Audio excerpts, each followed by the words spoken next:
All right, thanks for joining. This is part 6. This is going to be the final part of a 6-part hackathon stream series, and the hackathon ends today. So we're going to wrap up and submit the project today. What project are we working on? It's called rect, R-E-C-T, like a rectangle, here in front of us on screen. And what this does is this takes social media content like TikTok Shorts, YouTube Shorts, Instagram Reels, and it turns them into learning material, like flashcards and quizzes. Also, slides, like if you are in a classroom giving lecture and you want to have slides for a presentation for an educational unit, it does that. And then also the fourth thing is a chat assistant, AI chatbot. So you get 4 outputs. So what's the point of this project? There's 4. That's why it's a rectangle, right? There's 4 points to it. It does 4 things. What we're going to focus on today. So all of those things have been built in prior streams. They're all basically working. What we're going to focus on today is, as a user, being able to log into a GUI, take a quiz that already exists, pass it, put that on my profile, public profile that says I passed this quiz. And that's going to be the last feature before we submit this thing. And we're going to make use of the Supabase database for that, for logging in, my list of users, and then recording who has passed what quiz. All that's going to live in the database. So this is really key to the hackathon requirements, because the hackathon is sponsored by Supabase. One of the requirements is that you use Supabase, which is a database as a service, and it's a really great one. You must use Supabase in some capacity. So that's what we're going to knock out before we submit this bad boy. We'll be using, for the front end, we'll be using Next.js, which includes React.js. And it's not going to be necessarily glamorous. It's a hackathon, right? And that has already been started. So in a previous stream, you were able to see the flashcards, but we're going to do a lot more in this stream related to authentication. So one of the first things that I need to do is log into Supabase. And when you log into Supabase, this is what you'll see. This is the Supabase dashboard. I have a bunch of different Supabase databases here. And you can see rect is the one related to our use case. So we'll click that. And then you want to navigate to the database. We're trying to get the URL string that will let us connect to the database is what we're doing. So where is that? That's under settings. Oh, it looks like 3 different people. Yeah, I don't know.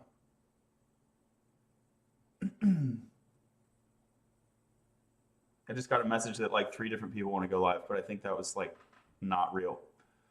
So here under settings, we want to go to, I think it's database if I'm not mistaken. Yeah, and you can get the connection string over here. Okay, so here's the Node.js connection string. I've already copied that over here into my test env. You can see the password is kind of blotted out, but otherwise this is the environment variable that we're going to set. Now I need to track down the password. Supabase is kind of cool because I can actually stream this. So it won't show me the password, but it will let me generate and reset. And if I generate, it generates it already masked. So you don't know what that value is, and I don't know what that value is. But I can copy it to my clipboard. I can make it effective, right? And then I will drag this guy over off screen and literally make a sibling file, which is called .env. And it's going to have the database URL is the key equals that sort of template string that I showed you. And then I'm going to replace where it said your password and the brackets. I'm going to replace that with what was on my clipboard. And now I'll close that and bring the template env back on screen. So now that I've done that, I should in principle be able to cd into this folder. So I'll open up a new terminal for that. Rect, and let me name my terminals. Okay, so I have a RECT backend. I have the latterly slides.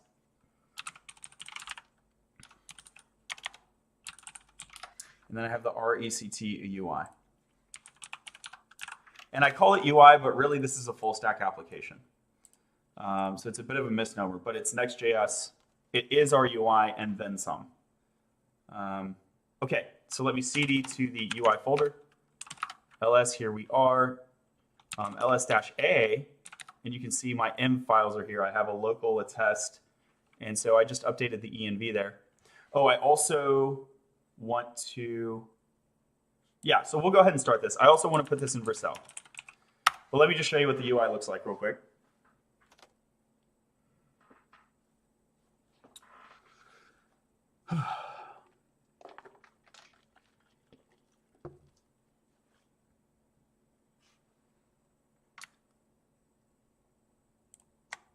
I think it's going to tell us we need to migrate the database. I could be wrong.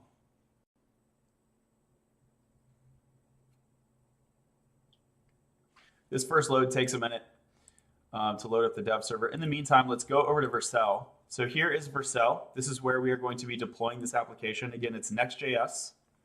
So I'm going to add new project. This is connected to my GitHub. So we're going to import the repository from GitHub.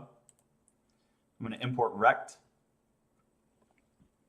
We're going to pick the Next.js template, but we need to change the root directory. We need to pick that UI folder, okay? And then I need to set the database variable.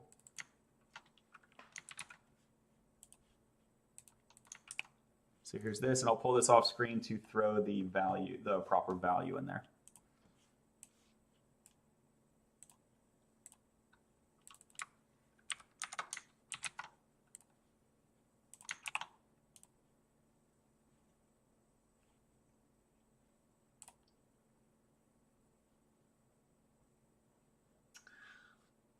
Okay. So that has a build in progress now. So Vercel is starting the build. We'll see if that goes through. Bring back VS Code and then minimize it, show you the GUI. So here's the GUI as it stands today. We're going to be changing this, but you can see it's a Blitz app, Blitz.js, and then I have these flashcards. This is some mock data. This is not our learning to code data. And I'm not so focused on the flashcards for the purpose of the hackathon. I really want to get the quiz in. So I'd like the user to be able to sign up. So let's try and sign up. Okay, create an account. I'll go with my john@latterly.io. Feel free to shoot me an email if you want a one-on-one consultation.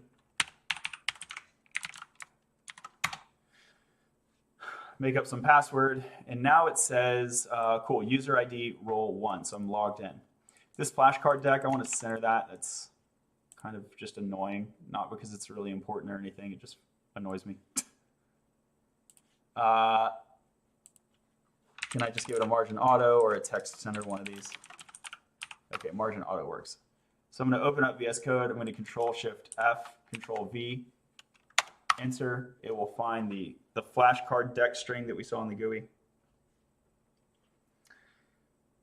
Just absolutely crawlingly slow. And like yesterday, I was on my new M2, and like the difference is so wild. Okay, so we found it. And all I want to do is just give this a quick style margin auto. You know, talk to your local doctor or whatever. This is not a best practice to throw a style here necessarily. It can be acceptable depending on your team or whatever. You might annoy them if you do that, but I don't care because this is just a quick hackathon for me. And I'll also take out this SVG. And that is the only thing within this div wrapper, so we'll take out the whole div wrapper.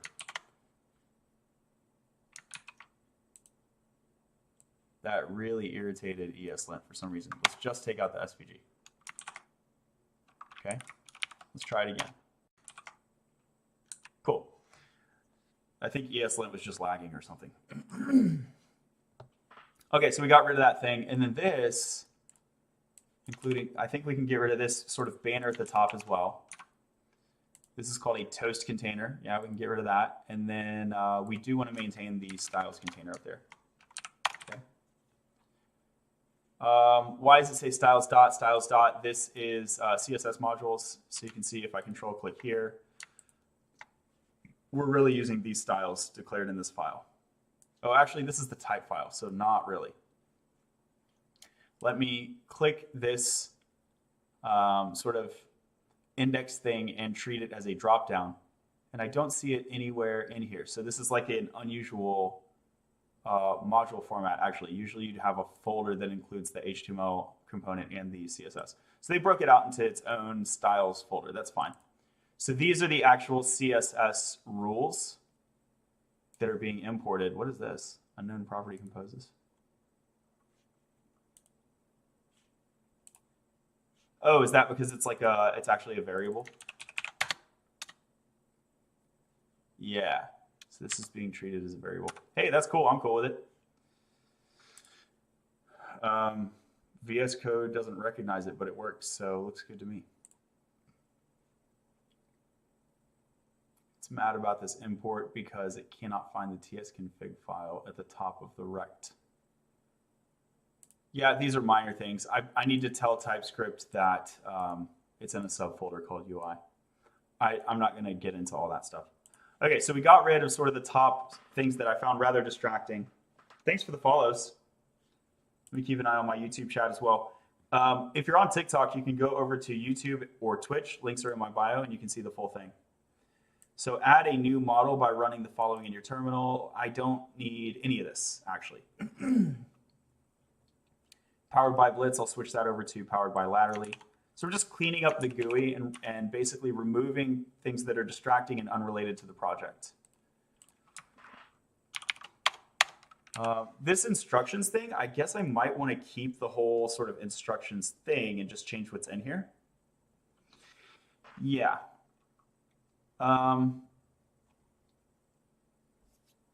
Cool. So let's say that this is the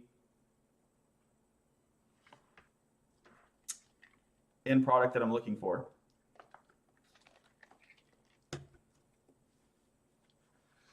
So what would I want the user to do? I want the user to sign up, log in, take a quiz, pass a quiz, and view their profile. Cool. Easy enough. This thing is called rect, flashcard deck. So let's make this an H2. There should only be one H1 per page. So these will be H2s. This is also going to be an H2. We're going to have another just H1 floating by itself that says rect. Welcome to rect. Let's do an emoji. Everything's better with an emoji, right? Party emoji.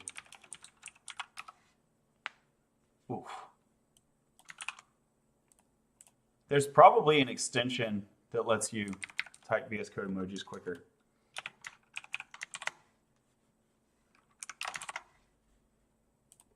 Okay, so we got welcome to rect and then flashcard deck. So now you can see that it's one component inside of my app instead of thinking that this is the whole app. And then I want flashcards, quizzes, chat assistant, and specifies the behavior. Yeah, that's fine. I can put a little to do there just so I don't forget.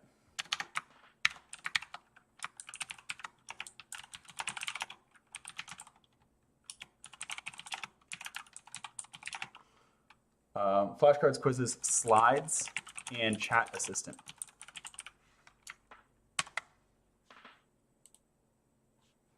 Okay, so that's more for me. That should not remain there. What's happening here? We're building rect.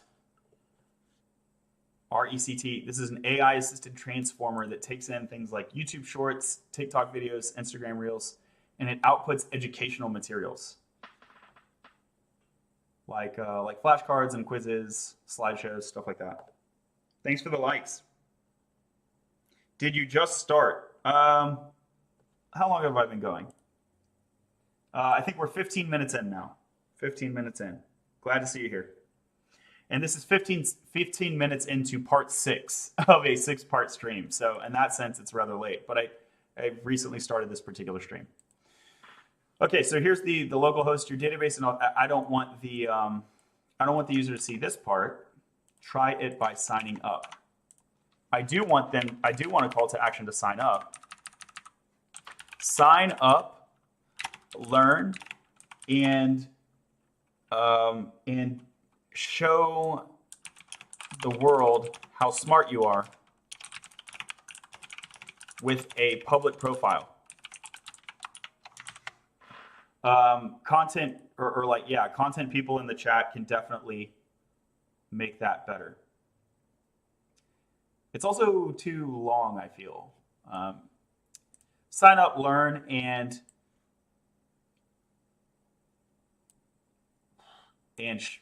this is the part. Show the world how smart you are. This is the part that's bad. Sign up, learn, and share it and show it. Show your stuff. Sign up to get started. Okay, thanks. Yeah, I like that. Let's do 2 here. So there's a sign up to get started, which is this sign up to get started. And then we'll do sort of just like a paragraph down here that adds like, what am I getting started with? Rect helps you hashtag learn to code with flashcards, and let's helps you learn to code with flashcards and a chat assistant. Rect helps you learn to code with flashcards and a chat assistant.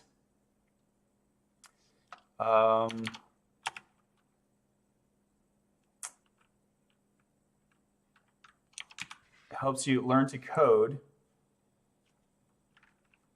following the open source. Yeah, hold on. I do want to flex on laterally. Rect helps you learn to code with flashcards and a chat assistant.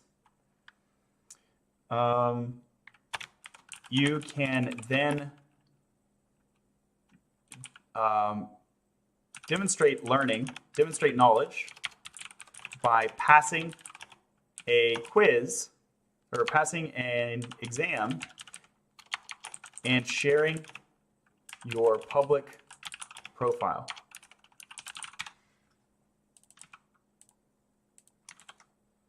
Rect helps you learn to code with flashcards and a chat assistant. You can then demonstrate knowledge by passing an exam and sharing a public profile.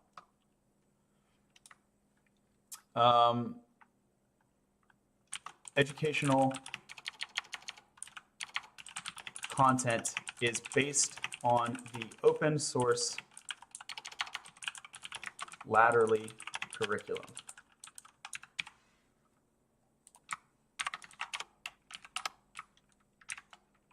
We'll do a separate paragraph for that, so I can style it slightly differently. All right, so these look bad, so I want to throw them in a box. Let's follow the width of this bad boy. So the width here is 100% of 100% of not 100%. 100% of 800 pixels. Oh, I love it. So here we'll give a max width 800 pixels. Cool. So the width is right. It's off center, of course. I mean, that's fine. That's easy to fix. Right. Cool. And I'll actually go narrower, right?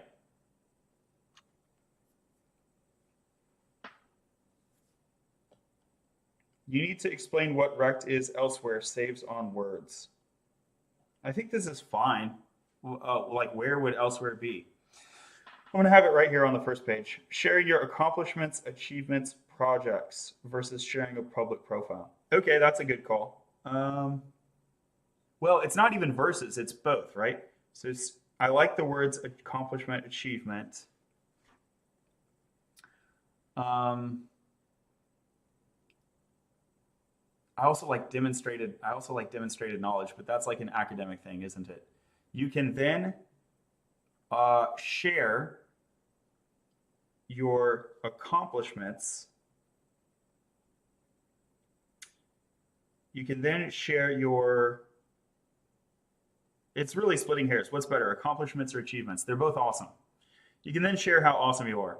You can then share your achievements with a public profile. Then share your achievements with a public profile. And you know what else I like about the word achievements? Is it lends itself to an emoji, trophy emoji. That's how you really know that you nailed it, right? Is if there's a relevant emoji.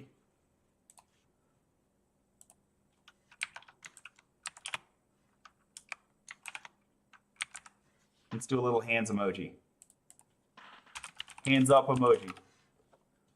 And they stay there. What's happening to my mouse? My mouse is stuck on something. Death by mouse.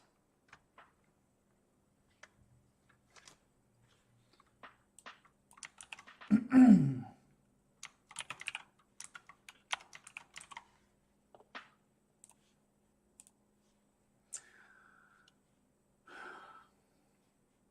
me do the hands after the exclamation point. Is this VS Code? Yep, we're using VS Code. Okay, cool. Rect, and this is kind of terse. I like it. This is good. So we'll throw this in a div, and I'm going to be bad and not use styles because I don't care. Oh, what? Hey, Copilot, let's go. Copilot daddy. I was about to do the margin auto. You know what? I still need the max width to be 600 pixels.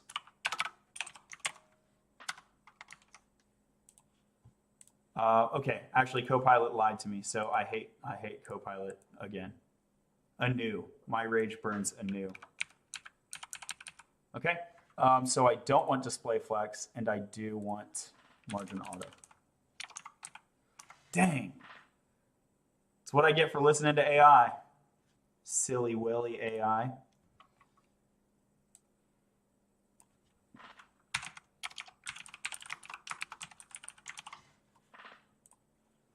Refresh the page, make sure the styles stick. Educational content is based on the open source Latterly curriculum, and that I would like to link. So here it is, by the way. You can totally go learn to code. It's totally open source. Vanderveer/Latterly slides.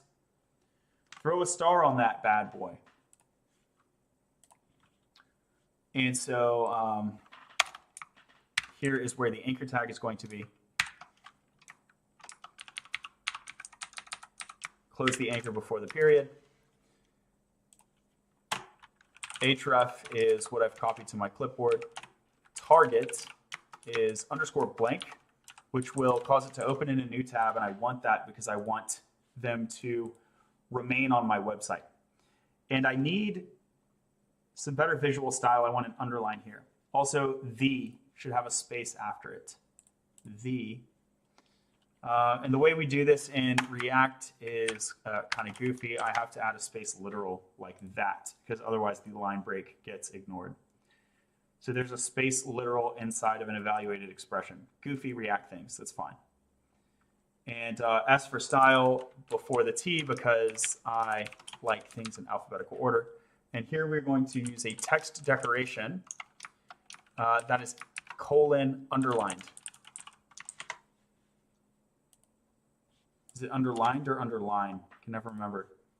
This is one of those things where AI should help you, right?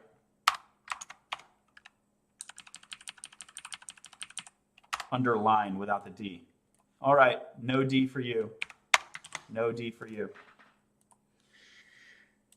Obvious hacker, hey, we in here, we out here, we're like a belly button, we're in and out. Is that free? I don't know what you're referring to. It's been looking at Codecademy. Codecademy free tier is kind of jank, to be honest with you. Codecademy is my #1 recommendation. It's what I learned to code with, but I don't recommend their free tier. I recommend the front end path. Codecademy front-end path, which slaps. But their free tier, I think you'd be just as good, if not better off with free Codecamp. And then there is, what's the one? There's another one. I wrote it down over here. Odin Project. There's also Odin Project. Odin Project's interesting because it's kind of good. Don't pick the Ruby one. They have two different paths. But if you pick the JavaScript one, it's kind of good, but it's not very well known. So it's not a great, it doesn't work very well as a thing on your resume. Like, it doesn't help you much. Free Codecamp, everyone knows free Codecamp, even if the content is mid, you know? Anyway, that's a whole other conversation for another time. Feel free to drop a question on my TikToks and I will do my best to answer your questions. Open source on GitHub is free, but it's not tailored for learning as much as Codecademy might be. Mine is strictly better than Codecademy. Mine is strictly better than Codecademy. How can I say that? Because mine tells you to go do Codecademy and then gives you more stuff to do. So if you do the full laterally slides curriculum, which most people don't do, but if you actually do the full thing, it's going to be, you're going to have a strictly better education compared to Codecademy. Some of the things that I will teach you that Codecademy doesn't teach you. I'm going to teach you how to actually land the job in a much better way than Codecademy does. So my job search module is a lot better. ATS scanning, job search tracker template. This is like a thing that I have that like Codecademy doesn't have. So you get the spreadsheet and it gives you this template, like how do you follow up with people? Scripts for when you're networking with people. It's just way better. I have an interview prep stack that, like behavioral interview prep, I have a whole application that helps you. It's called Starboy, that helps you practice STAR method, anecdote organization. Look, I love Codecademy. They helped me learn to code. I recommend them. They are a small bit of the bigger picture here. Thanks for sharing that. Very, very welcome. Someone really wants me to hack them. Oblivious Core. I don't know. I might hack you later. I'm not going to hack you on stream. Don't want to give away my tricks. You just want me to access your TikTok account? If I'm bored, I have a lot of stuff to do this weekend, but if I'm bored later, I might give it a try. Okay. So this is looking pretty good. And then what I wanted to do was change the instructions down here. So this is just going to say like how to use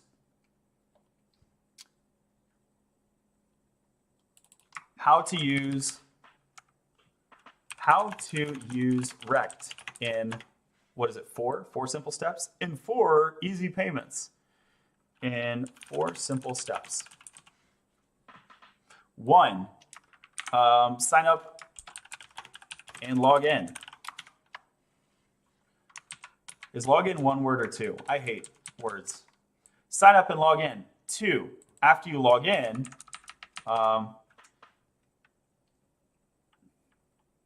pick an exam that you would like to pass and start studying for it. I'm already saying too many words. I'm sorry. Pick a flashcard deck. Start studying with flashcards.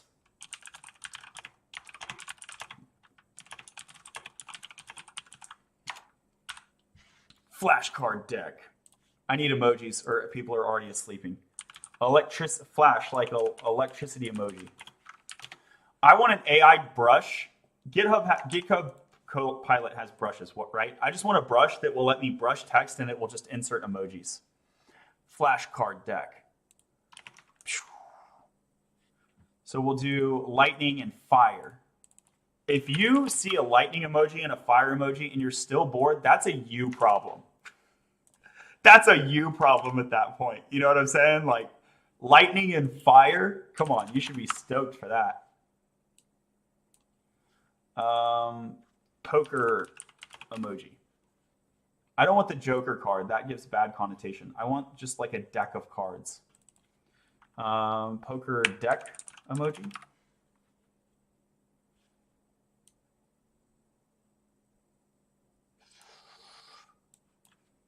Cards emoji. Okay, maybe I leave it alone. I don't want to put a Joker card in there. That's like a bad connotation. Start studying with a flashcard deck. Cool, whatever. 3 is take a quiz, pass a quiz, pass an exam based, pass, let's just say pass an exam. Pass an exam. Pass an exam. That's all you got to do. And we'll do a little school hat. What is it? What do you call those things? This thing. Graduation cap. Pass an exam. Okay, sign up and log in. Start studying with flashcard deck. Pass an exam.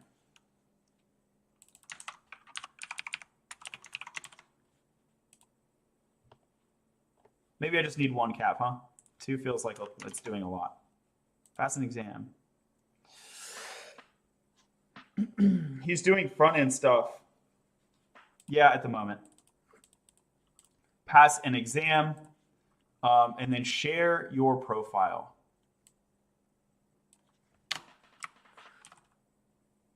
Yeah, look, Copilot threw the emoji in there. Okay, it gets some things right. Share your achievements with a public profile. Cool.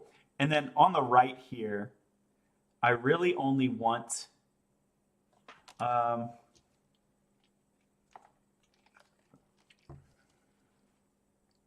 or two of these things.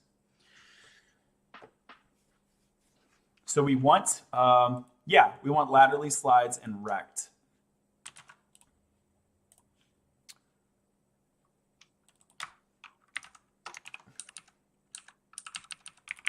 This is going to be rect GitHub repository. Let's just say rect on GitHub. Get rect on GitHub.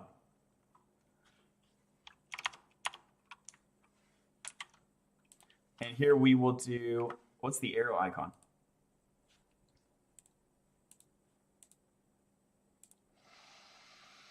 Oh, it's got in the upper right. That's cool. I like it. 1, 2, 3. I think 3 is good. So we can do rect, laterally slides, and what would the third one be?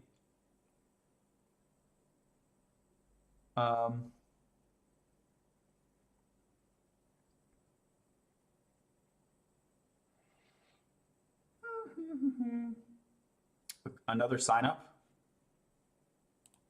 So if I log out, I already got sign up over here.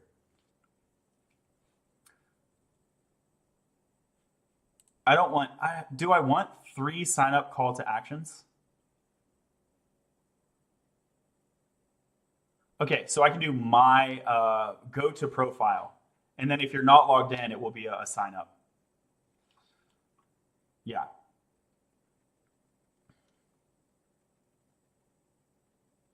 So we have rect on GitHub.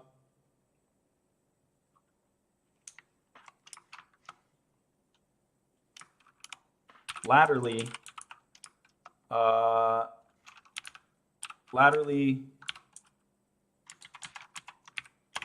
open curriculum on GitHub. Okay, so we have rect on GitHub, laterally open curriculum on GitHub. I'm going to do a laterally.io at the top. Laterally.io. Rect on GitHub. And then my profile. View my public profile. Cool, and that should be it. We can get rid of these others.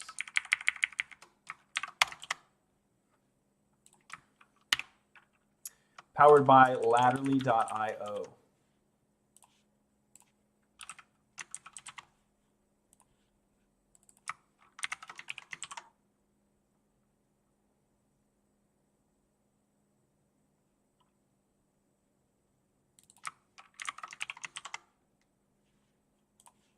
Cool, so let's see how it looks. Laterally.io, and then at the bottom as well. Thanks for the follow. So we click it, opens in a new tab. We love to see it. Click it, opens in a new tab. We're just doing manual testing verification right now. Click it, and this is the wrong link, so I need to fix that.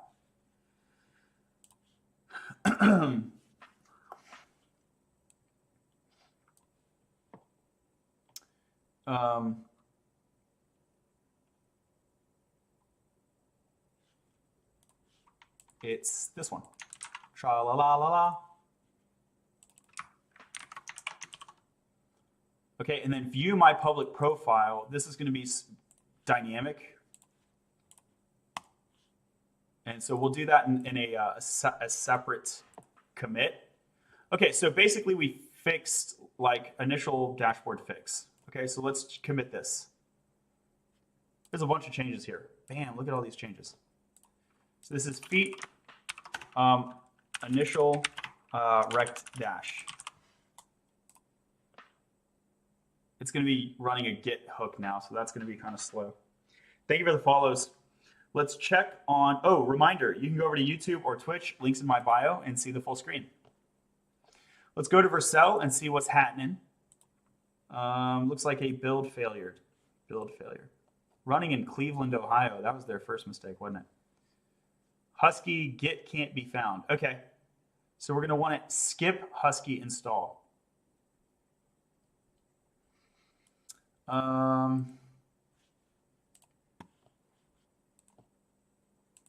Pages, source, package JSON. Control F, HUSK. So we see the Husky install right here. And I'm going to give this an ignore me. Or no, I don't need to give it an ignore me. I just need to take out the prepare. Yeah, I need to give it an ignore me because it's being treated magically.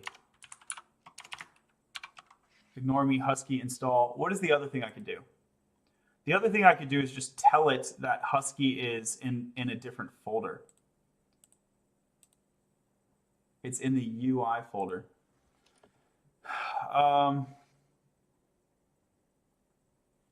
Yeah, fine. Let's try that. I'll give that one commit, and if it doesn't work, I'm going to tell it to ignore it. Husky install different folder. Husky install other folder.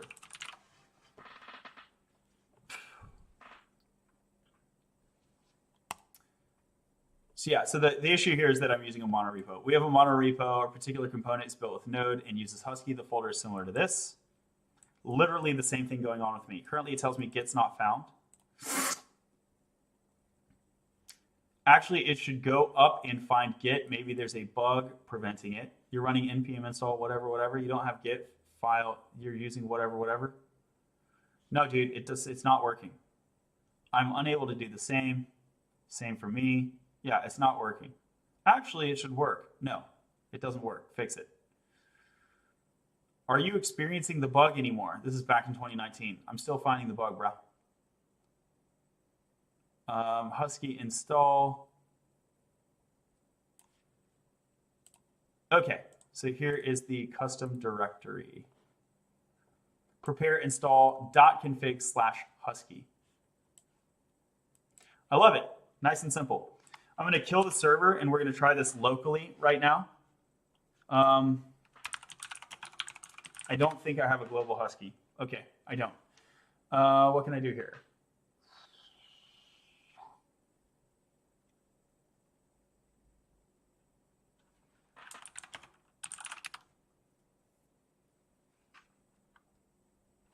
Oh, I'm using yarn anyway, so I should be yarn listing.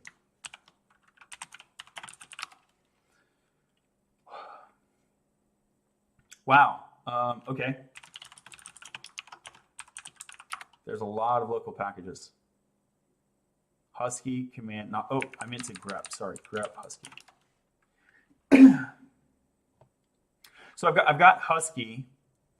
And does it work like this? Yarn Husky. Yeah. Okay. So I can contextualize my Husky with the yarn keyword and run it like this. So inside of the npm package here, it says Husky install. So I could like npm run prepare. It's probably what I should do. Let's just do that. I was going to yarn Husky install, but actually npm run or yarn run prepare makes more sense. So it's going to look at the top of the, like the root of the repository, I guess. So I need to tell it to look in UI. Is that right? I'm not 100% sure I'm understanding this. What are you working on? I'm trying to get Husky hook set up in a monorepo at the moment. Husky install front/.husky. By design, Husky install must be run in the same directory as Git, but you can change directory during prepare script.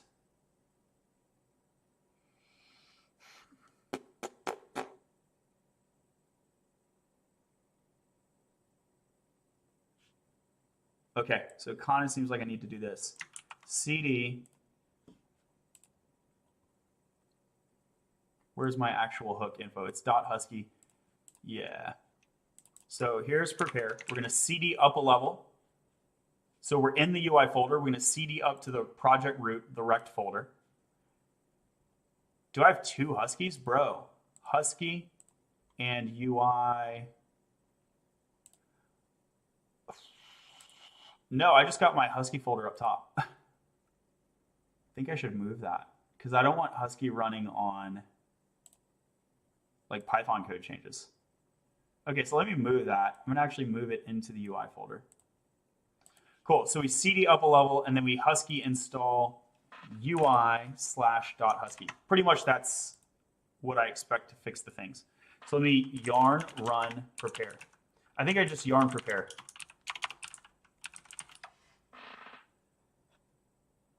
And it worked. Wow, imagine that, things that work. Okay. So this will be fix mono repo Husky.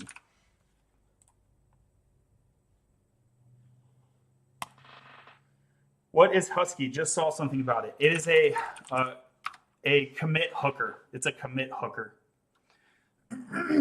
It lets you run stuff on Git events. And so you use it like so that you can run a pre-commit or pre-push hook so that you make sure that your stuff is linted and passing tests and all that stuff. So here's my specific pre-commit hook. It's just running pretty quick.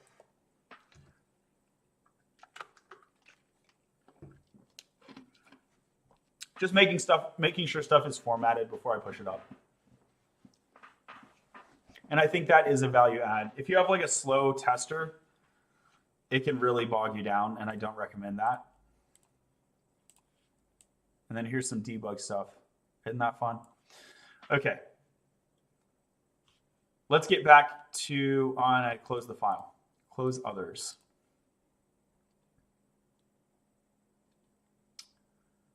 Index, where did you go? Source. Rect? Why is there this rect folder? Let me delete that. That's an empty folder. Rect. Delete.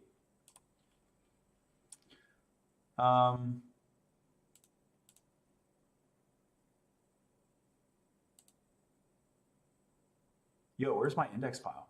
Okay, it's under pages now. Here we go. Thanks for the likes.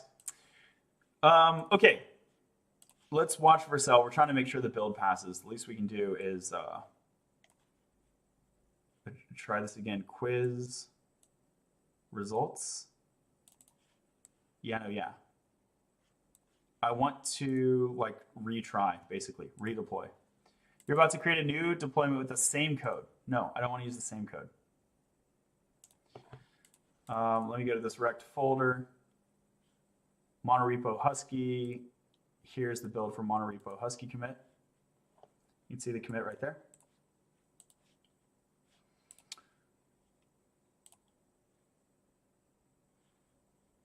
It says redeploy, which confuses me because I could not expand the build tab. It made it seem like it never actually tried. So I think that could just be like content on their on the Vercel GUI is just inaccurate. So we can see it's resolving packages, it's doing the yarn install. Cool. While that's running, I'm going to think about what I'm going to do next. We're going to come over. Oh, okay. Let me go ahead and start up the server. Let's dev.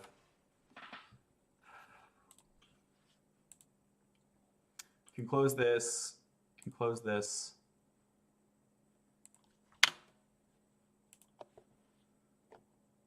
Still installing packages. Okay, so we're gonna come over here. There's a little bit too much space there. I don't care. I'm not gonna focus on the visual stuff.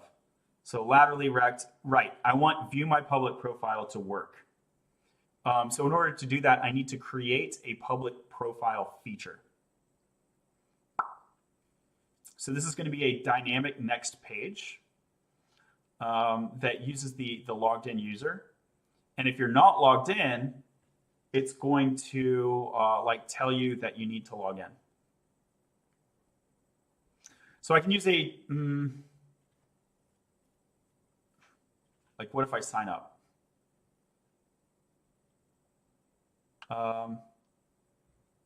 I can just send them to the sign up page, even though it says view my public profile. I can put a tooltip on it.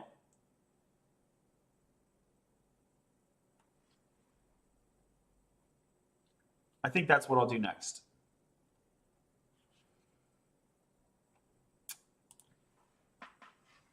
Okay, so do I have, what kind of tooltip do I want?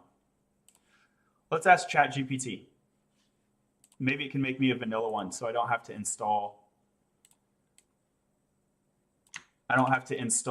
material just to have one tooltip. That seems like a bad investment. So I'm going over to, do I not have ChatGPT? ChatGPT. Let me ask Copilot as well. Hey, Copilot, where you at?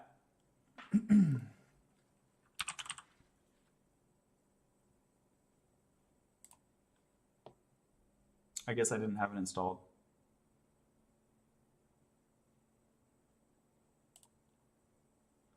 You're not signed in with GitHub. Here's the Copilot Labs. Highlight a block of code. Text generation.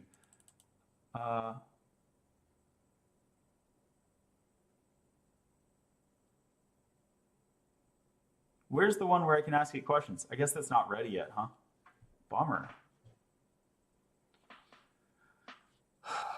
Copilot is so mid, isn't it? Okay, let's go to ChatGPT.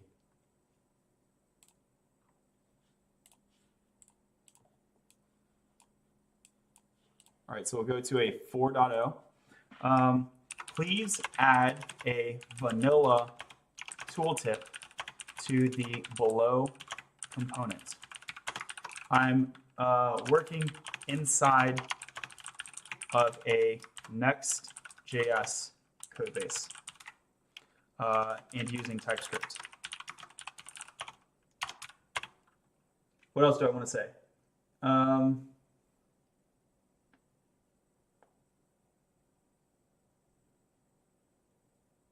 That's all I want to say. I can do the rest of it by hand. What happened to the MacBook? It's upstairs. I have multiple computers. Yeah, the screen looks worse for y'all on TikTok, doesn't it? Because I guess it's because of the refresh rate. But it looks better for me because it's like I have multiple big monitors. Alvin says, happy to be here. I'm happy you're here, Alvin. Y'all, if you like coding, if you already code or if you want to learn to code, either way, I'm glad you're here. Please follow the page. Welcome to Tech Talk, the tech community on TikTok. And that's if you're on TikTok. You can also look in the bio, go over to YouTube or Twitch. I have a smaller following over there, but I'm trying to grow it. My YouTube is growing pretty quickly, actually. In terms of percentage basis, it's actually my fastest growing platform. Okay, so here's a tooltip, and it looks like, yeah, it just made me a vanilla tooltip over here, which is exactly what I was hoping for. So I don't need to install material because I can have just a little core tooltip component. So we're going to have a new file, tooltip.tsx. Control V, drop that in.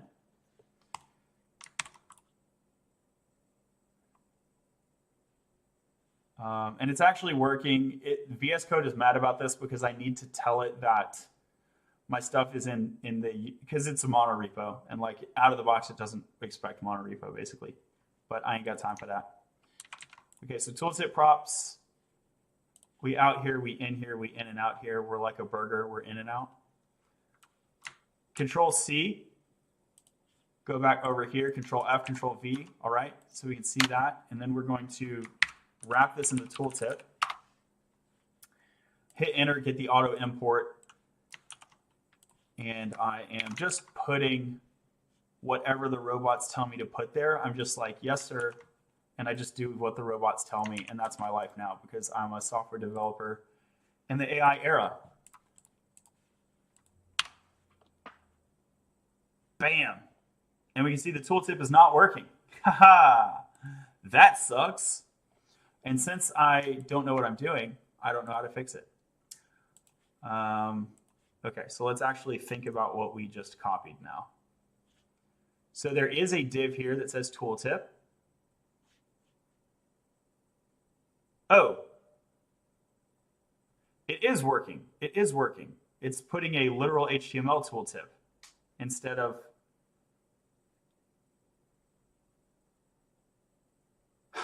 it's using, you know what? That's arguably smart. It's using the built-in HTML title attribute. Dang.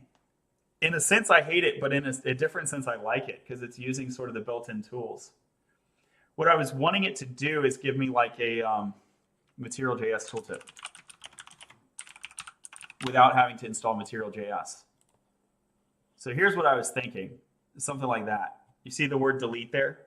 Do you always code on VI code of an IDE? If you mean VS Code, the answer is I almost always use VS Code. I'm a simp for VS Code.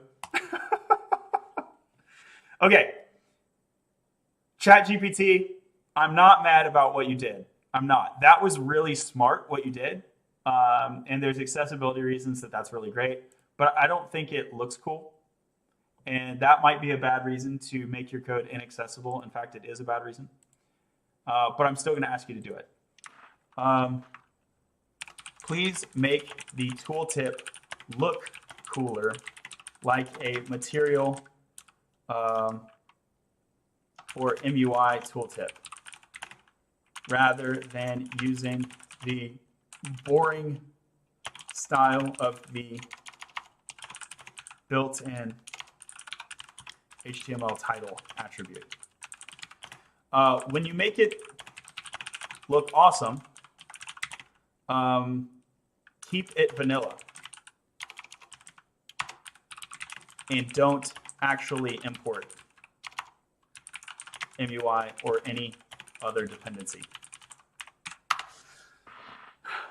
You can create a custom material-like tooltip without any external dependencies by adding CSS. Thank you. I was actually trying to get you to write CSS for me the whole time, so thank you.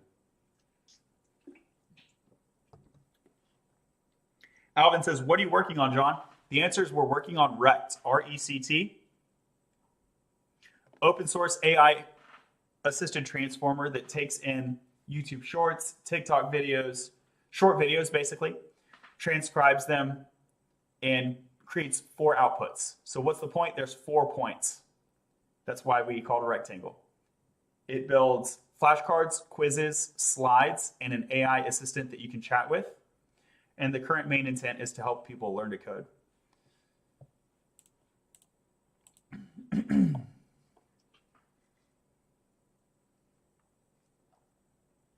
Okay, so here's the tooltip TSX, and it's just adding styles, basically. So Control A, Control V to overwrite the component. And now we are going to make a module file. Let me make sure I copied it, but let me make sure it's done writing. Yeah. So here, really what I like to do, let me make a folder, tooltip. I like to have the component go together with its module like this. Tooltip.module.css. Okay. Tooltip.module.css. And I thought this was a common practice, but I guess GPT is not aware of it, but whatever. Okay, so you got your tooltip.module, and then I just need to tweak the import. This will be tooltip/tooltip. Otherwise, we should be good. Yeah, see, that looks better, doesn't it? Bam! Yo, that's a sexy tooltip. View my GitHub profile. This is not a GitHub profile. This is a rect profile, but that's easy to change. view my rect profile.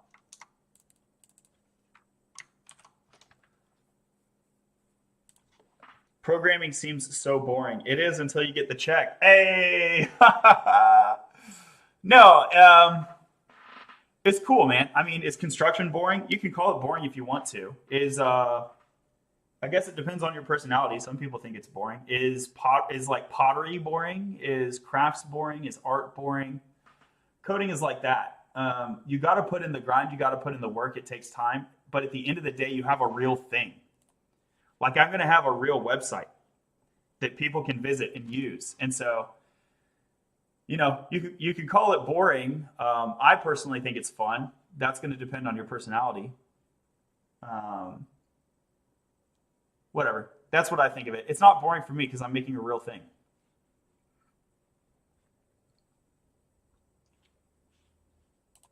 Okay, so here I'm going to commit the feature. This is FEAT tooltip. Commit that.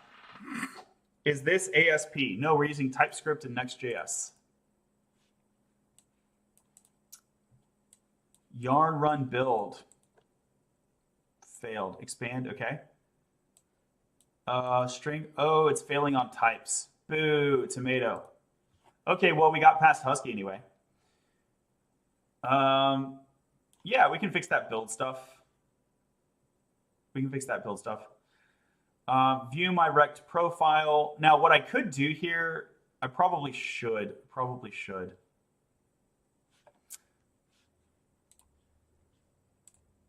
Let's get the logged in user.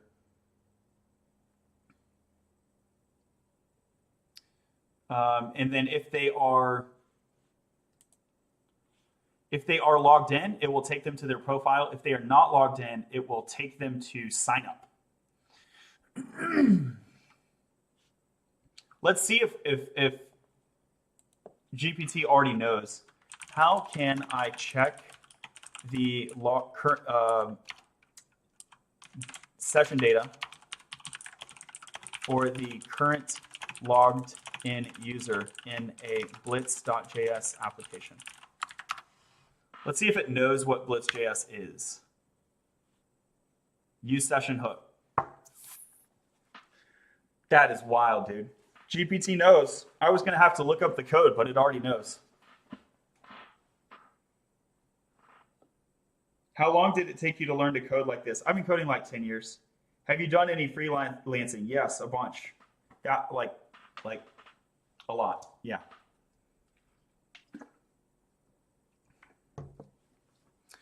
Oh, and I'm so dumb. I didn't even think of the fact I'm already using this, aren't I?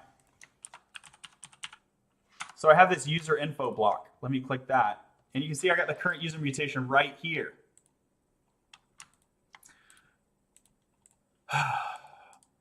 Y'all, you don't have to be smart to code because I code and I'm not smart. QED. Still, I really like what GPT did just there. Hey, quick reminder, if you go over to my TikTok bio, if you're on TikTok, you can see all my other socials like YouTube, and there's a Discord. You can join the Discord. And you can subscribe to my YouTube and see the full screen when I'm streaming. Is this GPT-4? Yes, it is. Can you do it part-time? You can. It's not the easiest thing to do. I actually think it's easier to get a full-time coding job than to get a part-time coding job. But they do exist.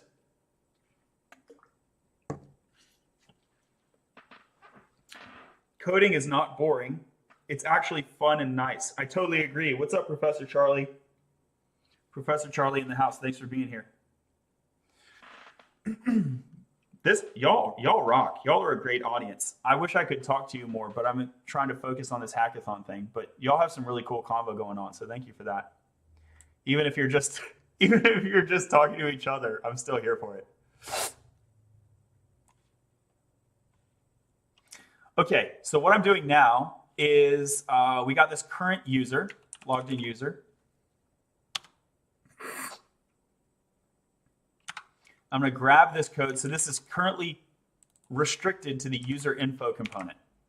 but I'm going to duplicate that. Oh, and it's in a suspense block. Okay, so I will need to create a suspense block. Links comment, totally not a helpful comment. It's like, bro, I can tell that they're links. So I'm going to create a new component right here, and this is going to be a profile link. And I'm going to take this out. Why am I doing this? Because I need to wrap it in suspense. Why do I need to wrap it in suspense? Because there's an asynchronous query. So it's not statically available. I need to go query the current user data. And that requires a network HTTP request. I got hiccups, I'm sorry. It requires a network HTTP request and it takes time. It's the same reason this user info block is in suspense. That's the same reason that my component right here will have to be in suspense because I'm trying to use the same query. So we have profile link, so let's go up to the top. You can see here's user info, and we're just going to make const profile link. Ooh, look at this. Do your thing, Copilot. Do your thing, Copilot. Do your thing. Then I'll return the fragment that I previously had. Okay. Shift home is a super user move. If you can learn shift in, shift home, and you can grab the whole line text like that. Okay, and so now we got this logout mutation. There's no way I'm logging out in this case, actually, so it's not quite the same. So I got this current user. What I want to do is check whether there is a current user or not. So let me, if not current user, this is just for testing purposes. I'm not really going to do this. Throw new error. Who dis? Copilot correcting me. Don't forget your question mark. All right, thanks, Copilot. Don't forget your question mark when you say who dis. Error, who dis? What programming language is that? It's TypeScript. Anyone know which hackathon this is for? The answer is it's for Supabase. So check out Vanderveer Rect open source repository. We're working on it right now. Throw a star on it, by the way, if you get the chance. And you can see in the background section, this application is an entry to the 2023 Supabase hackathon on the theme of AI. You can click that and read all about the hackathon right here.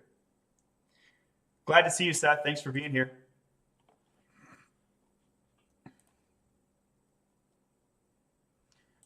Okay, we got 80 people on the video. If you go to my bio, you can see my YouTube and Twitch link. You can also book a call with me one-on-one if you're wanting to learn to code or accelerate your career. Maybe you're already a junior or intermediate. You're trying to get to senior.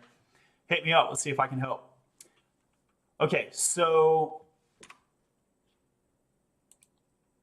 yeah, so this is working. I'm going to comment this block. Now I'm going to try to log in. So let's log in. And then I want to make sure that the block doesn't obtain.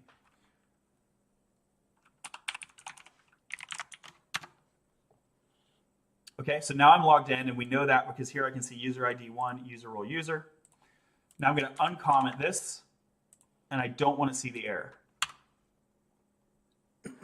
Cool, so we know that this check is valid, basically. I don't actually want to throw an error. What I want to do is render an alternate tooltip.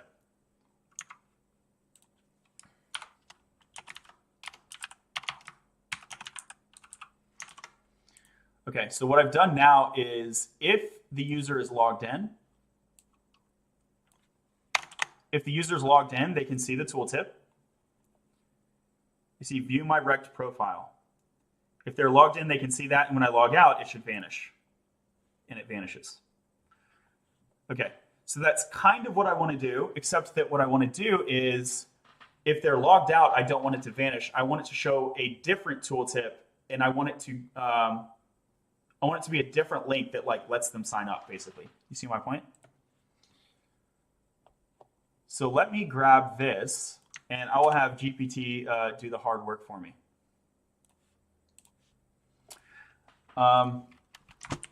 Consider the following React component that renders a link for logged in users. For logged in users.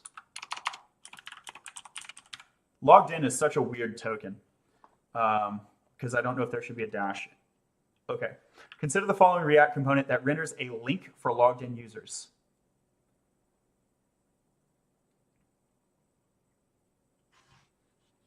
It's going to be more work for me to ask GPT than to just fix it. Okay, so look, we're going to do just another component here. Now it's going to say it either way. So I want the tooltip to say you must click to sign up.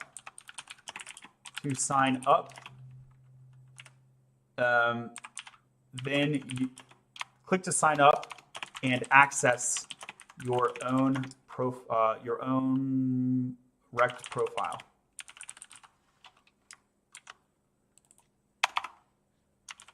Your unique rect profile. I don't know. Marketing is not my thing. Click to sign up and access your unique rect profile.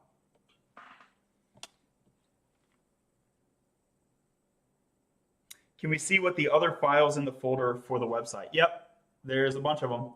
It's following the Next.js convention. So, and this is a monorepo, so I have a BE and a UI.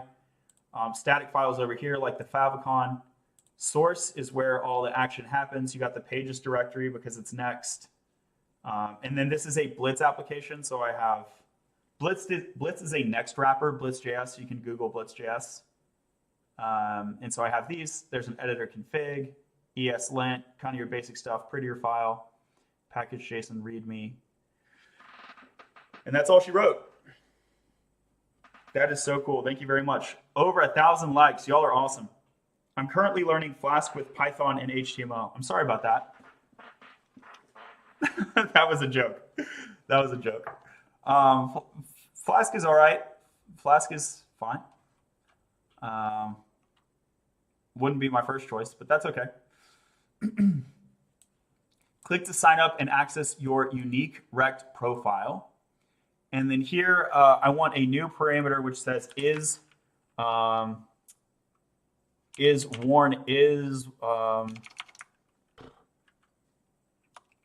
emphasized. And we'll make that true.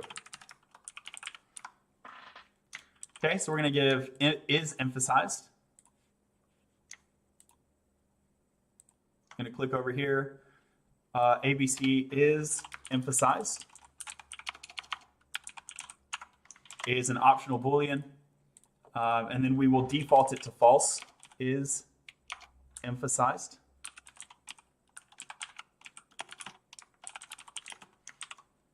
Okay. But if it is, the styles, here's the tooltip styles.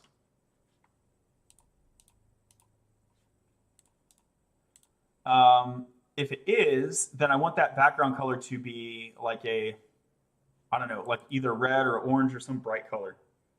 How about in C? I'm not here for C. Bro, you have a videos tutorial about this?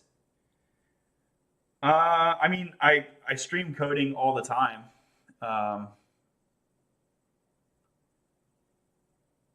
A videos tutorial about this. I don't exactly know what you mean by this. Like, isn't the video that I'm doing right now about this? Hey, dude, love your content. Thank you. Buttery Bites. Glad to see you here, y'all. Over 2,000 likes. Y'all are awesome. Hey, quick reminder. If you're on TikTok, you can go over to YouTube or Twitch and see the full screen. Also, check out my bio. You can book a one-on-one call with me if you want to learn to code, or if you already code and you're trying to get up to senior or something like that. Okay, so here I want to add a new style, which is like emphasized. Home and backspace save. Why is it? It's just because it's empty, right? So here I'll say background color. Look, I get this drop down, VS Code rocks. I want something that's sort of brighter.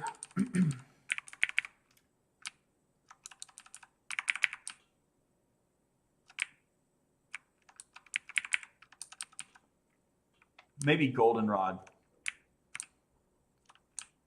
Give me a hex in the chat if you think there's a color I should use. It needs to be like, hey, maybe just orange. Or maybe like light orange. I'll go for orange. Let's see how orange looks. Orange might be gross. Okay, so Abel says, are you in a band? Not currently. You can see the guitars and the drums and stuff, right?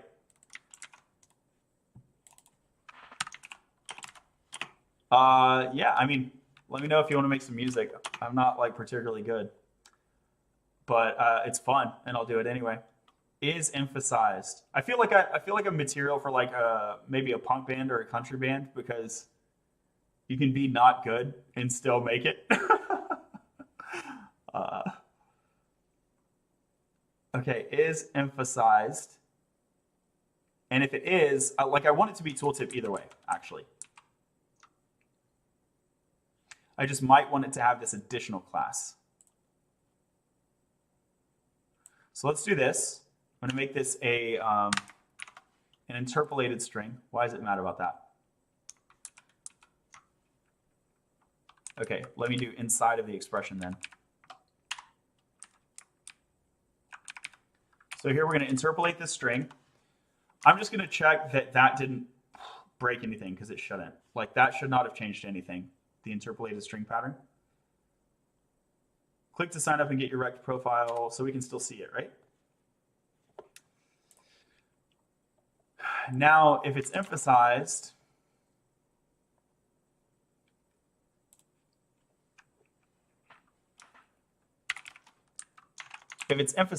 we are going to add another thing. And this other thing is going to be, this is a really goofy way of saying this, isn't it?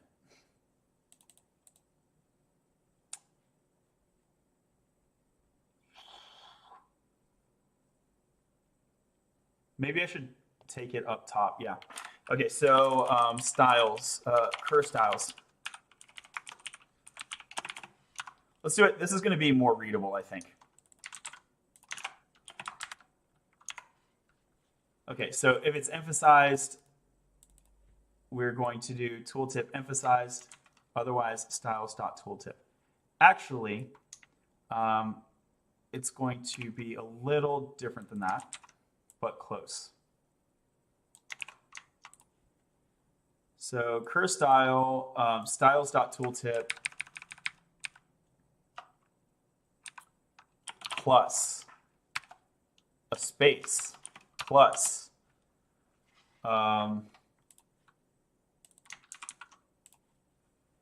styles dot. Oh, you know what? Can you do an array?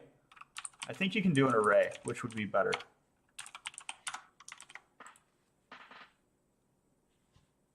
I'm not even sure that that works.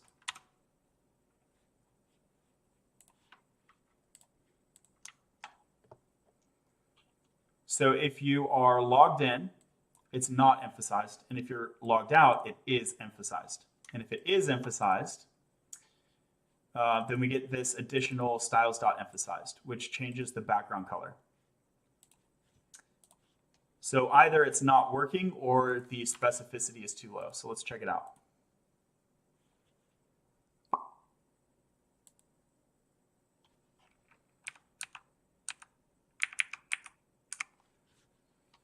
I'll throw an important on there just for testing. We're not going to keep it like that. Okay, so it's working. It's a specificity issue. And actually, I think that's good. I think that's good color. What are you making? We are making rect. So here is the open source repository, rect. This is an entry into the 2023 Supabase hackathon on the theme of AI. Check out the README, learn more. Drop a star on there if you get a chance. We got 6. Thank you all so much. I'd love to get some more. And so what this does, what's the point of rect? It's called, there's 4 points. That's why it's called rect, like a rectangle. A rectangle has 4 points, right?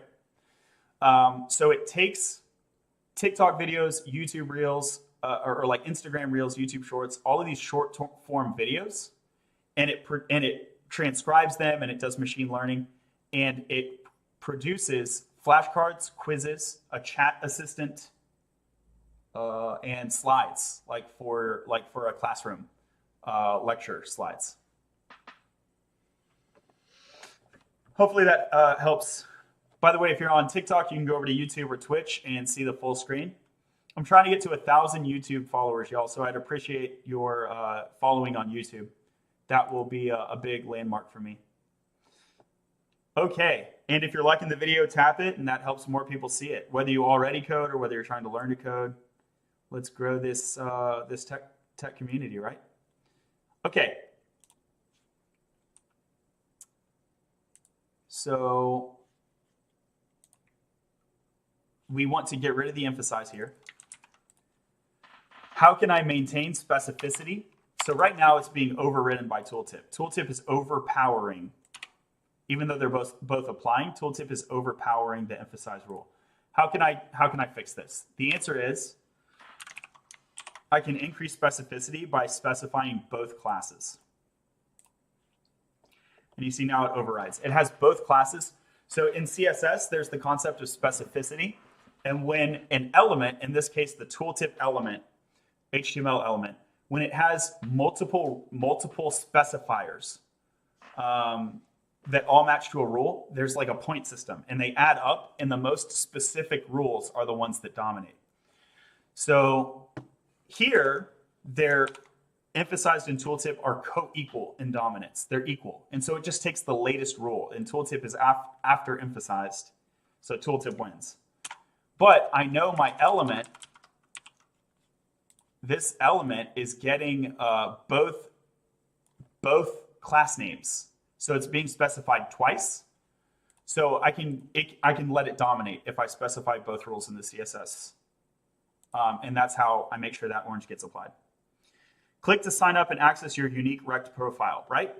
Cool. And so in this case, I want target self because I want it to navigate the user away from where they're at.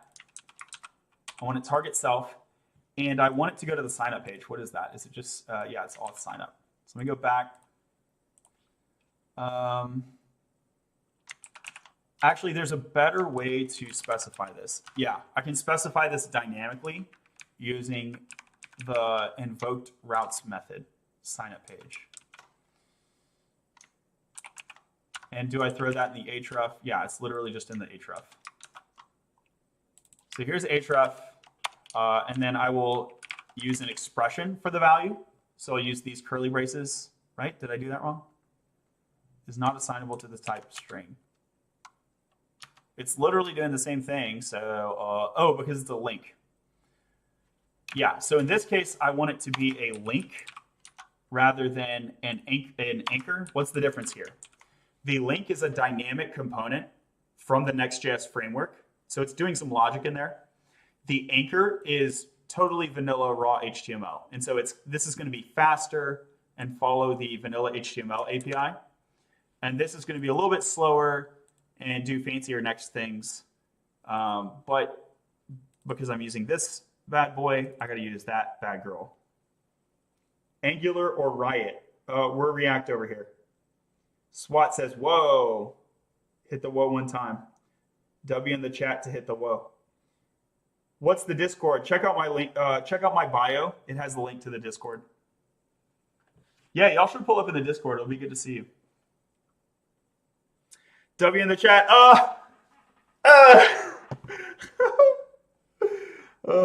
You got to go over to YouTube or Twitch to see my to see the whoa, because it's like a video of me over here. And you can see I got my Dragon Ball Z shirt on. You can see that too. So much fun. Okay, so I'm not signed in, right? And so it says, hey, click to sign up. So let's sign up, and it worked. All right, so we just verified that it worked. Now let me log in, and here's my password. I know it doesn't look great. It's a hackathon, whatever. It works, it works. And so now I'm signed in, and now it's not orange anymore. View my rect profile, okay? And so that does exactly what I want it to. Difference is now I want this to actually point at my profile. How can I have a unique profile per user? The answer is user ID.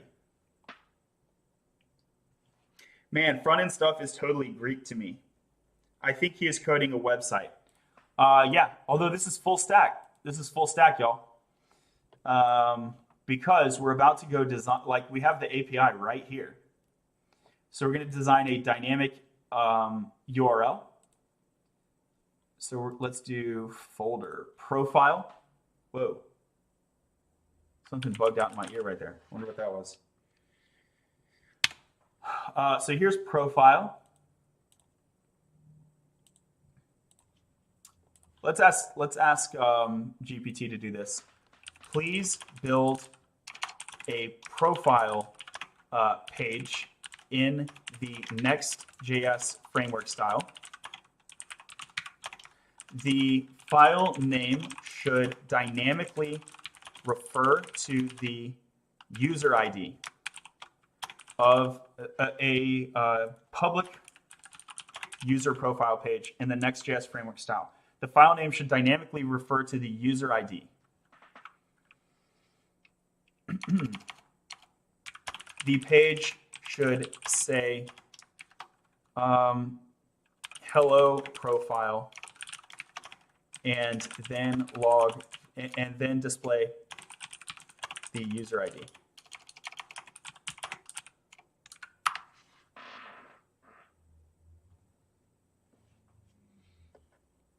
Says, I'm about to sign up for this summer. Cool, cool.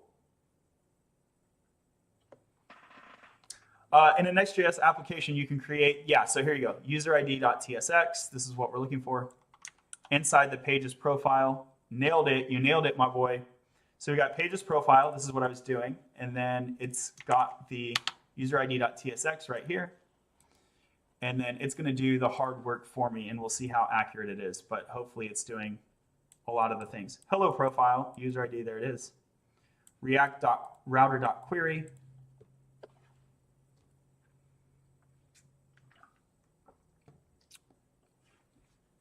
Cool, yeah, I mean, that's pretty simple.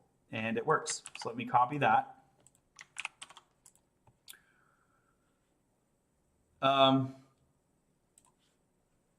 So what I want to do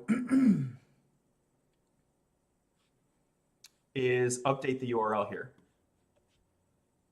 so that I can click one and go to the other. So I'm here in the index. Here's the sign up page. We're going to change this to also be a link.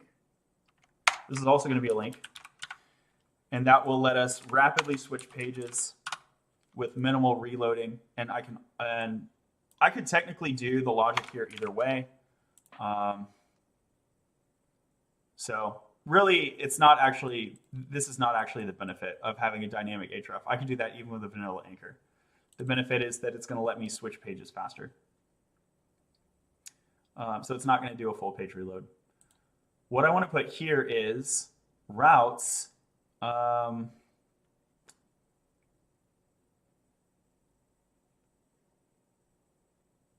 want it to be the logged in user. So here's the current user.id.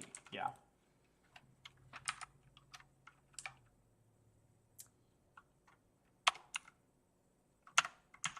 Nailed it. All right, so I think this should work. So let's see. I'm going to right click, empty cache, and hard reload. So I'm logged in, view my rect profile. Let's click it. And it says, hello profile. So that's almost good, except that I don't want this to be a new tab, actually, in this case. So we'll target self, refresh again. Let's click it, and it says hello profile. Awesome. I want it to follow the same style, though. So let's go back.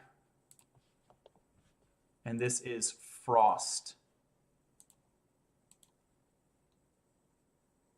This whole page has something called Frost on it, which is really pretty.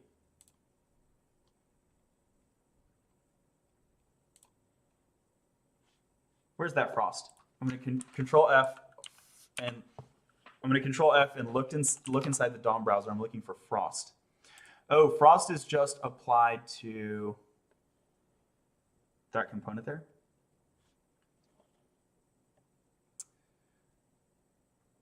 whatever. It can be ugly. I'm not going to waste time on style stuff. Okay, so it's ugly. Okay, let's just call it what it is. It's ugly, but it works. You're a really good programmer. Thank you so much. Hey, if you know some HTML and CSS and you want to make this look pretty, submit a pull request. Again, here is the open source repository. You can go in the UI folder, submit a pull request, and make it look prettier. Just literally just make one page look prettier. And I'll include your name. I'll include your name on the hackathon submission. I'll say that you're part of the team and you can possibly win the prize. Yeah, Bootstrap, go for it. You want to use Bootstrap, go for it. Okay, so let's, and then I want a back to home button here.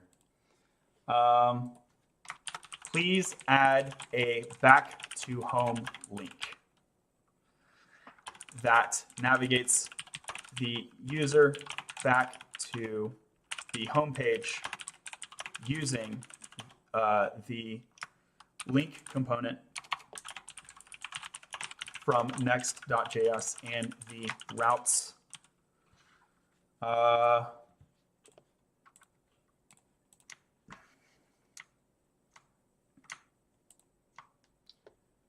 and the routes.home. Whatever, I can do the routes.home part myself. I don't know if GPT is going to know about that. That's fine.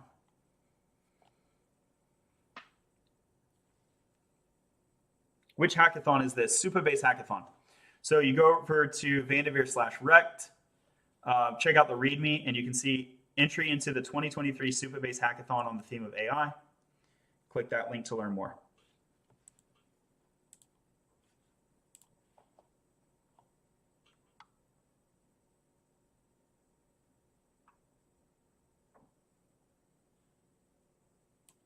Bam, looks good to me.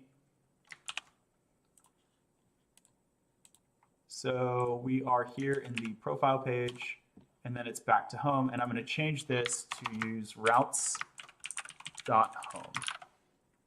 Let's import routes, quick fix, import from Blitz next. Control-Shift-P, TS Hero, organize those imports, save. Home needs to be a capital H, my bad. Okay, and now, invalid link with an A child. Invalid link with an A child. Right.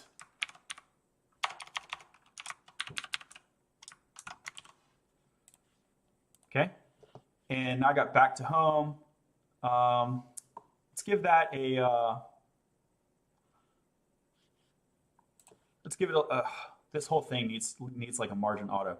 User profile style equals width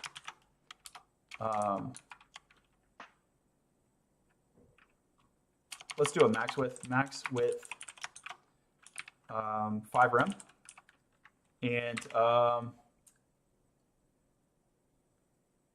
margin auto. Okay, and then on the link we can add some style equals border 1 pix solid gray. Okay, and then a border radius of 4 pix. Oh, that was a nightmare. Why so bad? 5 rem. Maybe I should have done 50 rem. 10 rem. Hello profile. 20. 30. 30 looks good. 25. 24, because we like the 2s. And then give this guy a little padding. Okay, so 24 rem. Cool, and this guy needs padding. We'll do 0.5 rem.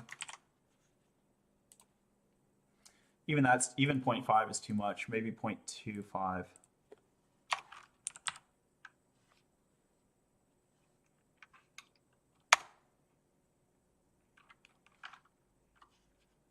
2.5 is good.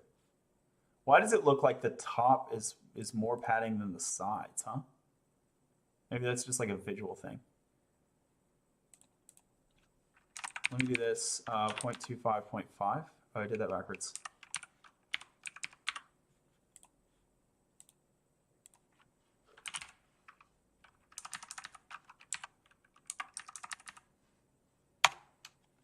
I think that looks better, right? So let's give it a little more horizontal padding there.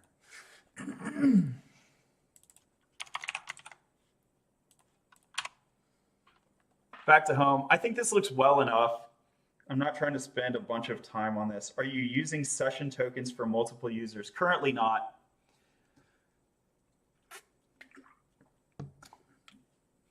I'm not using database tokens currently.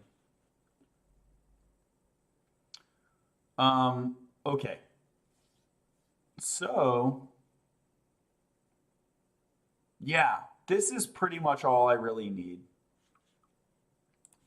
Let's see, maybe I'll give it a light gray. This totally doesn't matter. Background, light gray.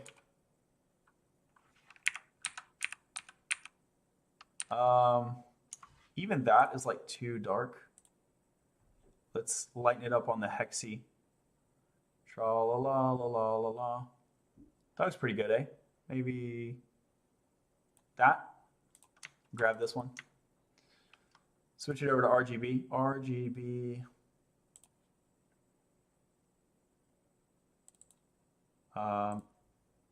211, and then yeah, it's 211. Background.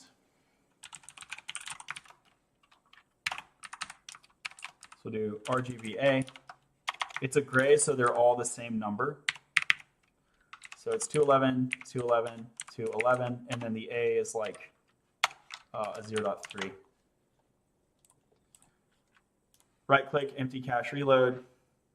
And yeah, so I think that's well enough. Is that Atom? No, it's TypeScript. Okay, so I can click over, go to my profile, and then I can go back home.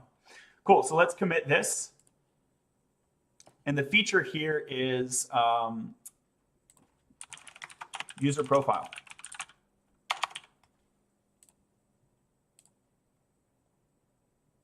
Okay, last thing that we want to do is we want to make the user able to take a quiz, and then the profile shows what quizzes they have passed. Okay, so how do I load in a quiz? We have the quiz data.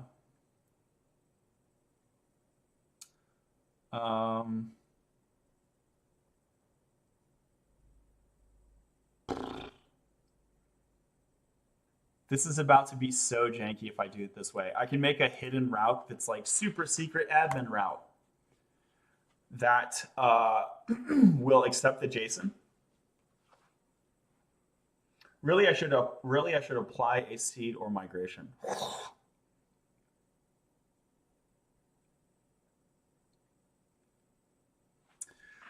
Can I Prisma apply seed after db init?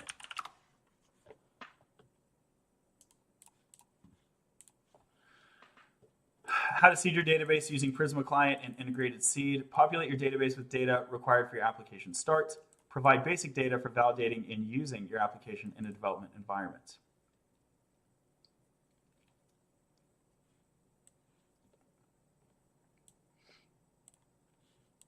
So this is like a one-time seed, right? I guess you could do later seeds when you want. That's what I'm not sure about, because this is going to be a delayed seed, if that makes sense. Let's try it anyway. Cool. So we're going to try to, this might not work, but we're going to try to seed the data that rect created. And so let's go over to Control P, rect quiz, enter. So here is the data that rect created. See previous. Well, you have to seed the entire thing, right? I don't know. We're about to find out. I'm going to try to seed one entity. Inline styling, rookie move. It's a hackathon. It's a hackathon, so it's okay. Is there any free courses to learn coding? Absolutely, free code camp. You get what you pay. You get what you pay for, though. So you can finish free code camp, and it's not like it's going to be the best education, but it's good as far as free things go. Okay, so we're going to try to seed this thing.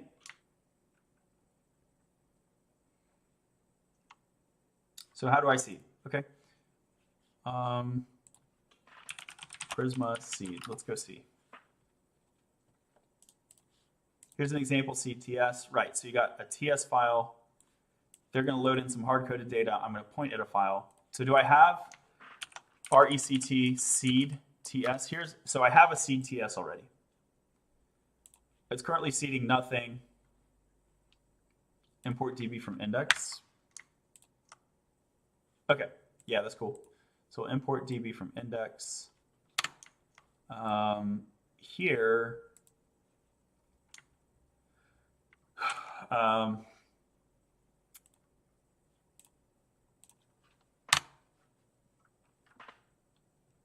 I just import the JSON literal? I think so. Import quiz data from, this is where things are about to get goofy.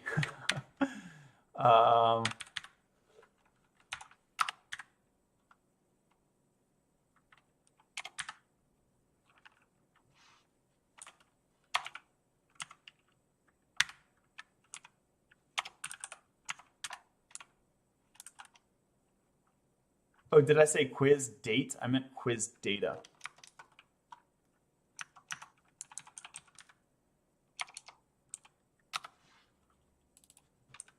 Quiz data.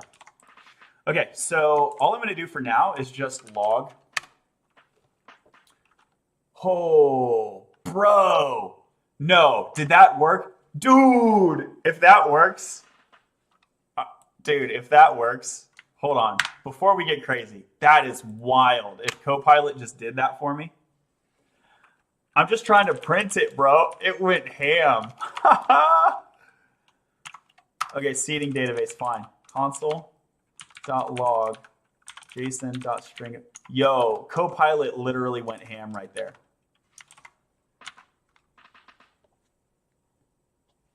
What should I learn to be able to do this? Learn React, not Python. Where did you learn this? Yo, I've been grinding for 10 years. So I started with Codecademy. That's where I learned JavaScript, build websites. When did I actually learn React? On the job. So I was doing vanilla JavaScript, then I eventually learned jQuery, then I learned Angular. See, here's the thing. You understanding how I learned it is not the same as you understanding the best way for you to learn it. Because I learned it 10 years ago. It was a very different world. You should just go to Codecademy. Ruby on Rails, overrated. Hey, book a call with me in my bio if you want one-on-one personalized consultation. Personalized information for you is going to be a lot more helpful than me going over my life story and or giving generic advice. Quick reminder, you can go to YouTube or Twitch and see the full screen. Links are in my bio, and it's the same username, John Vandeveer, same username as TikTok. Okay, so let's see if this works. So I'm going to blitz Prisma seed.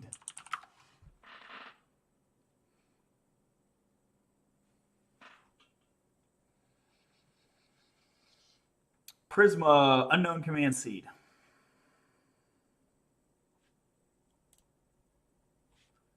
So do I just run the seed file as a TypeScript file?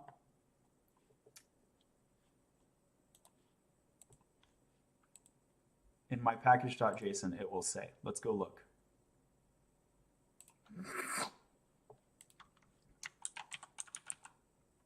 There's no seed in my whole package.json. What?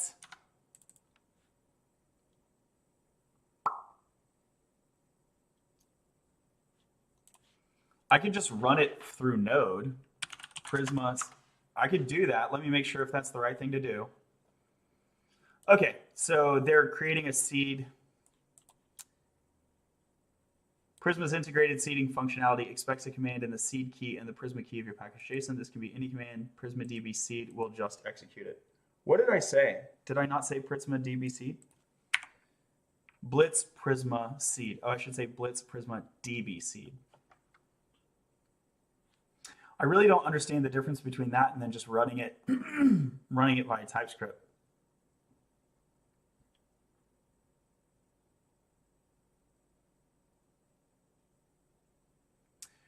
Seeding happens in two ways with Prisma, manually with Prisma DB seed and automatically.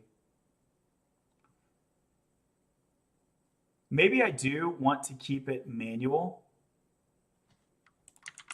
Because I don't know if it'll goof up people's applications if I just drop this information on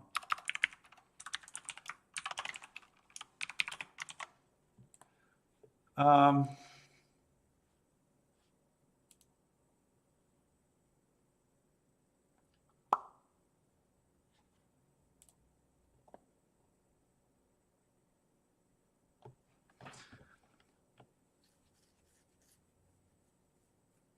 I do want people to be able to spin up the environment without a quiz file if they want.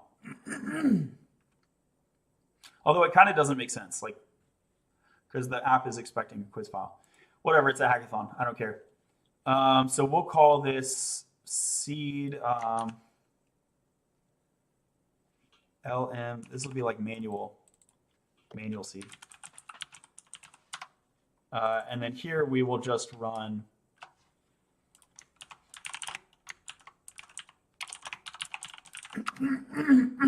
excuse me. So we'll do TS node Prisma seed TS. So here's a manual seed. We're not using that Prisma key because I don't want Prisma to pick it up automatically. We're still going to point at UIDB seed TS. So this will be DB seed TS. So manual seed.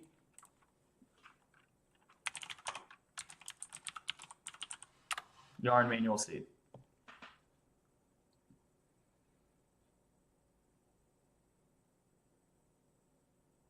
Cannot find module seed TS.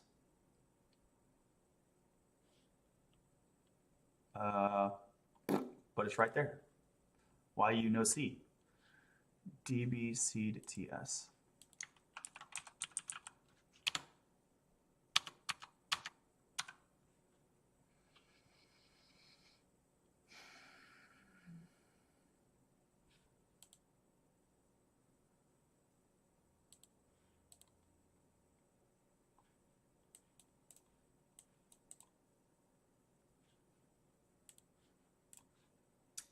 Maybe I need to do this.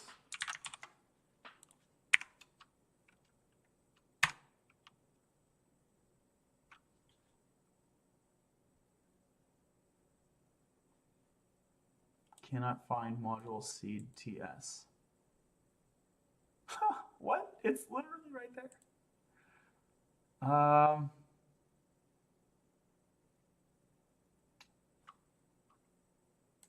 What if I comment all this stuff and I just say print foobar?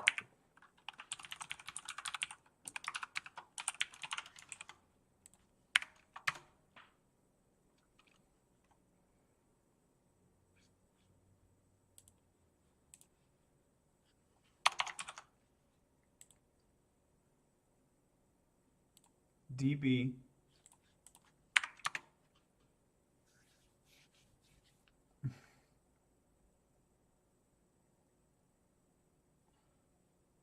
imaginary unreachable require resolve script.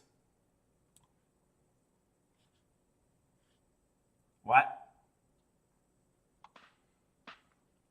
Seeds. Oh, okay. Thanks, chat.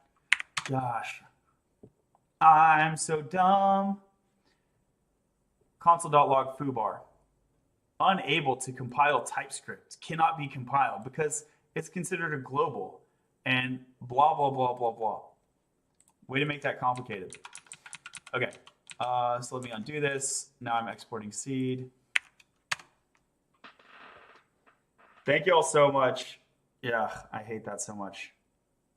Okay, cannot use an import statement outside of a module. Well, we're not really outside of a module. We're in a module. But fair enough.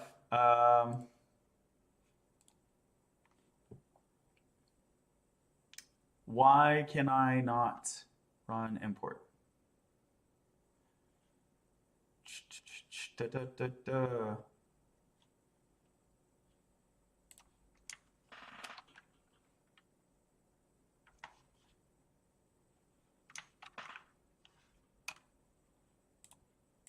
Let me comment. Is it going to complain about DB from index? Unexpected token export. I'm not sure why that is an unexpected token. I feel like TS Node is trolling me right now.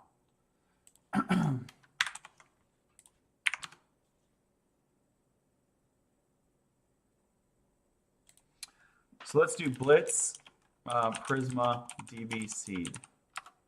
Let's do it this way. And it wants us to add the seed, and then it's telling us to do a bash seed, and a JavaScript seed, a TypeScript seed. So it's also telling us to do this. If you're using ESM, use this. I don't know. Am I using ESM? I don't know. Let's see. Maybe that's the whole issue here.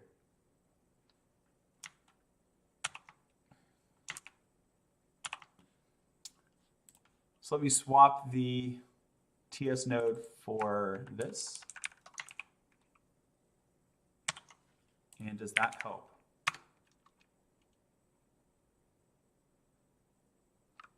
Still says unexpected token export. Man doesn't read chat. I did read the chat, right? That's how I saw that it was plural. Your TS is not configured right. That's true. That is true. Oh, okay. So that's been true anyway, but maybe that's, so it's coming back to bite us. So let's figure this out.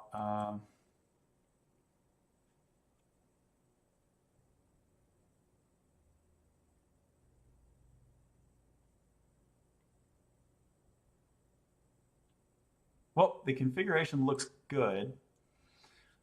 Maybe it's just not using this TS config at all.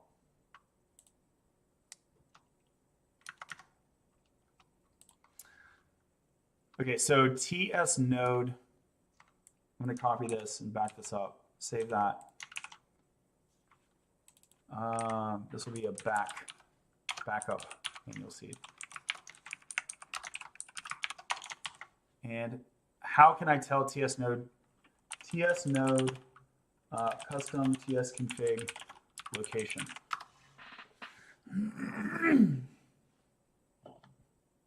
Who would rather study medicine or just do code? I'd rather code. I don't like the whole bureaucracy. All right, so this is exactly what's going on with me. And you need to set configuration through this. No, that's not going to help me. Good try.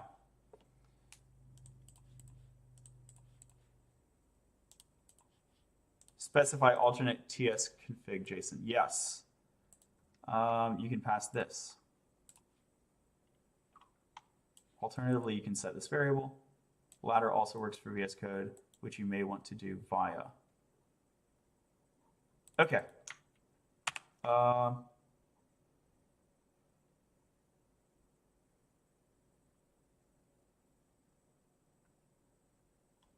How can I tell it to limit this context to my one repository when I'm in a multi-root? I guess I don't care. Like, I guess I don't care. For both TS node and TS node dev, you can pass this.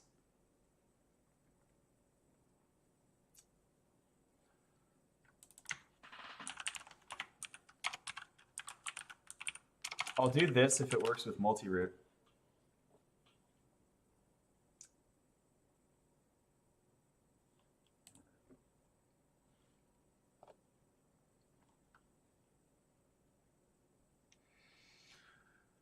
Crossenv is cool.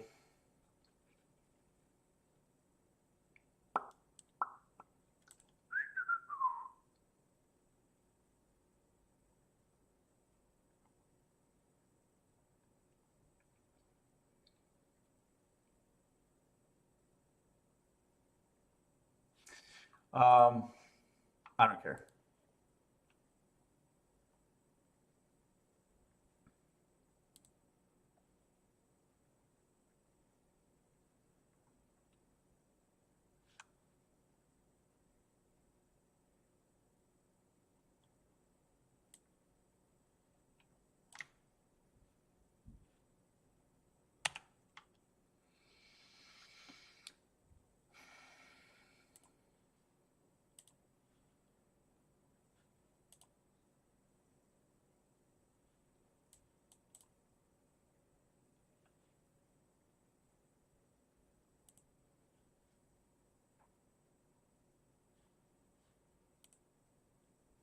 So I think we can use the project flag maybe.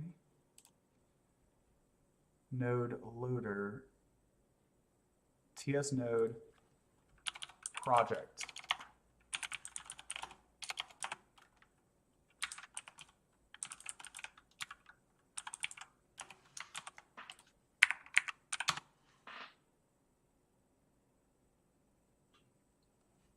Unexpected token export. So that didn't work. Do you use Notion? Not really. Can you say what the project is for newcomers? Add type module to the package JSON.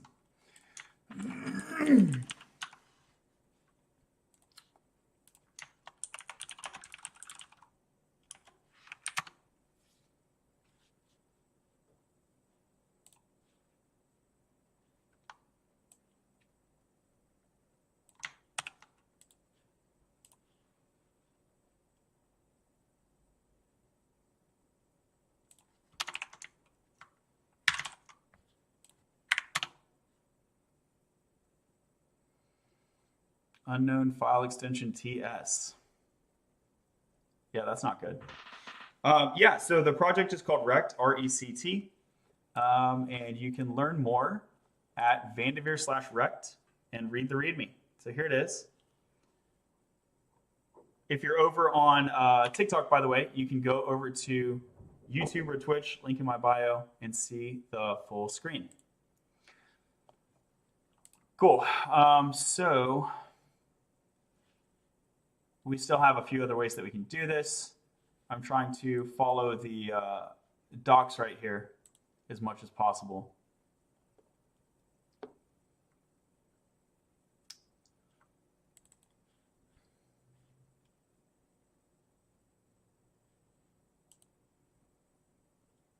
So we have the TS config file right here.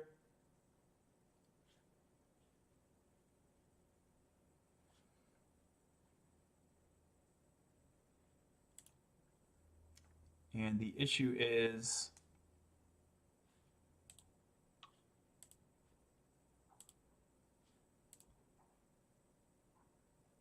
that it's like not being registered.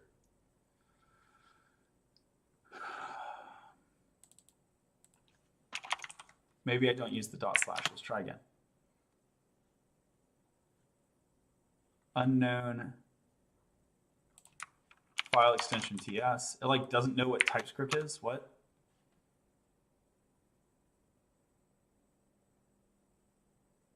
Okay. So this feels like better to load an ES module. Use.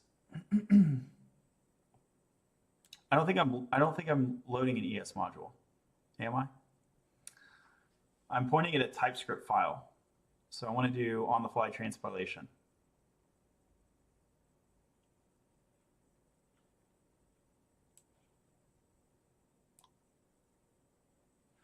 Let me give this to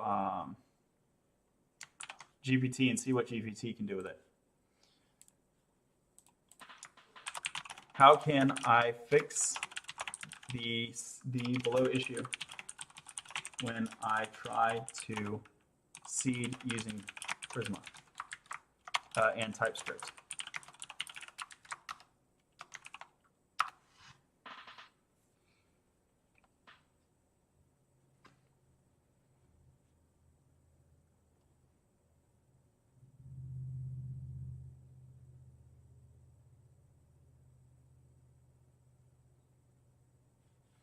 Let me see what I'm doing, and I have another project where this like totally works. So let me see what I'm doing over there.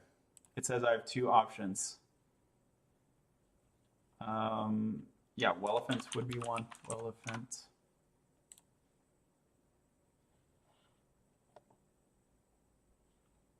DB seed. I'm not using the seed over there. Okay. Desolate.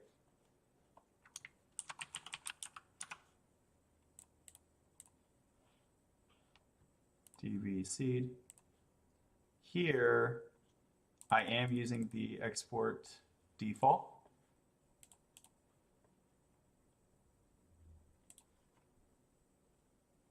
Yeah, and I'm just doing blitz DB seed. Blitz DB seed. Blitz DB seed. Okay, So doing it the Blitz way instead of the Prisma way, I think is maybe my mistake here. Okay, and so Blitz is going to handle all the all that goofiness. Blitz.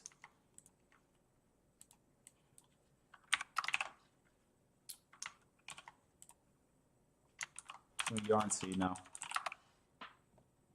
Blitz DB seed.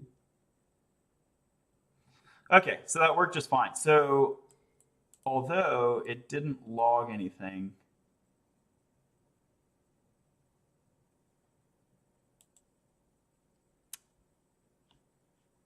so my seed file has this log and it like didn't log anything. But a win is a win. So let me get rid of these two scripts. Check my package.json, make sure I didn't leave anything else hanging around. So I just have this one script. I'll stage that. Yeah, it is concerning, close to the right, it is concerning that my console log is not showing.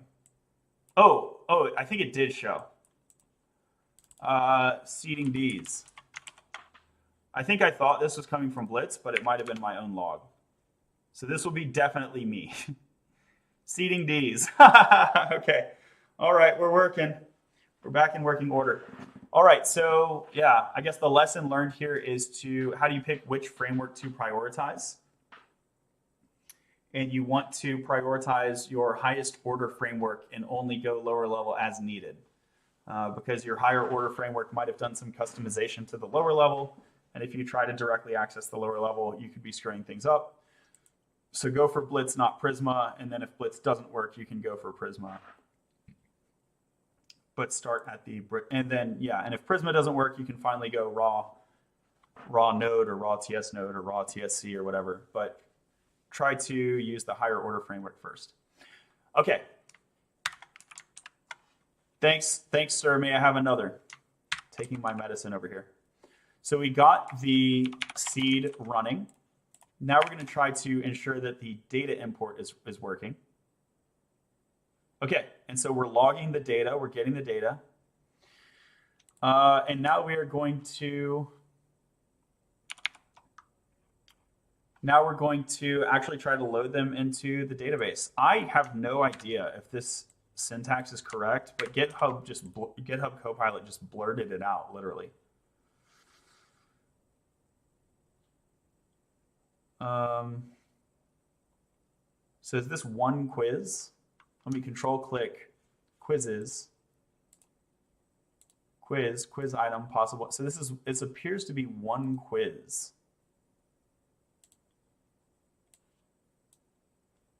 Right, so it's one quiz, 10 questions on the quiz. Okay.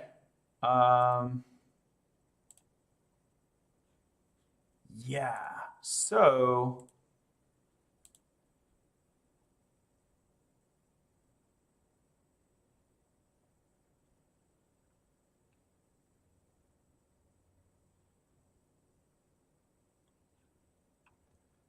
I think I confused Copilot because I called it quizzes, which is multiple, right? Let's go ahead and wrap this in a bracket and make it a multiple, and maybe it will work. So now what is it complaining about? Questions does not exist on type quiz. Okay, so it's TypeScript is already doing some analysis, and it's saying, hey, there's no questions thing here. What we do have is we have quiz item. And this should be quiz items. And this is possible answers. Okay?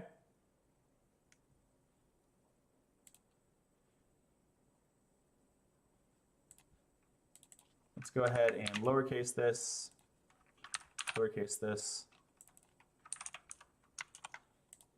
quiz items, possible answers.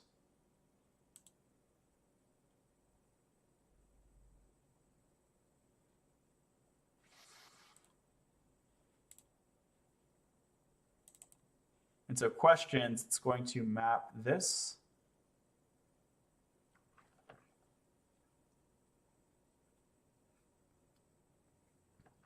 Basically, Copilot got it wrong, is what we are seeing. All right.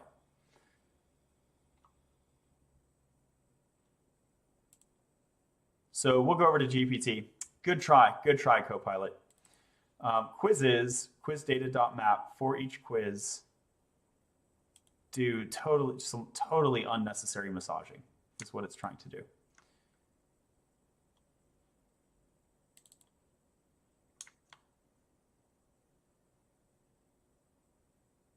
This is saying quiz does not exist on my Prisma client. Blitz Prisma generate. Make sure I have my latest Prisma client.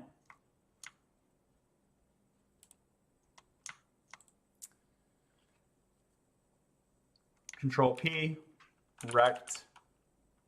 What am I looking for? Prisma. Looking at my schema, because I should have, if I'm not mistaken, something called quiz. Yeah. So the quiz entity should exist on my client, which has my type definitions.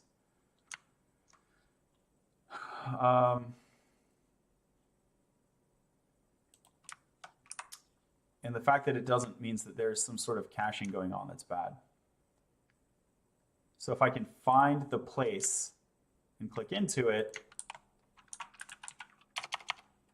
it will refresh the cache. Yeah. So now we're getting everything in memory, right? I loaded up this file manually. And yeah, now VS Code recognizes, hey, the quiz thing does exist and create many does exist. Let me click that. And this is what I want, the create many args. This is the data that I need to create many. Data enumerable, create many input. Okay. So going back to my seed file, I'll call this quiz create many. Then I will explicitly type it.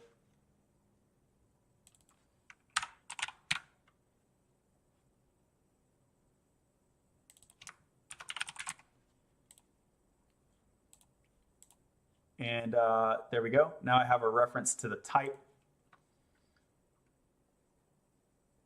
And I'm going to just comment this stuff. Boop.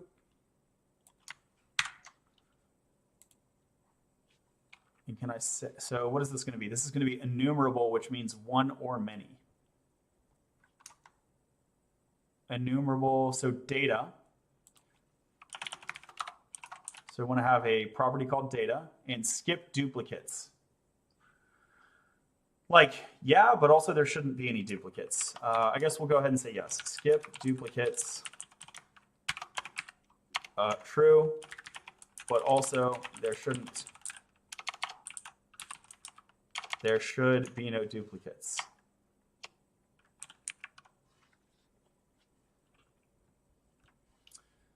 And so here's where we're going to try to say quiz data. Yeah, and it's mad because the type doesn't match. Bruh, so false, huh? Can you help me? Sure, send me a DM or something. Talking about fast API. Bro acts like he knows this, but is confused at the same time. That's called programming. Okay, because Alex says I can make coding in iPhone. Wow, there's a lot of chats going on. Hey, glad to see y'all here. I'm not really up on what's going on in the chat, but that's okay. Create many, but it's never read. That'll just go here. Data quiz create many args is not assignable to enumerable quiz create many args. Okay, I can just say enumerable then.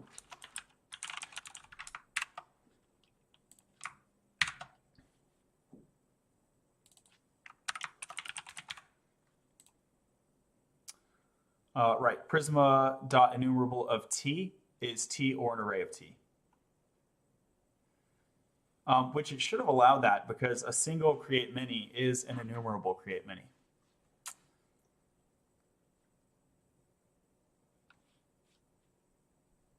Create many args is not assignable to create many input. Okay, good. So we'll fix that. And now this one's happy, right? So now I just need a massaged quiz data.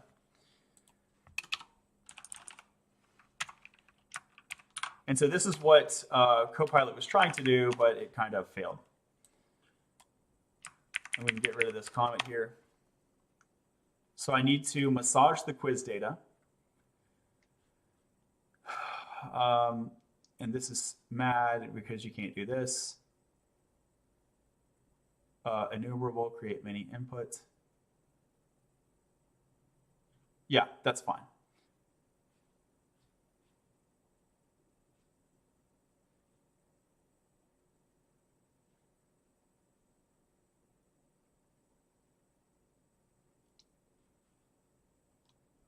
So this is going to be ID. Source platform ID, source platform name. We need more than that, right? We need the quiz items. Okay, one step at a time, I guess, but that's not right.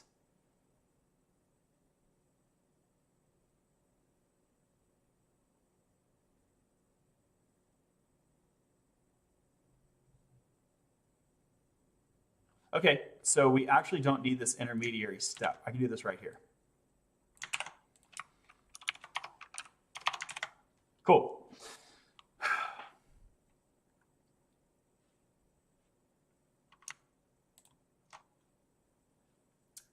Let me go to my schema. So the schema is incomplete.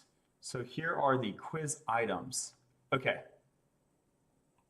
Here's a quiz, and then we have quiz items.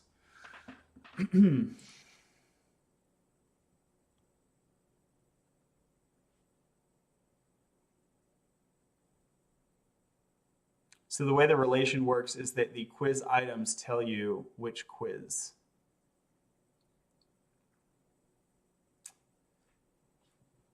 So I can have a massager that outputs both of these things. Let me close this, close this, close this. Quiz create many. So I should see quiz item create many. This quiz item create many. What is this input envelope? Quiz item create many.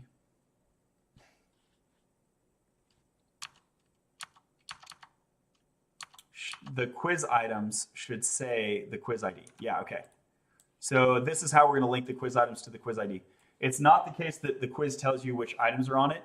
It's the case that the quiz item subscribes to a quiz, which is sort of strange, but that's how it is today. So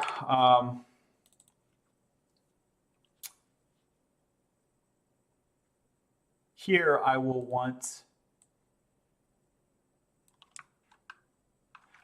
both. Quiz create many, quiz item create many. So here I want both.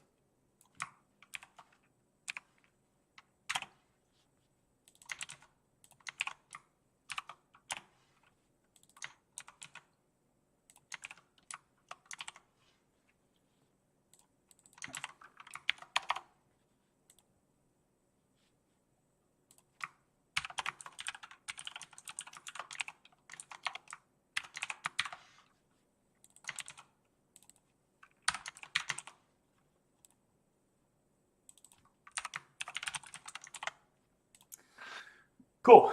So I am making the quiz create many and the quiz item create many at the same time. And now I just need the contents of this mapper function. And by the way, while I'm at it, are there other things that I want to create? So I have the quiz item and the quiz. Is that everything I need? Curriculum unit, no bigs. Possible answer. Yeah, I'm also going to want the possible answer. So here I go to the quizzes. Possible answer. Yep, so I need one more entity.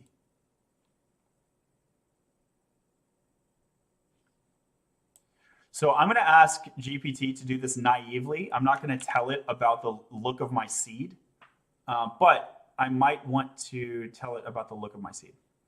So we'll try this in 2 attempts. What's your stack and idea? The stack is Blitz.js. You can Google Blitz.js. Okay, so we're going to do a new GPT, a fresh one.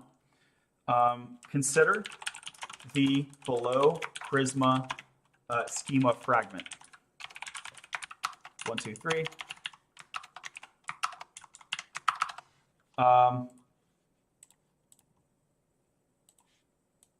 many tokens are in here? Token counter. Not that many. I can dump the whole file if I want. 2,400. Yeah. That's okay.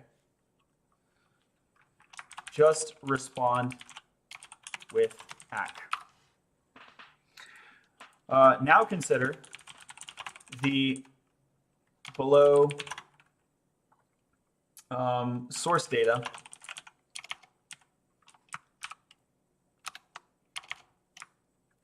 for making a quiz.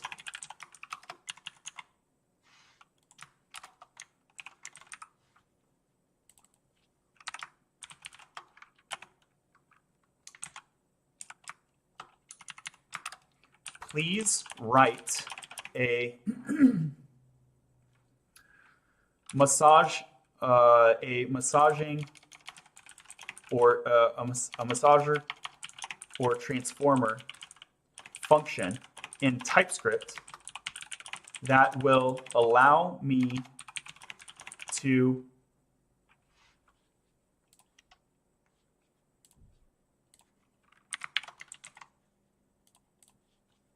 load the JSON data into a database using an expression like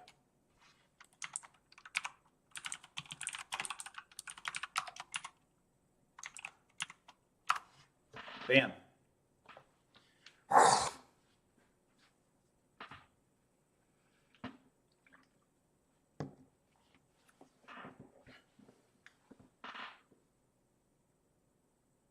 It's called a mapper, not a transformer. You can call it a transformer, yo, chill. You can also call it a massager. There's things called synonyms. What are you developing or coding for? A hackathon. Nat says he's too busy. Yeah, I probably was too busy. Let me see if I can see what you're talking about. Thank you for that. What's your stack? It's Blitz.js. Here, check this out. You can just Google Blitz.js. So if you just Google it, Blitz.js, it comes right up, blitzjs.com. And this is a full stack toolkit for Next.js. So it's a wrapper around Next.js. Prisma is a library that makes it easier to work with and visualize databases. Yeah, pretty much true. What is a massager? Transforms data in what way? In any way. It's a generic term. It doesn't transform data in a specific way. You can see an example. So basically, if I have two different schemas, and if I take an input data and then I cause it to apply with a subsequent schema, what I have done is called massaging. It's also called transforming. It's also called mapping. You can also call it wrangling or cleaning. So these are data engineering terms. What we're doing right now, we're actually doing data engineering in TypeScript, believe it or not, which is a little bit wild, but that's what we're doing. Okay, so here is all the things that it is suggested. We'll do this for now. This quiz input type I won't need because Blitz is going to displace that, but we'll use it for now. Okay. So this quiz input type, and then transform JSON quiz to create many. So here's this just massive ugly function. And you can see what it does is it maps it from one to the other. So it's taking one and it's creating the other.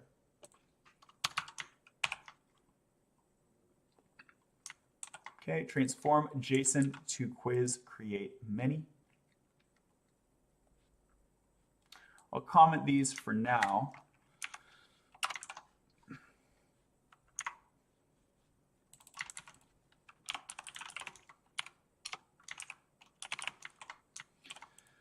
Just do this for now. Yeah, input JSON, quiz input, your input JSON data. So that's going to be, is it already typed the argument? Yeah, it already typed the argument, so we're good on that. Quiz data.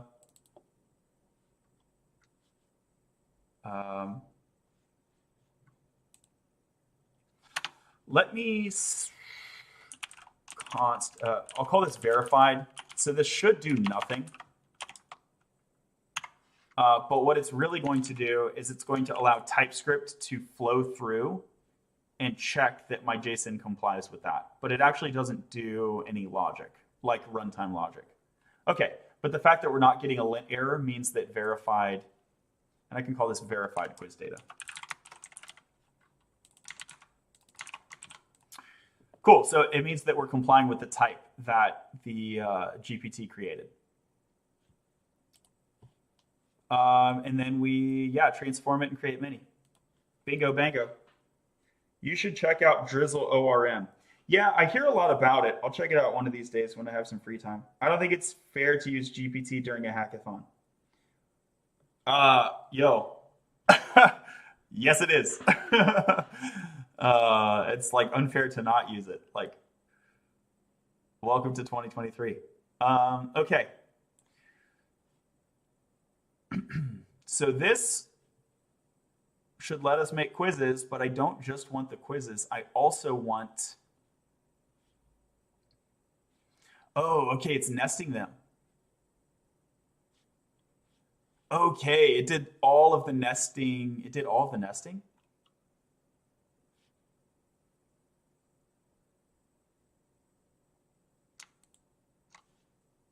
That doesn't work. That doesn't work.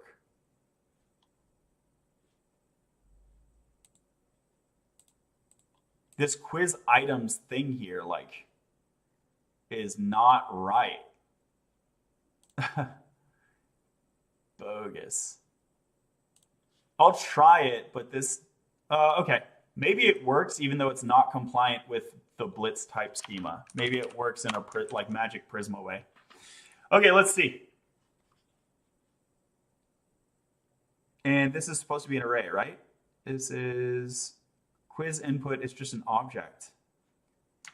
So it's not verifying. Dang, it's actually not verifying.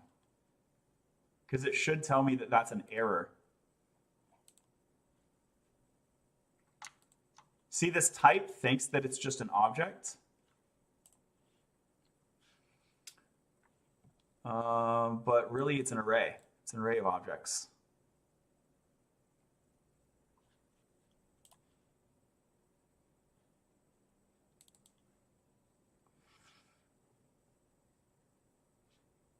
So input.map means it is looping.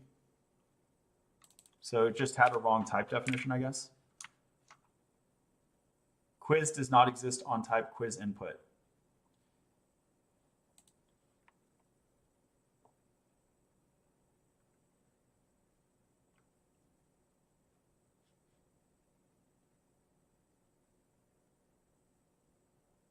It does though, right? Oh, okay. There's a low key brackets at the end. Cool. All right, no, we're good. So quiz input is an array. You just got to look all the way to the bottom of the tooltip to see it. Okay. Let me stage all this. Come back over here. Blitz, Prisma, generate. No, we don't need to do that. Yarn seed. What language is this? This is TypeScript. Okay, so it didn't work. The URL must start with the protocol. Oh, okay, so the URL is just wrong.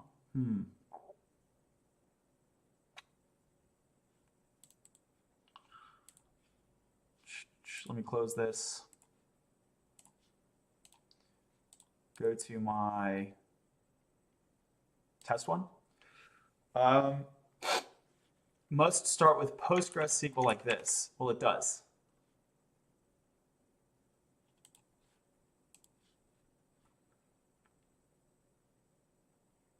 So where's it reading env from? It's reading it from here. Let me take this off screen real quick. Make sure that I don't have like a typo or something in there. Oh, okay. It could be pissed because I put double quotes there. All right, let me remove the double quotes. Maybe it's trying to actually include those in the value. That would be goofy, but you never know.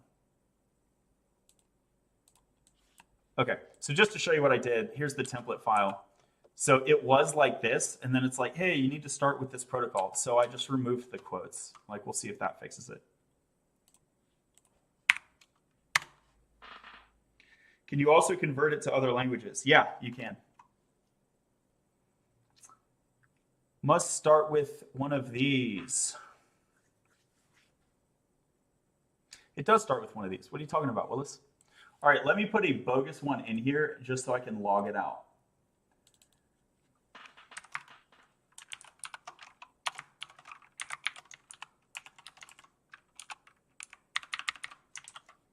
And the other thing, the other thing it might be, yeah, okay. I know what it is. I have a env.local that's overriding it. I'm pretty sure that's the problem. So let me update that as well.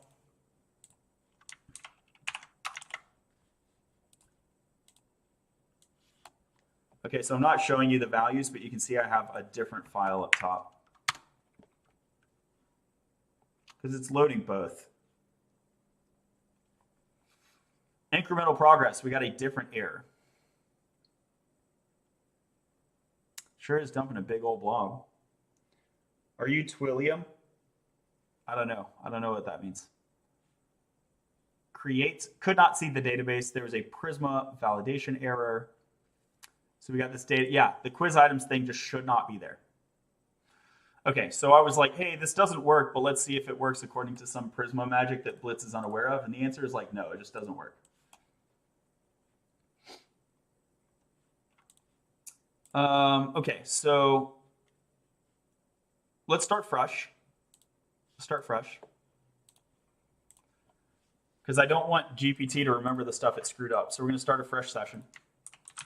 Consider the following seed.ts file that is being used with Prisma and TypeScript in a blitz.js application.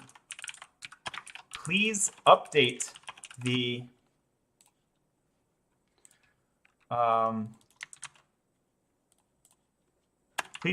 seed function so that it to include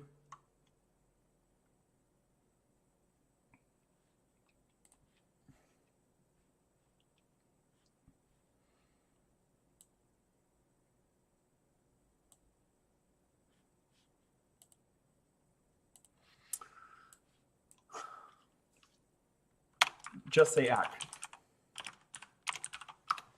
No, I did. Dang, I screwed that up. Let's make a new one. Sorry, I screwed up that prompt. Consider the following seed.ts file that is being used for Prisma and TypeScript in a Blitz application. Then just say ack. I need to actually include the file. So I want to make it aware of the file and the schema both. Okay. Control P. Rect db Prisma. So that's fuzzy typing, and here we go. Control X, Control Z. Why Control X, Z instead of C? So I can see the visual removal, so I know that it copied. Sometimes I'll hit Control C and it like doesn't actually work. Now consider the related Prisma schema file.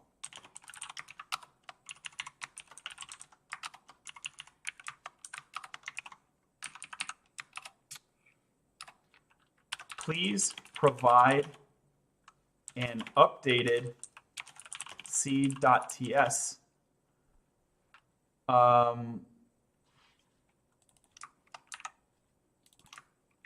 please update seed.ts so that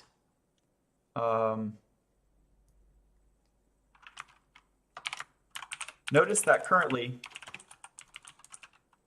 notice that seed.ts, notice that the seed function in seed.ts currently creates only quizzes. Please update the seed file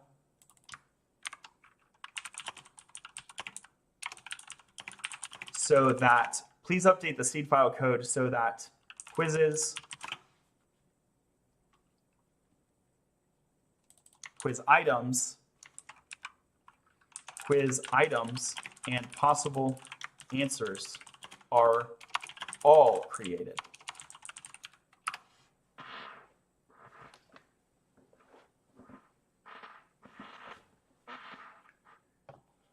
What does he do?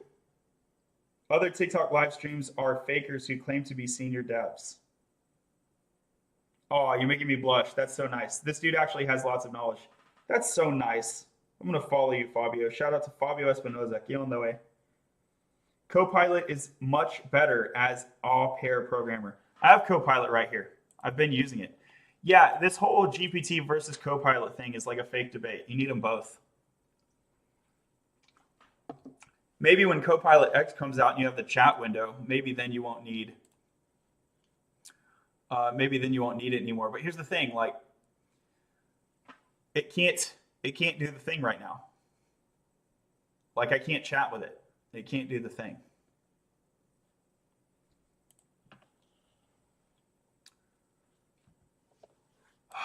Okay. The only missing part is to create the associations between the created quizzes and their respective quiz items and possible answers. You can achieve this by updating the Prisma schema and the seed TS file. First, update the Prisma schema to include relationships between the models.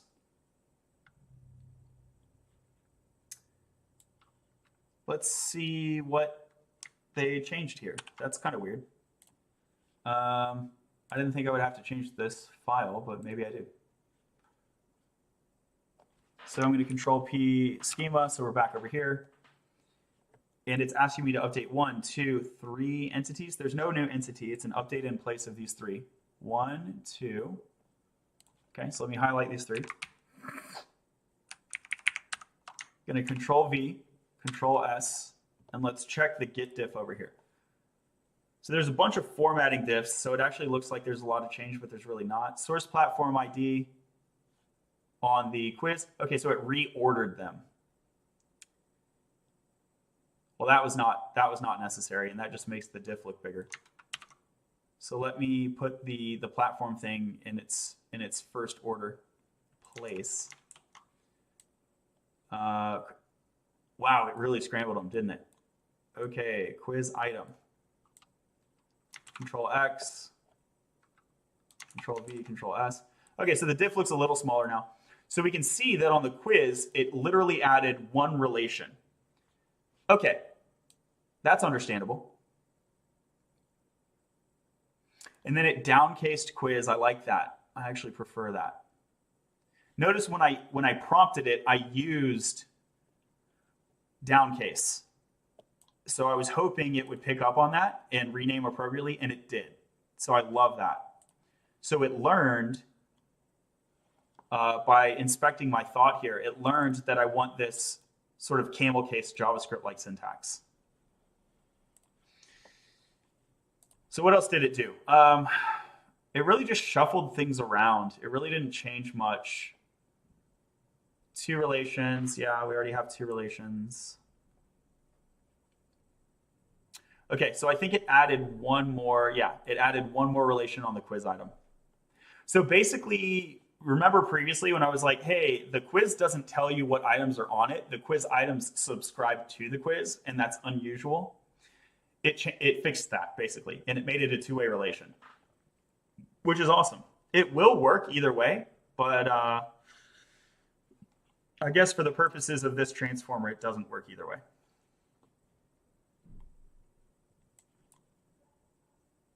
And now it's doing a create mini output still.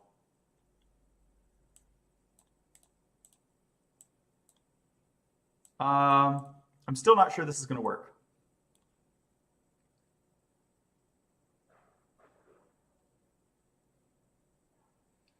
We'll create quizzes, quiz items, and possible answers. Nope. It is just returning. It is just returning.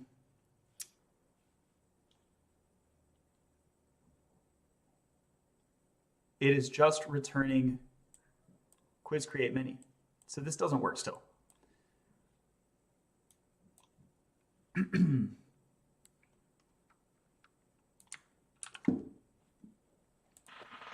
I cannot create quizzes, quiz items, and possible answers. You know what? Before I say that, let me give it a try.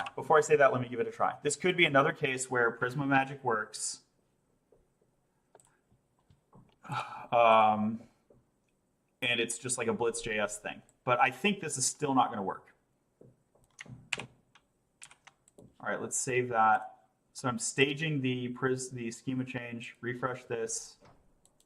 There's actually no change detected in the CTS. That's fine.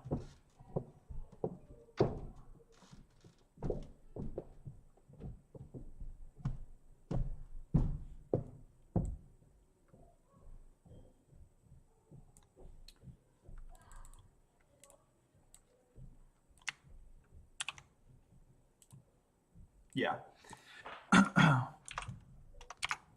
That code results in the following error, in the below error. And then instead of telling it what to do, I'm just going to suggest in the below error, do we need to separately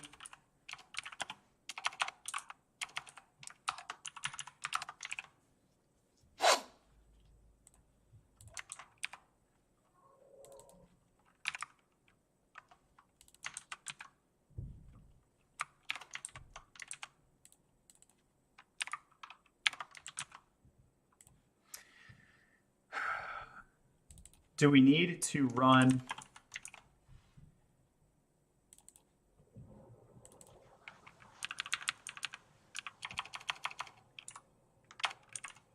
three times? One for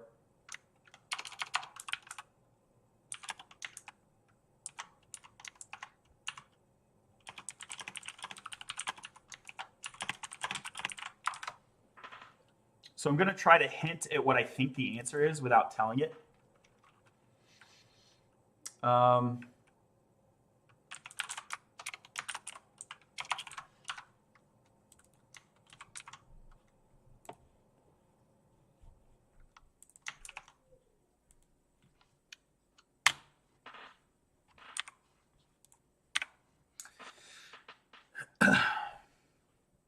Here we go. So it finally figured it out, right? I apologize for the confusion. You're right. The create many function does not support nested writes. Ooh, transactions. Let's go. The model of a global brain is near, if not yet achieved. It's not yet achieved. I'm taking AFK time from coding, and I'm watching this on TikTok. Hey, thanks for being here. Smash like if you like it. What computer language is this? It's TypeScript. A server engineer does not take this long to init a server. LMAO.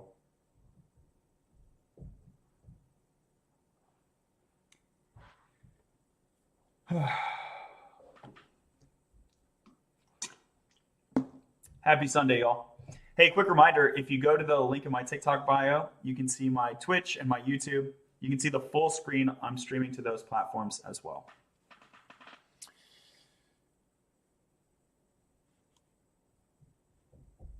Okay. It's not letting me scroll left and right. Okay. Returns a void promise. Oh, this is kind of a scary thing to do, but let's do it. Async function all the way to the bottom. So I'm gonna hit the home key, Shift End, Control Shift End, Control V, Control S. We can run over the diff real quick, but basically it completely rewrote the massager function to internally handle nested transactions. This is like a day of work for an engineer. So I don't know if it's going to work, but if it does work, that's really cool. Also, my function at the bottom here. That is a long name there. Talk about preferring a precise and verbose variable name to a terse and inaccurate one. Create quizzes with quiz items and possible answers. That is blessed. That is a blessed name. Frank says the stream is much better than the one on TikTok. Cool, cool. All right, so y'all heard it here. Go over to YouTube instead of TikTok. Is ChatGPT Plus worth it for programming? Absolutely yes.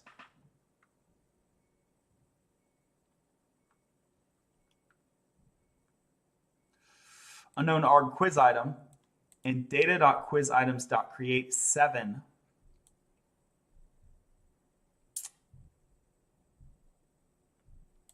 Does this mean my my seventh item in the JSON is messed up? 1, 2, 3, 4, 5, 6, 7.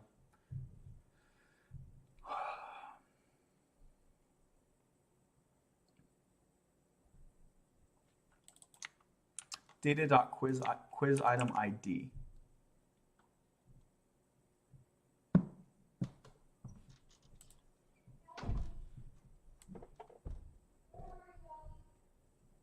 Okay, so my quiz items have an ID. They don't have a quiz item ID. That's okay.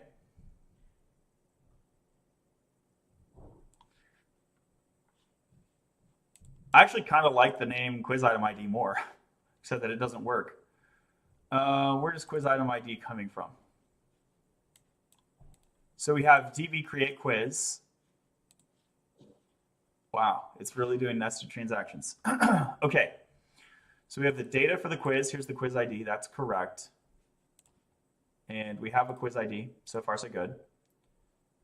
Quiz items. Good. Possible answers, good. So the arguments are good. Create statement, I'm fine with. ID, platform, cool. I do want a quiz name. I guess we can leave that alone for now. Quiz items.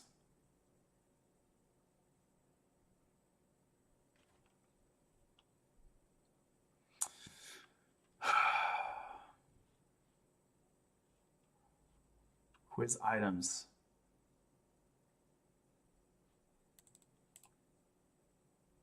ID, question. So for each quiz item, we're doing a nested create transaction. Wow. Okay, so here's the item ID. That should work. It's working. So this is the issue, is the second layer of nesting. Answer ID, quiz item ID. So this is the part that's not working. Yeah.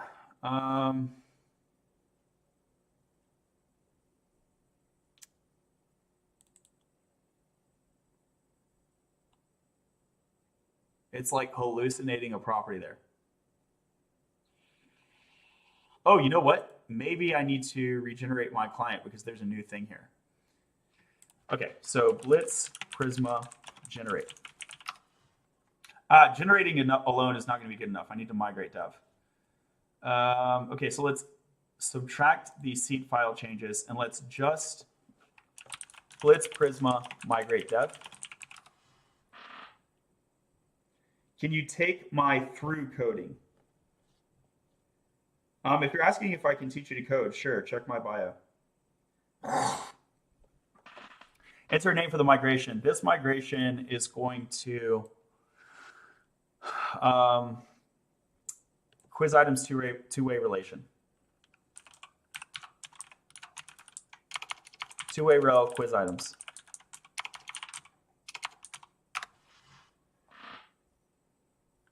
Okay, so we will stage that, and then FEAT, two-way relation quiz items. Commit. Now that we've done all of that, let me right-click, close others, and now let's try our seed again, yarn seed.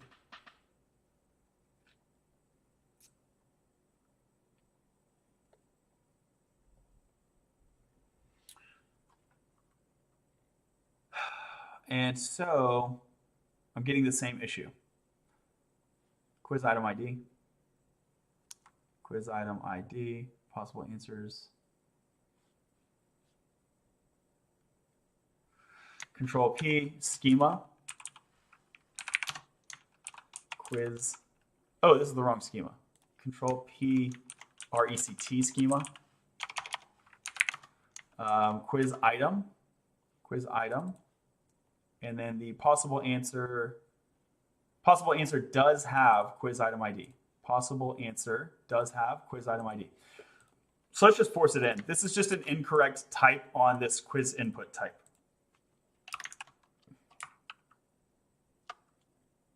It's a number, isn't it? Yeah. Cool, let's try it again.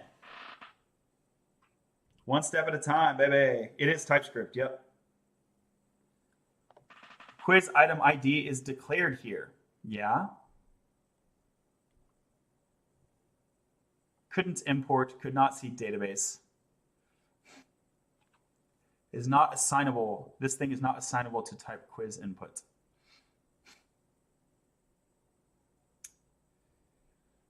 The types of property possible answers are incompatible, okay? ID, number, text, string is not assignable to. Cool. All right. I think this could be a quick fix for GPT, possibly.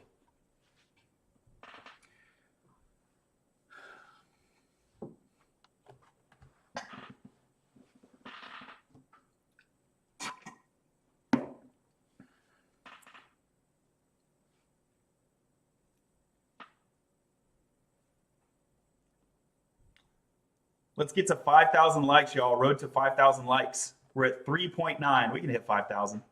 Over 100 people on the TikTok stream. Thanks for being here. You can go over to YouTube or Twitch and see the full screen. Our friend Frank said that YouTube stream is much better than on TikTok because you actually get to see the full screen.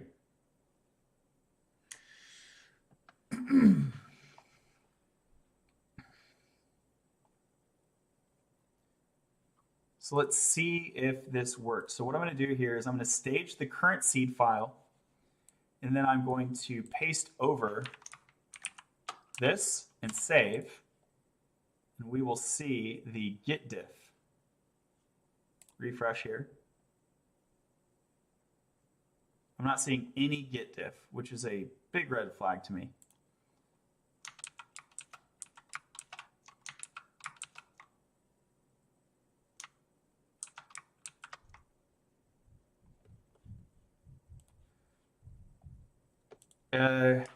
How is that code different? You're right. I mistakenly provided the same code snippet. Bro.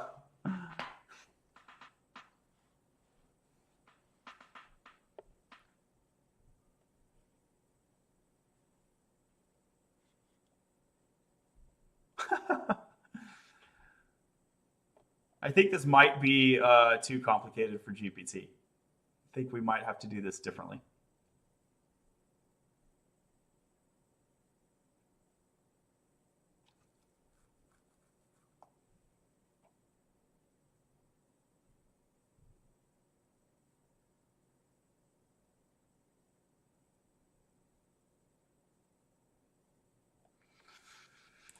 Okay.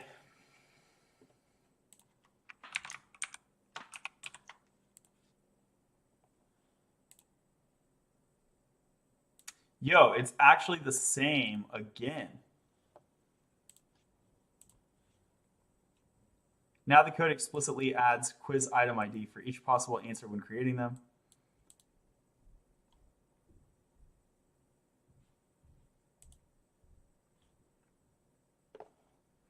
Yeah, okay, so I am kind of not feeling GPT on this one now.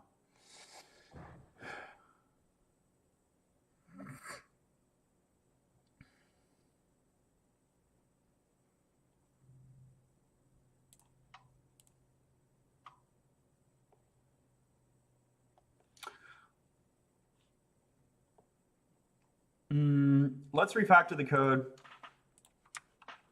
Refactor the code so that I do not use db.transaction.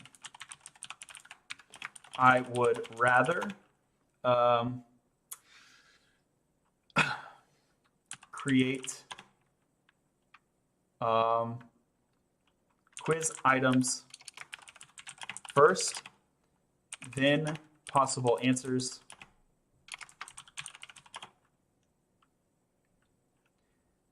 in a separate DB call, and lastly, call to create quizzes.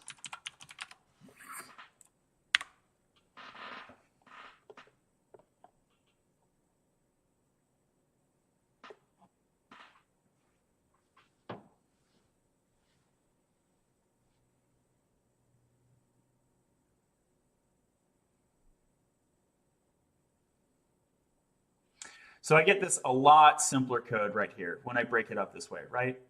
And I don't have to deal with transactions, so I'm a lot happier with this. It's also going to be easier to troubleshoot if it doesn't work. Like if GPT had spit it out and it worked, I would have kept it, but it didn't work.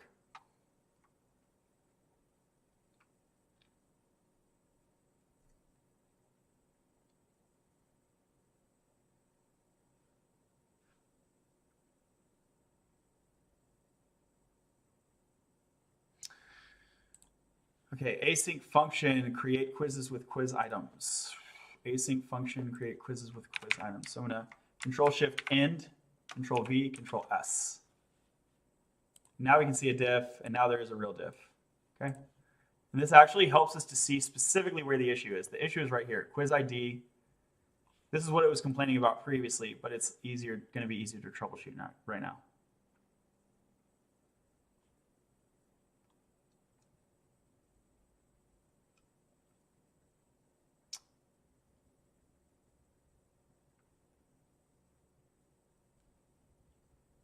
So what is the item here?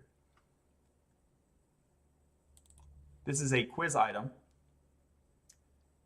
An item does not have a quiz ID.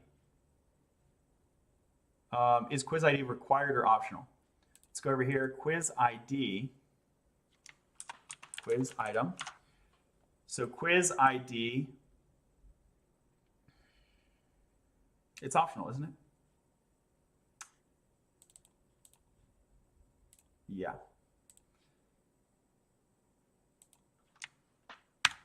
So I think I can do this.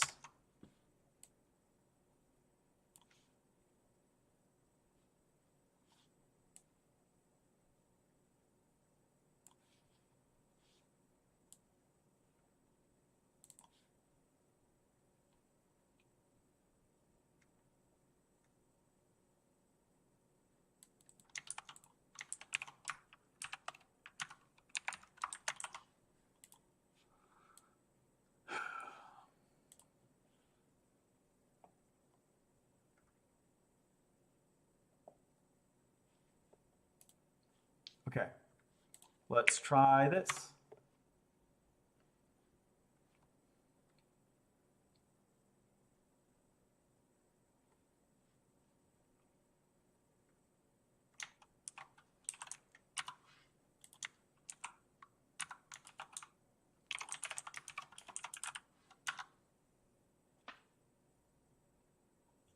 It's like it's reading from the Matrix. Yep.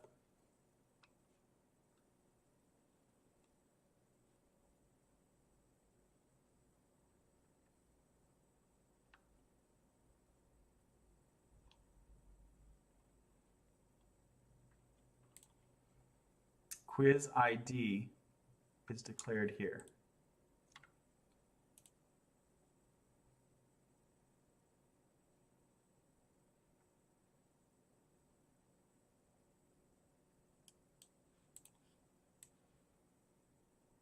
Okay, so it needs to have the quiz.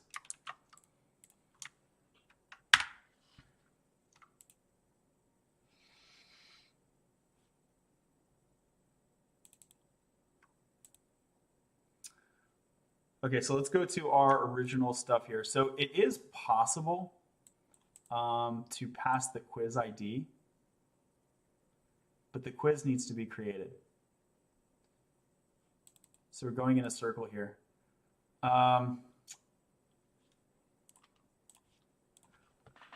Let's make the quiz first so that we can provide the quiz ID.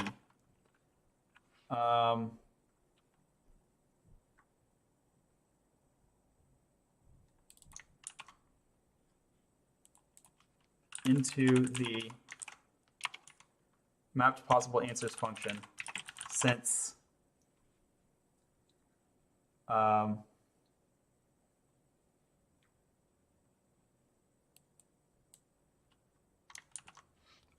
actually that would be so that we can into the expression, since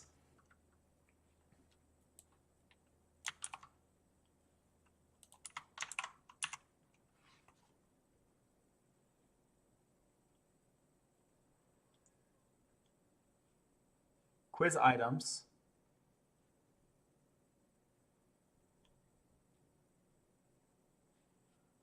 hold on, I think I'm saying this wrong.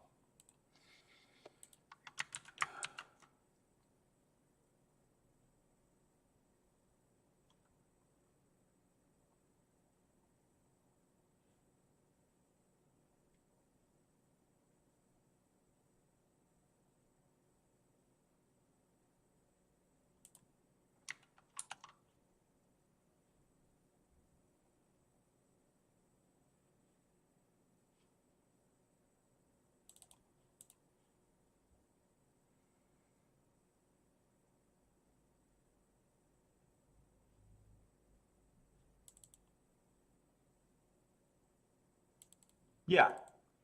So this is the quiz item create mini expression. Quiz item create mini expression. Since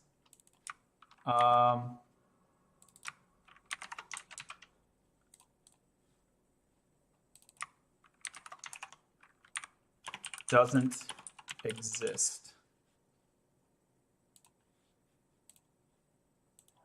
Quiz item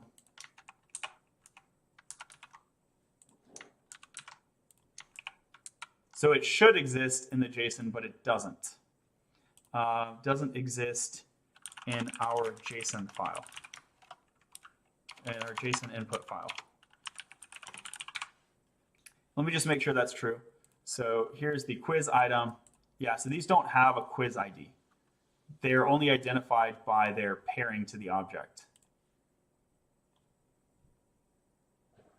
So we can go ahead and create it. Quiz item ID.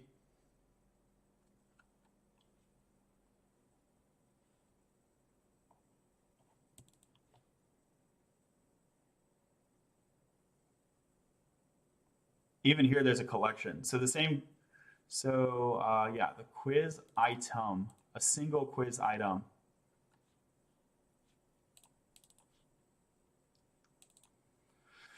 It doesn't have a quiz ID. So here's a quiz item. Let's add a quiz ID, which is a number.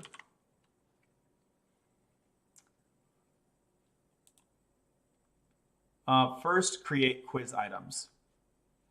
For quiz items, and then here's quiz data.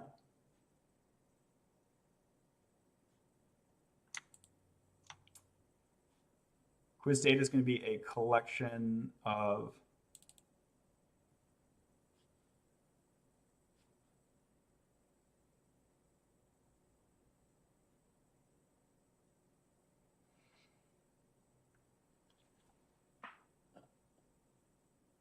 Are you working? It's a hackathon.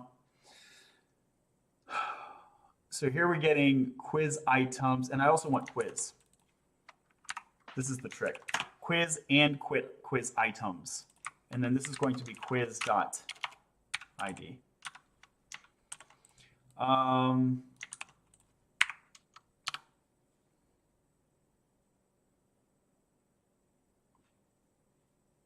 Quiz ID is declared here.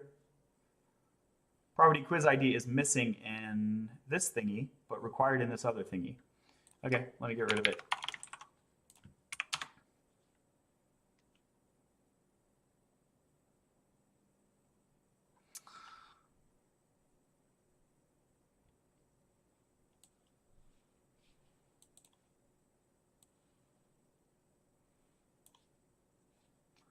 Possible answers are incompatible.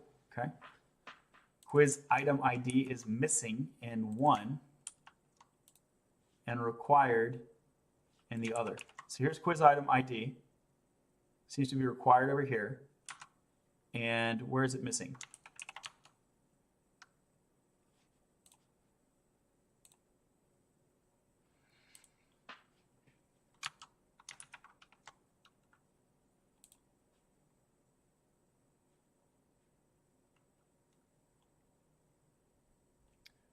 Quiz item ID is missing in type ID number, type ID text is not assignable to ID text quiz item ID, quiz item ID. So is this in the raw JSON? So these don't have a quiz item ID. Okay.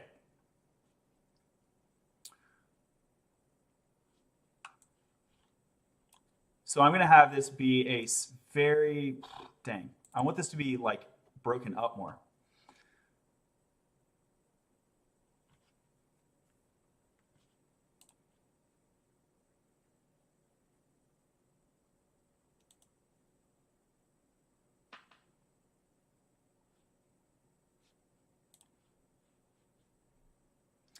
They should not have a quiz item ID. They should just have ID, and they do.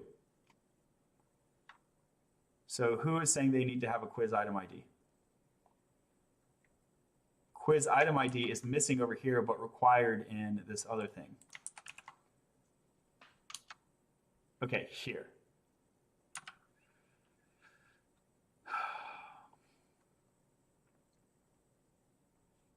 It's required at creation time, but it's not required here. Possible answers. Possible answers.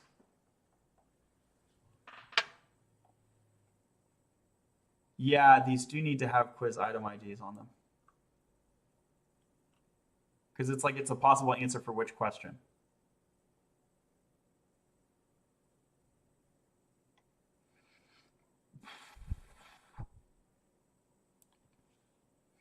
Could be a possible answer for any question.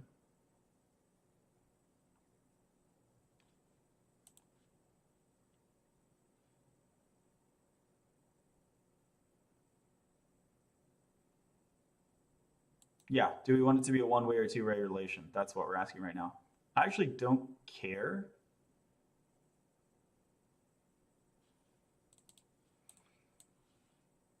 So could I just remove this and would it still work?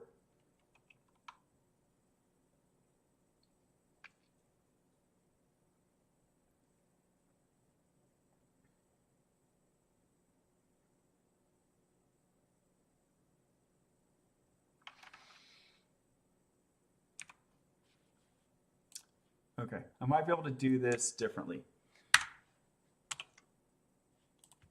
Can I just comment that?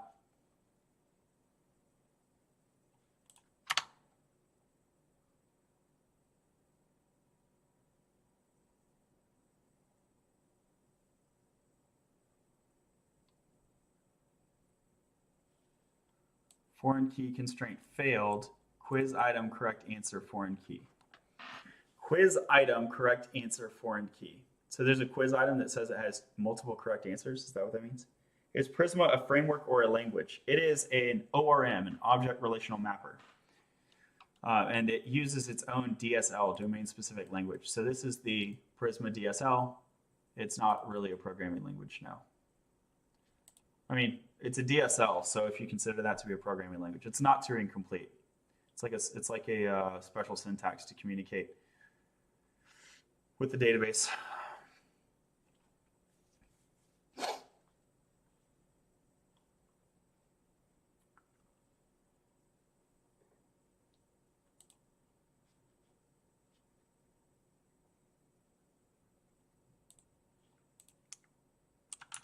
Okay, let's do a fresh GPT. Consider the following TypeScript Prisma seed.ts file code.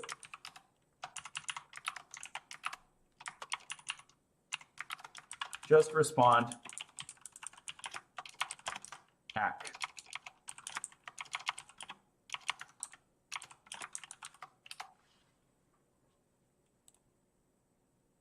Is it too big? Token counter.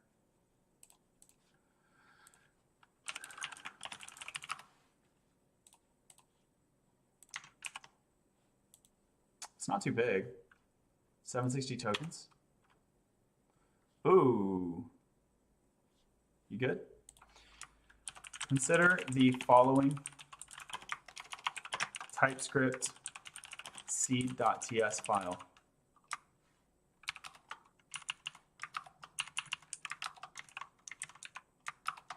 Just respond at.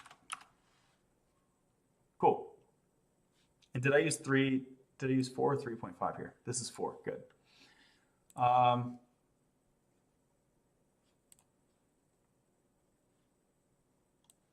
Quiz items, possible answer. Now consider the following Prisma schema fragment.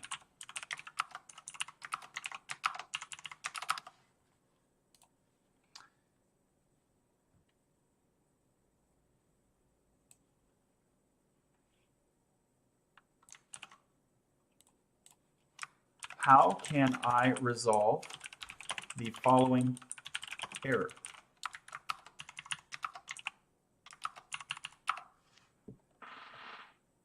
How are you accessing GPT-4? Because I pay them like 20 bucks a month.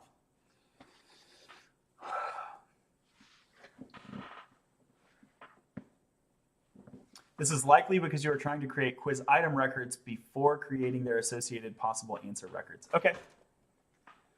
Yeah, that can make sense.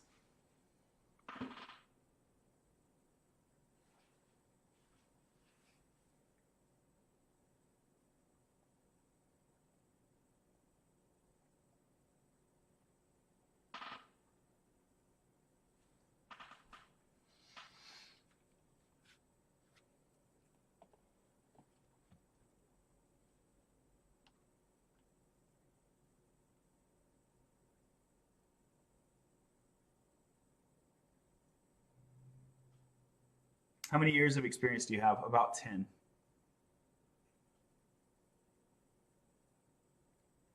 ChatGPT is your friend. Absolutely. Hey, tap the video to like it. And let's get over 4,000. We're at 3.9. That's really bugging me. Oh, there we go. 4,000. Thank you so much. That was bugging me a lot. Are you using GPT-4 or 3? The answer is 4, GPT-4. I'm really not too impressed with GPT-3 personally. I don't know about you. So let's go over here to the seed file.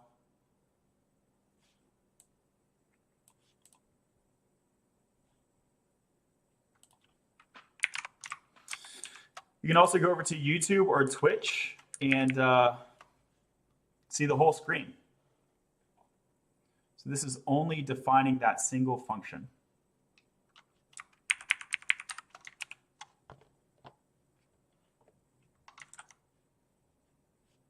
So let's see the diff here. Okay, moderately substantial diff. We got some comments, that's good.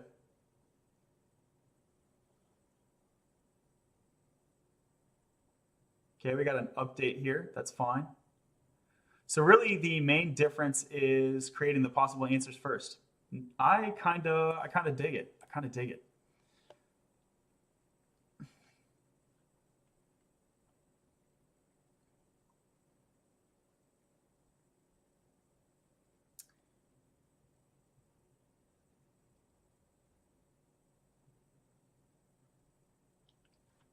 Thanks for the follows. I'm a CS major and use ChatGPT sometimes to help. Is that bad? Should I only rely on my own self for now? Use ChatGPT, it's fine. I mean, for your homework, it might be against your homework rules for your class or whatever, so I'm not telling you to cheat, but like in the real world, it's fine. Do you ever feel imposter syndrome with that much experience? Uh, yeah, sometimes, I guess. It's pretty much gone away by now, but it's not 100% gone away. But definitely had it for years and years. Thank you for all the likes. Okay, so what is the issue here? The issue, property quiz item ID is missing in the type but required in possible answer create many inputs.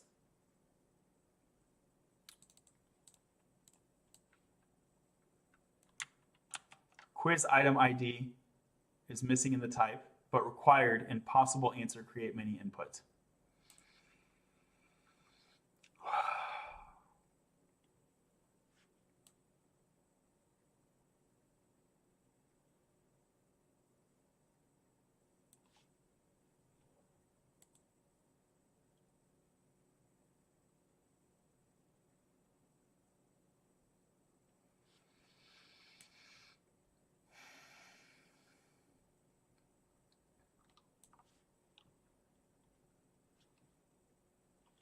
Yeah, I can think of two different things to do. One is I can create a bare quiz first.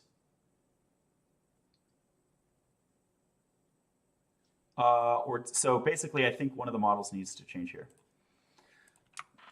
I received the error.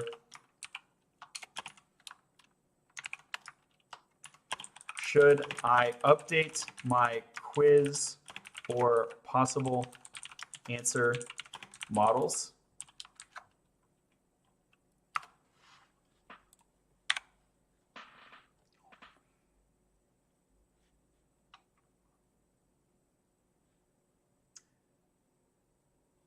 To address this issue, you can create possible answers alongside quiz item records in a single loop. Nice.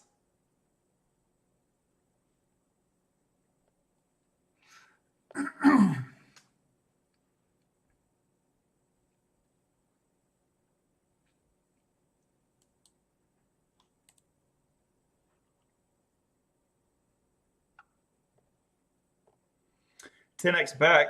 What's up? What's up? Thanks for the follow. Markham, thanks for the follow. James, Zero AG, Andrew, Steve Goodrum, Kenny Jeff. Did I say that right? I don't know. Thank you all for the follows. You go over to YouTube or Twitch and see the full screen, by the way.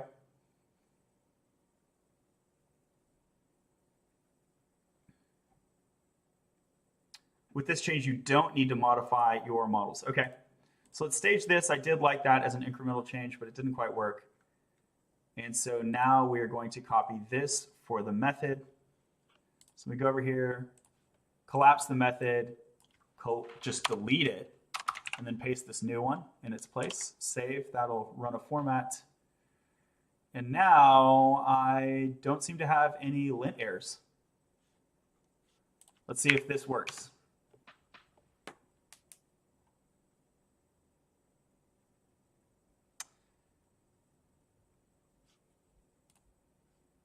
Okay, so I have a foreign key constraint failed on quiz.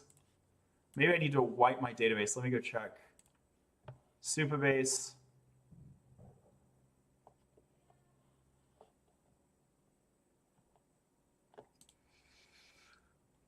Do I have quizzes and quiz items in here? I want to make sure these are all empty. Quiz result, possible answer. Okay, they're all empty. So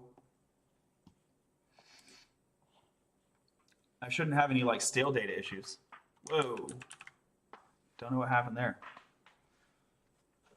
Let me yarn see it again. Draw out the schema. Nah, takes too much time. It would be cool. I think there's like a visualizer though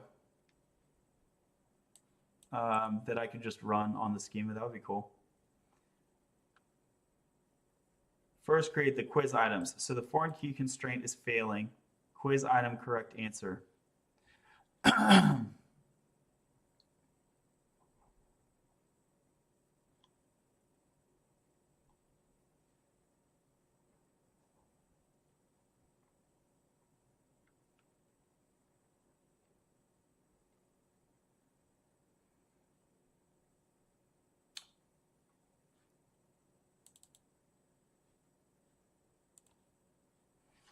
There's only one here. So,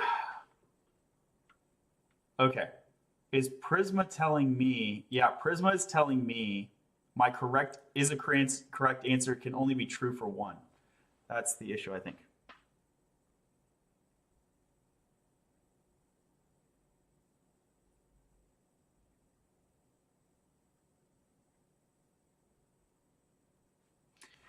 Is that actually a problem in my data? Am I saying that it's there's one of these things like this is the correct answer for interesting?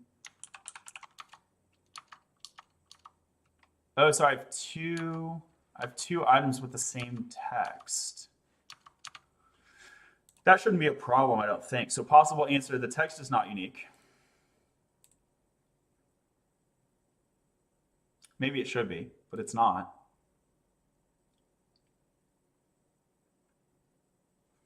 Correct answer ID.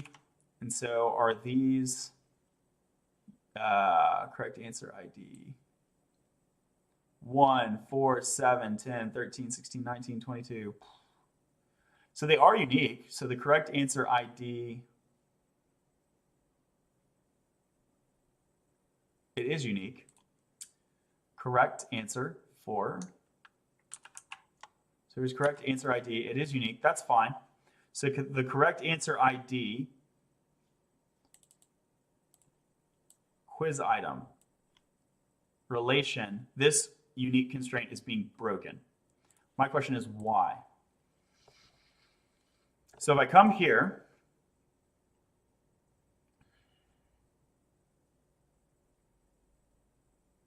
yeah.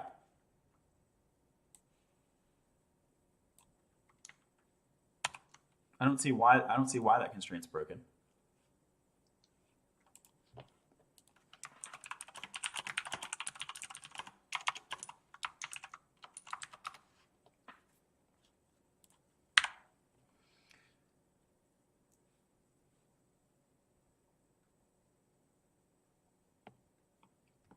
Due to the for key constraint, we must create possible answers before creating quiz items. I hope it doesn't end up giving me an error loop because isn't this what it told me to do before? First create possible answers. Oh, and it's going to say, hey, use the transaction thing again. I'll try it, but if it doesn't work, we're going to roll that back.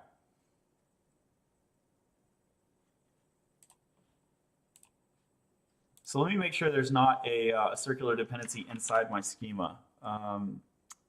Rect schema. So which do I create first? I can create a quiz with no items on it. And next, I should be able to create the items. Okay, and so I can create the items, and I need to have a correct answer ID. Okay, so maybe this is the issue. Well, I asked it, yeah, and I can't make this optional because then it wouldn't be unique. So I need to have the correct answer in place before I build the quiz item. I need to have the correct answer in place before I build the quiz item. That's the issue that I'm running into.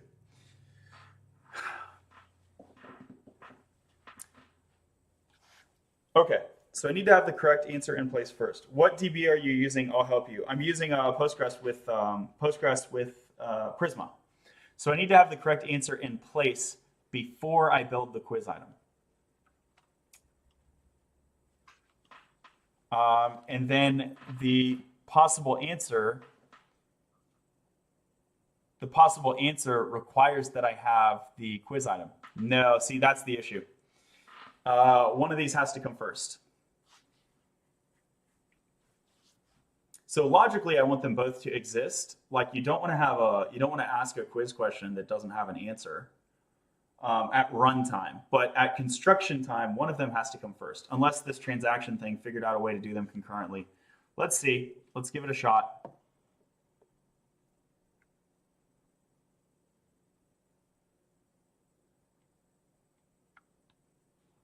So this could work if it got the transaction syntax right, which is pretty tricky. So I'm never really sure if it's going to get that right, but we'll give it a shot.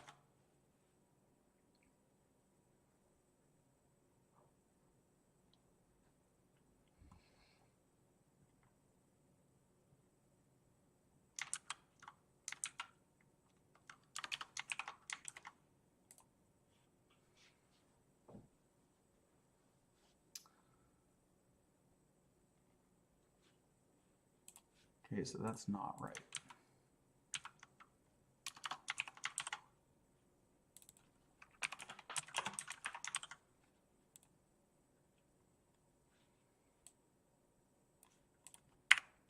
All right, let's give it a shot. Logically, you want the IDs to be defined first. You can't just have the IDs of what? You can't just have the IDs defined first. You need to pick the entity that's going to be created first, and it will be assigned an ID. Could not see database. All elements of the array need to be Prisma client promises.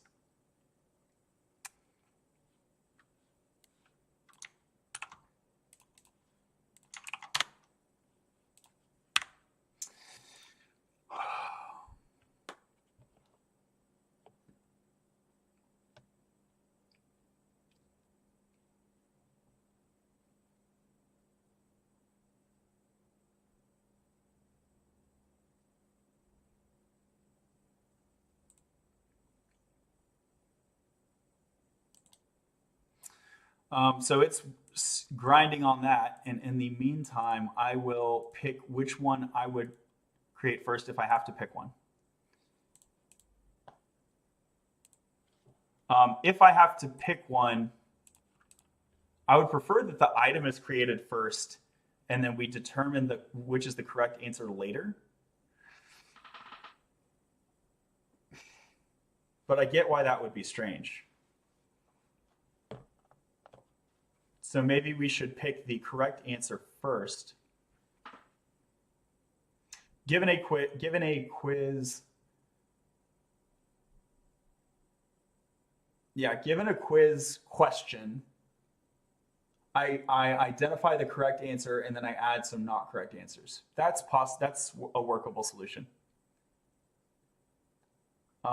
So if I'm going to name the correct answer, well, technically the correct answer is a possible answer. So the possible answer entity needs to be created before it can be labeled as correct. So I want to have the possibility of having a bare quiz item first. That's what I want to do. So here, I want this correct answer to be nullable. And this should solve the chicken and egg problem. So I asked GPT, should I change my model? And it said, oh, well, if you do this, you don't have to change your model, but maybe I still should. Like maybe I don't have to, but maybe I should. And so now that possible answers are fully nullable on quiz item, and the quiz is nullable, so I can make a quiz item like a question bank. I can have the question bank without deciding the answer and without deciding the quiz. And that will allow me to build things decoupled. Now, whenever I have a possible answer, that possible answer needs to be associated to a quiz item immediately. I like that. And then the quiz, you can make a bare quiz. Yeah. So this makes sense, right? You never have an orphan answer. You can have an orphan question, like a question bank.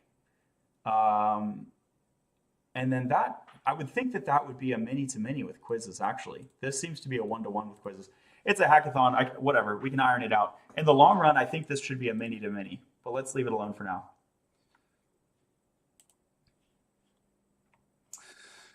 Okay, let's see, let me copy this and let's see if this thing works, and if it doesn't work, and I really don't expect it to work, and we will just do a migration to make that thing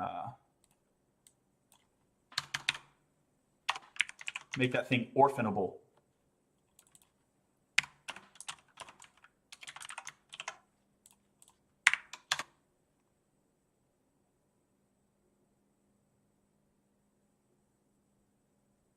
Yeah, it still didn't work. Okay, so we're gonna roll back this. I am going to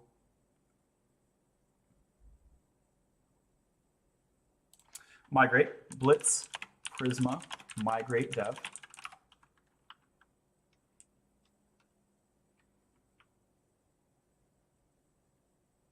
Orphanable quiz items. Okay. Stage this, unstage the seed file changes. Feet, orphanable quiz item.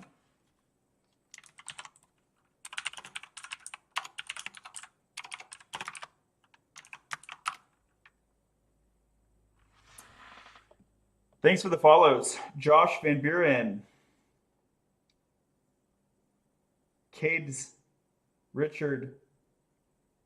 Hey, it's me. It's me, Sloth. JimRat6997. Thanks y'all so much.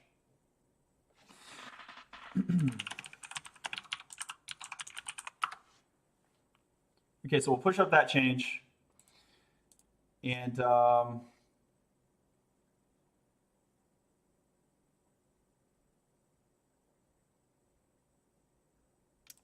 yeah, let's start from scratch with GPT. It was anchoring in that I don't need to change the model, so I don't want it to have that anchoring in memory. And maybe it doesn't need to change the model if it just looks at this with fresh eyes, so to speak. Okay, so I have a new chat. Consider the following Prisma schema fragment. Respond with ACK. Okay, ACK. So it's got it in memory. It knows about answers, items, and quizzes.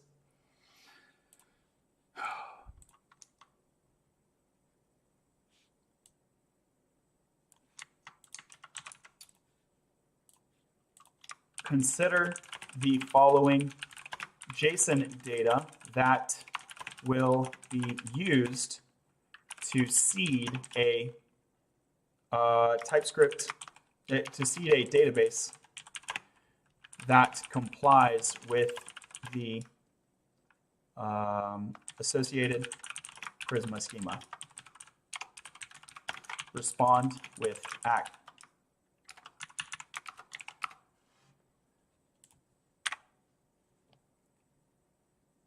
Oh no, I hit my GPT-4 limit. Yeah, we can use the default model.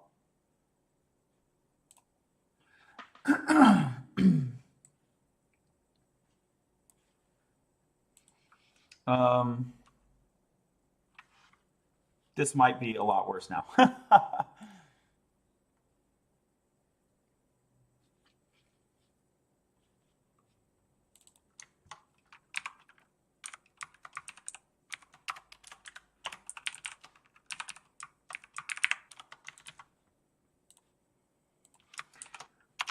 I'm writing a TypeScript seed function for a Next.js app that uses Blitz.js as well. Please complete the to-do comment so that I can seed my database using the mentioned input JSON data.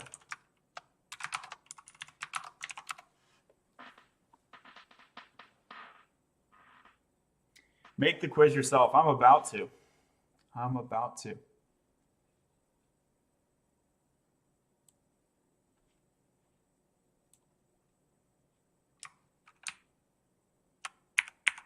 On the bright side, it's a lot faster.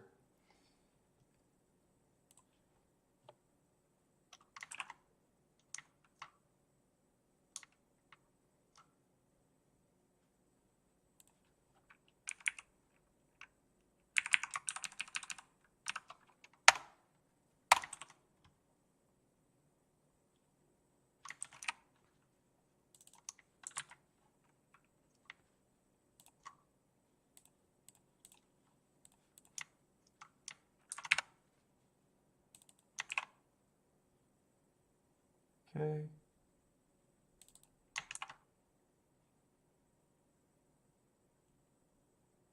Quiz data of data.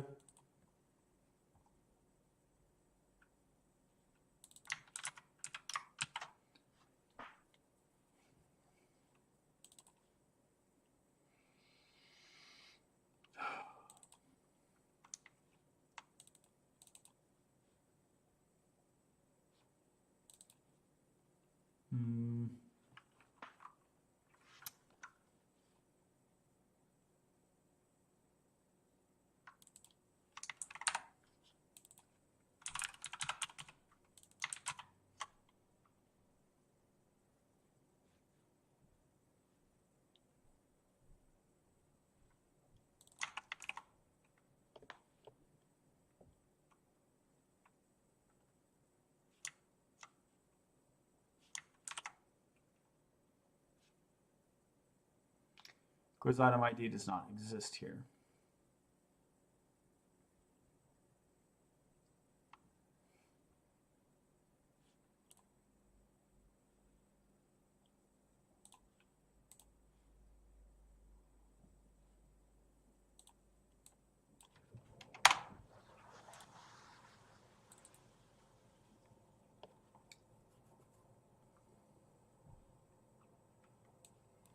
Correct answer is missing.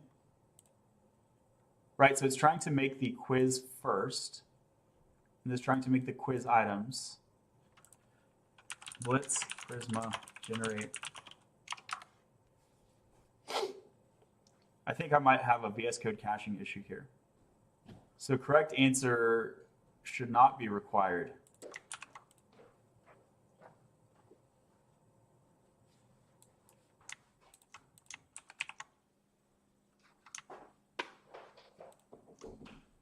Yeah, correct answer is not required. Okay, so it quieted down.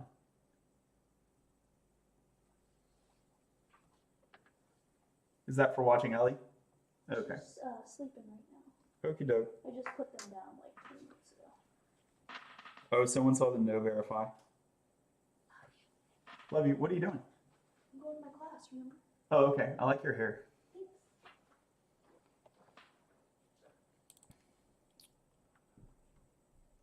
Quiz item does not exist on type item, number, text, string.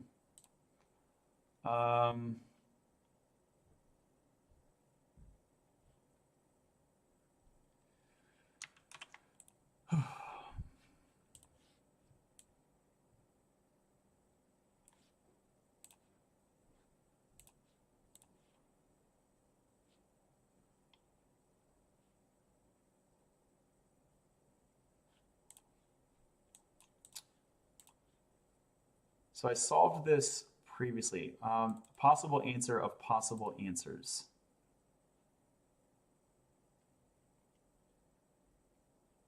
What we're doing is we're creating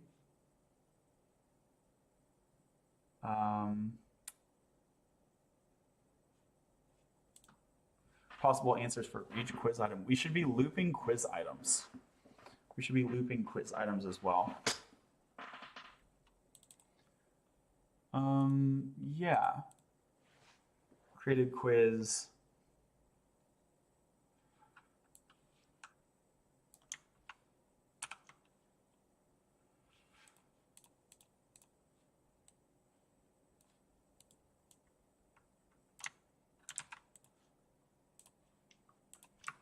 Does quiz item ID exist at this time?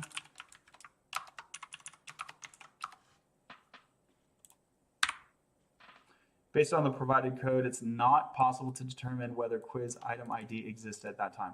It could exist as a property of the PA object, or it could be missing. However, assuming that it is required, the code would throw a runtime error. If you're unsure, you can use a conditional check.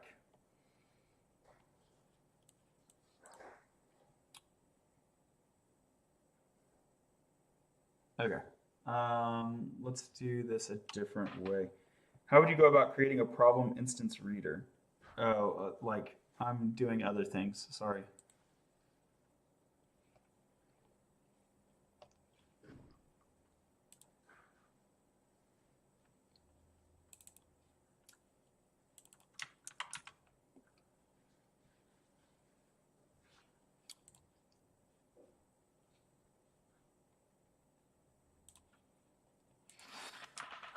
Refactor the code to loop through each quiz item after they are all done being created.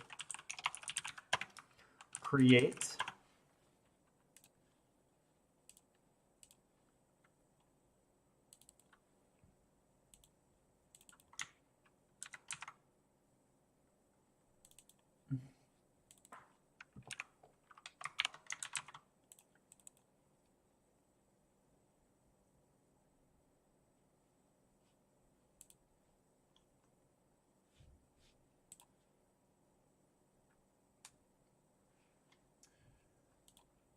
It's trying to create it at once. That's the issue.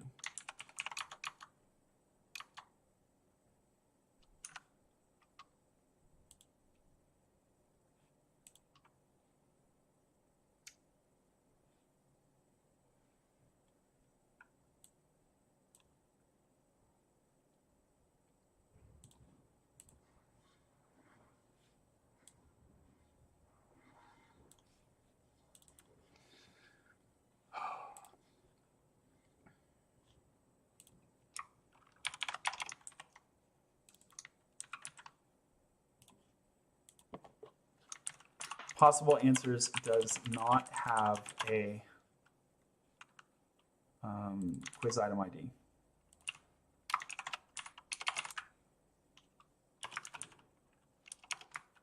Instead, answers are attached to quiz items through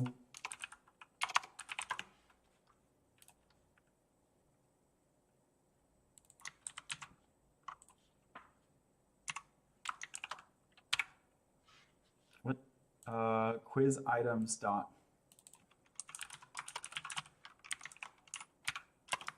update the code to loop through quiz items after they are done being created. In this new loop, then create and attach possible answers as needed.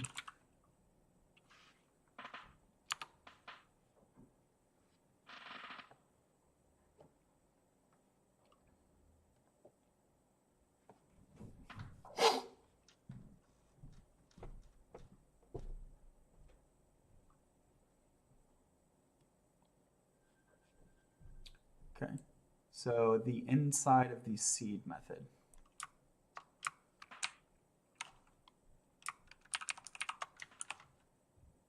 Okay, so we got the seed method.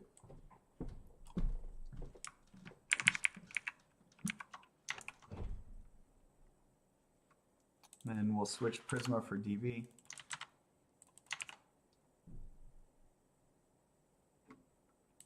DB, and here's quizzes. Cool. Oh, quiz item dot entries.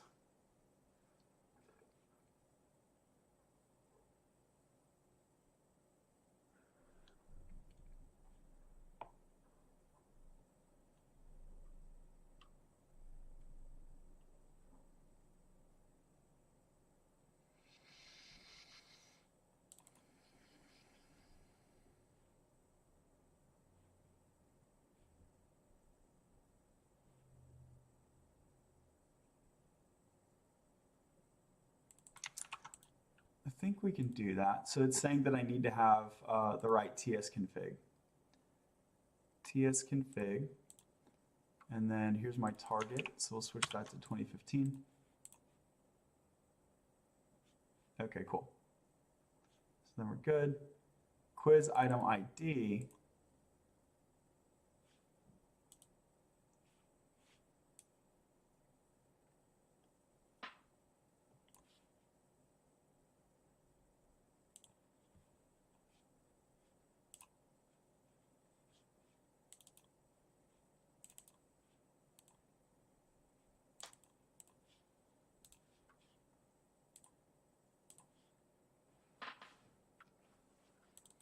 Quiz items does not exist on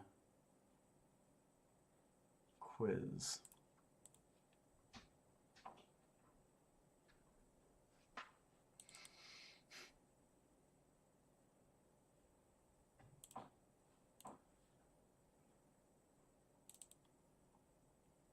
It does though.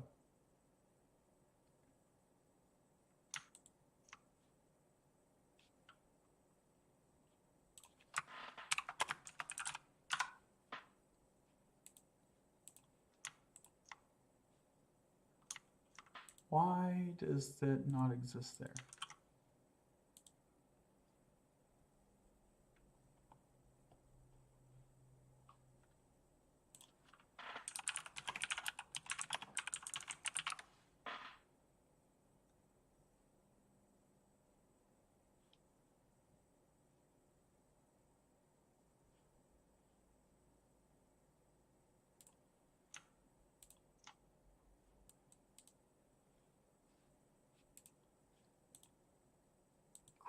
quiz items.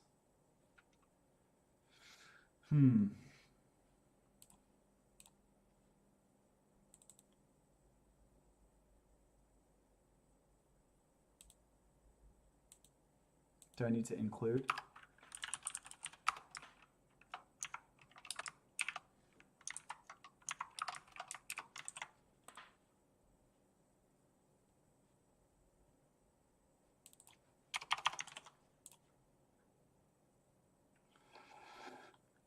Okay, so now I have quiz items.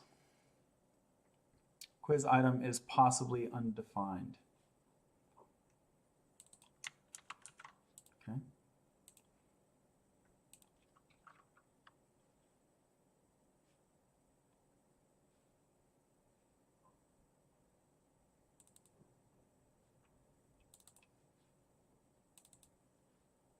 Really don't need the index at all here.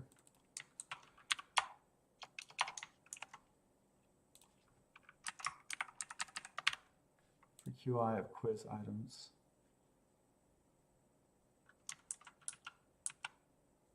Oh, these are the created quiz items.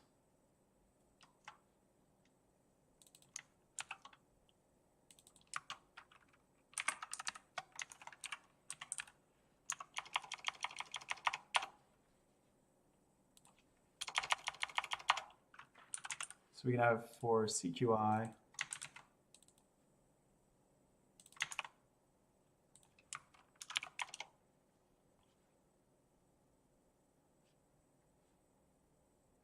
got it. So how do, so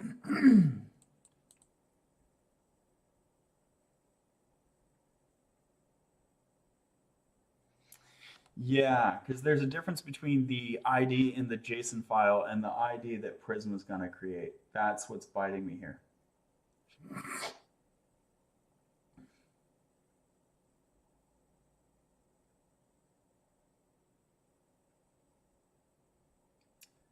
So I want to have like a ID before seeding. Yeah, I want to have like an ID before seeding.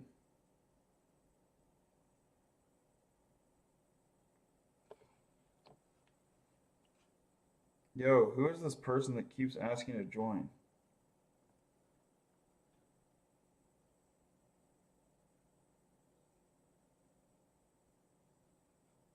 Are they asking to join, or is this like TikTok is like doing a thing? I don't know. Thanks for being here. If you're liking it, then tap the like button. So instead of calling these IDs, I want to call these like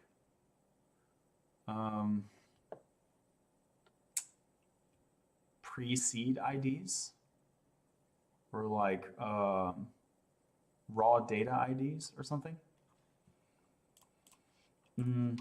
Let's ask GPT. I want to distinguish between the ID assigned by the database and the ID of the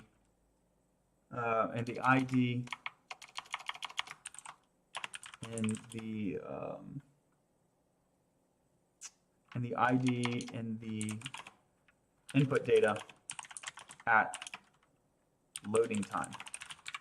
What should I call the ID in the input data?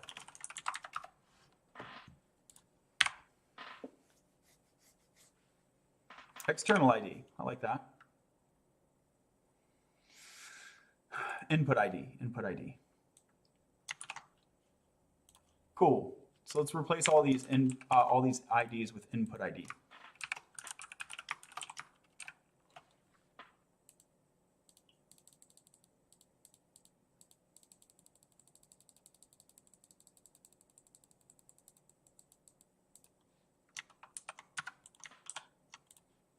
Let's add to our schema. We'll add input ID.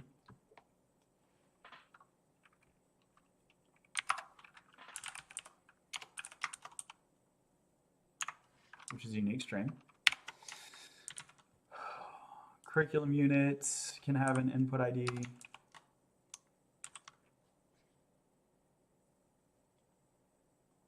quiz item can have an input ID. Possible answer can have an input ID.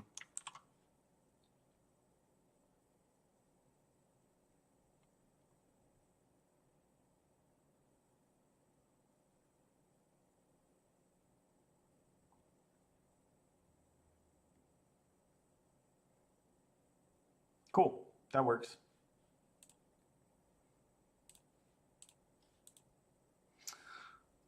Yeah, so now we can query the input ID and use that.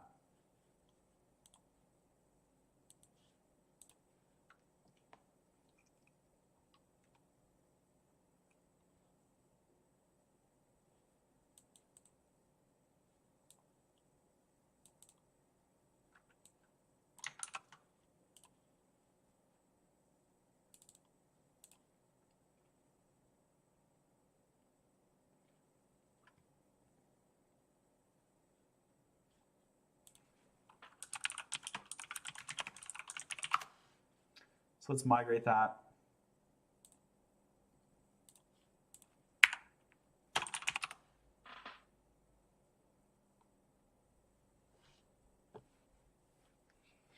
Are you sure you want to apply this? Yeah.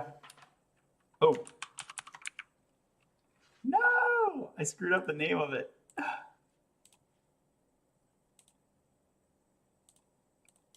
I'll just delete that folder. Boop, bye.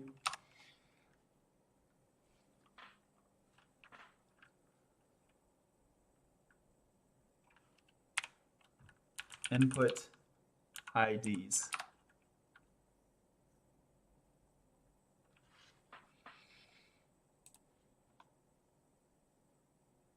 So we'll back up the seed file and add these, and this is feet input IDs. Hopefully that was helpful and I didn't just like completely screw everything up.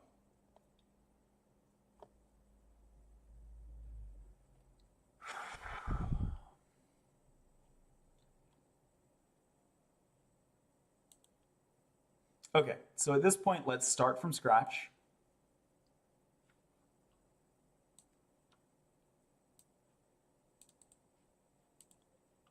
I'm going to get rid of this input type. If GPT wants it again, it can tell me.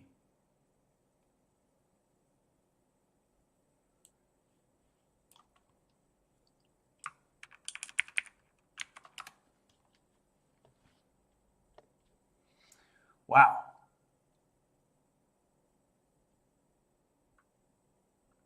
Maybe Copilot is helping me, so let me tab that. Here's quizzes. And it's already not working. It's already not working.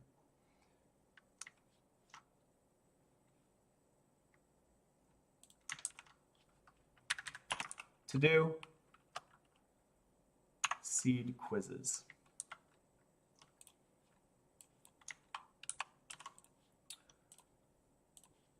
Let's do a new chat. We'll do 3.5 default, which is really fast.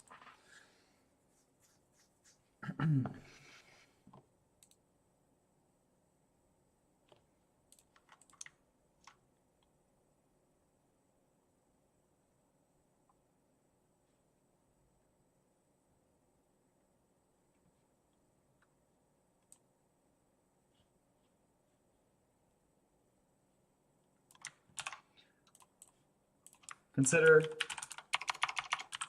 the following Prisma schema fragment. Respond with act. Okay.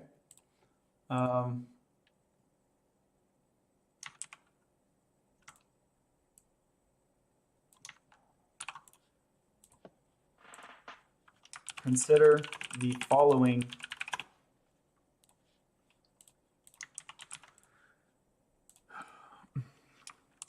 quiz JSON input quiz input JSON.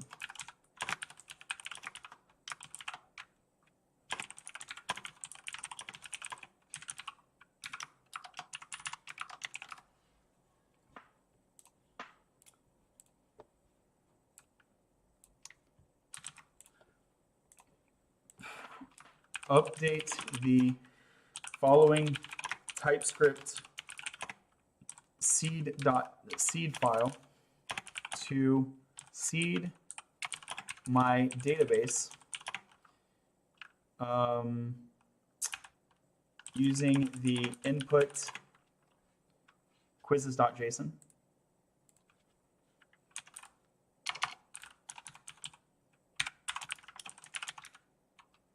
Update the, I am using a blitz.js application.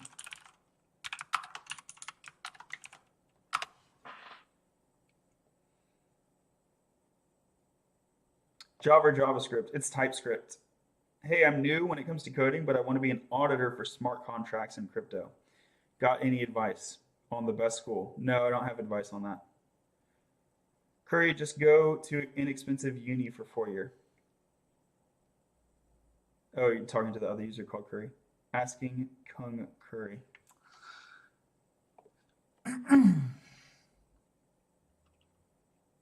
Cool, so let's copy this.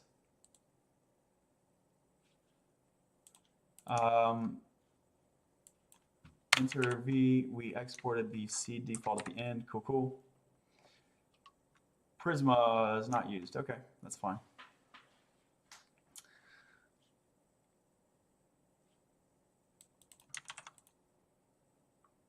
So what do we do? First, we make a bare quiz. I'm cool with that. So this should be quiz.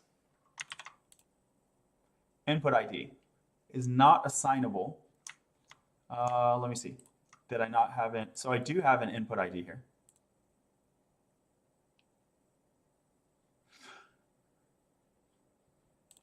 So I do have an input ID here, quiz input data. So quizzes.map.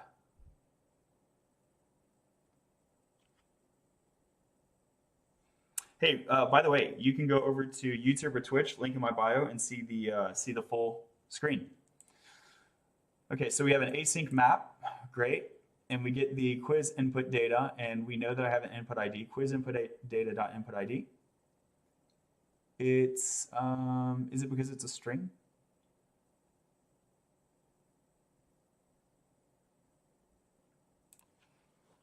What if I do this? ToString. Does that fix the issue? The expected type comes from data.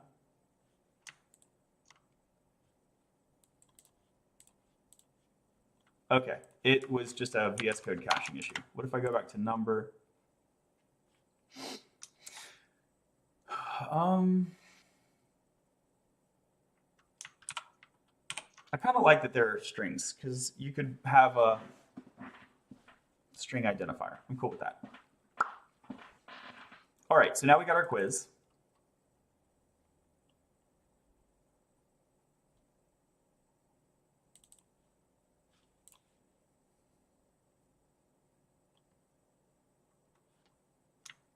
Let me just do this. Instead of casting everything to string, let me go change my data to use strings here.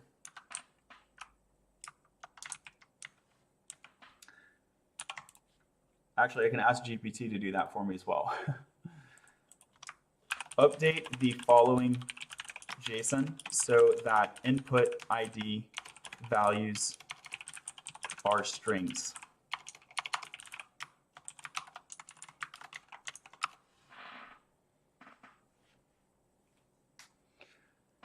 See how quick it did that? We love that.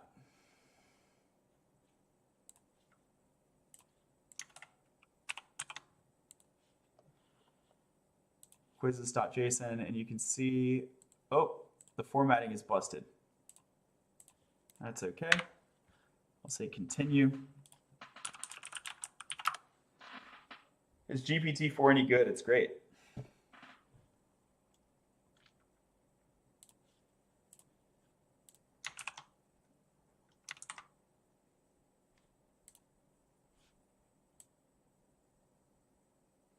No, not possible answer IDs.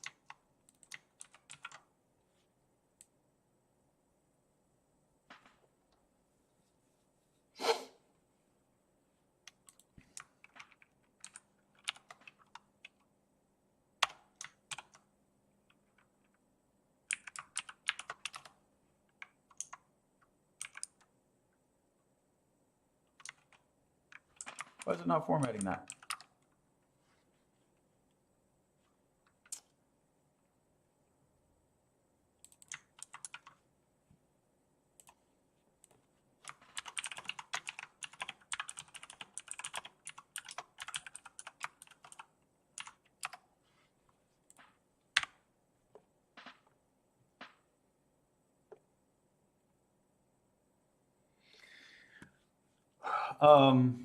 So yeah, here's the main project we're working on. It's called Rect, open source. Check it out, give it a star.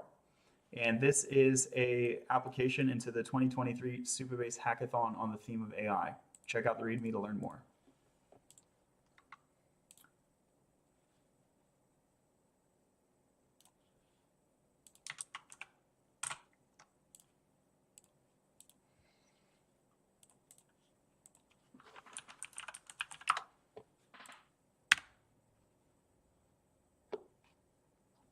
Are you coding? Yes. New wave coding integrated with AI.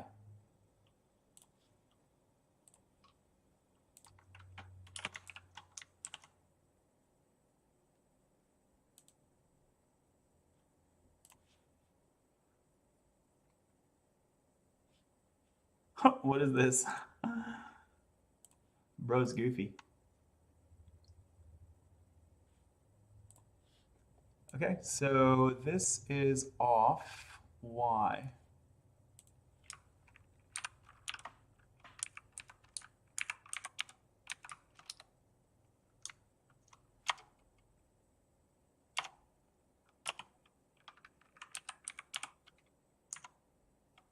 Okay, it's looking good.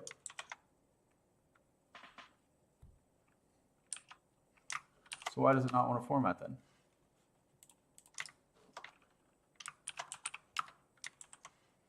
Or it considers itself formatted already? Possible answers.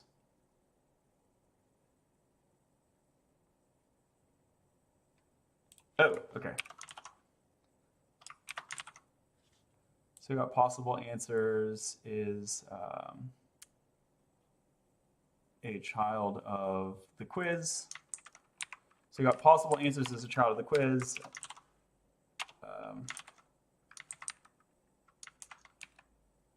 We good now, right? All right, let's look at this, and now we can see it's just those ones. Great. So now we're back over here, and it is detecting string. String is flowing through, and so we are happy. So the quiz also has ID, input ID, source platform ID, source platform name.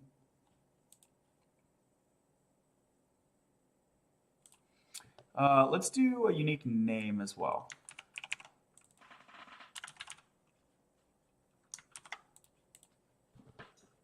Blitz, Prisma, migrate dev. So we're going to have named quizzes basically. And then this, what can this one be on? On the top of HRJKLMN name. This will be on the topic of coding projects. Thanks. Good, good, good. Named quizzes.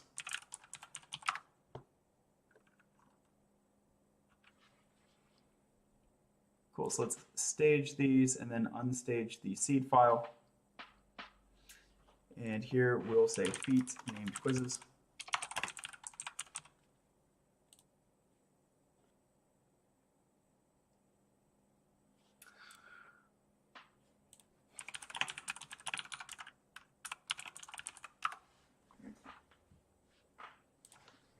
And now let's continue. So now we have a quiz and it's looking good.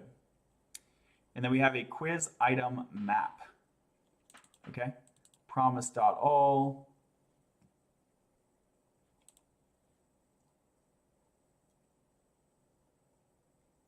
String is not assignable to the type number.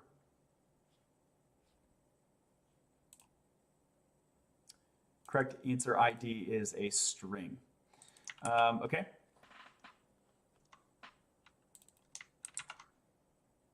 So we can do Yeah.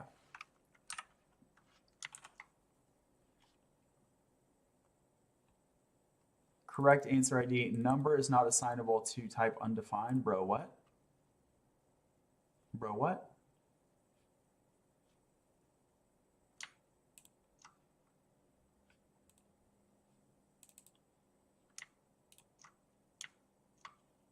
So we have create is T or create item args. Create, quiz item create args. Quiz item create input. Okay, so this is quiz item create input. So let's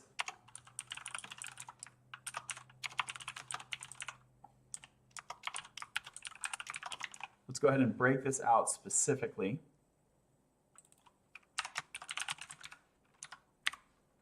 And we want this to be this stuff in here.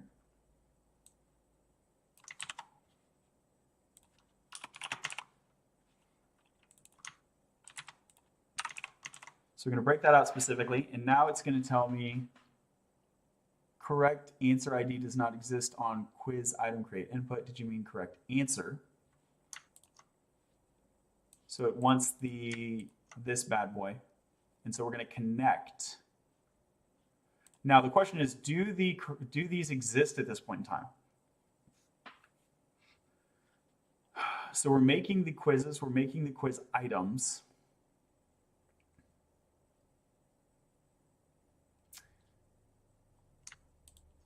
Correct answer is nullable, so we can just leave the correct answer off for now. Or we could create it. It's really up to us. What do we want to do?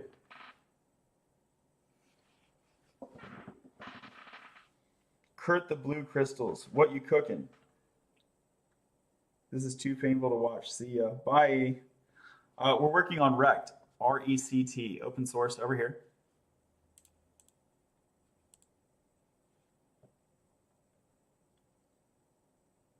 And what's the point? There's 4 points, like a rectangle. That's why it's called rect. So it takes social media content like TikTok videos, YouTube Shorts, Insta Reels, and it makes outputs like flashcards, quizzes, and other educational material.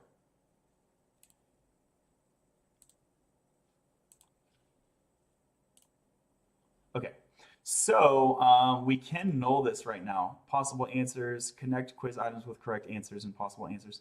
So let's comment this for now. And then we might come back and fix it or not. Okay, so now we got the quiz item input ID. What is this? Argument of type string not assignable to parameter of type number.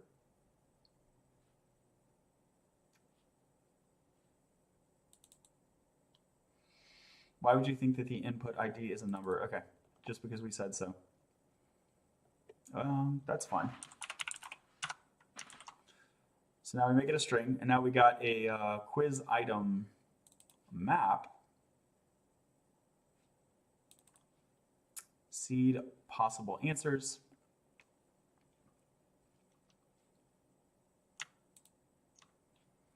Input ID. And these are strings again.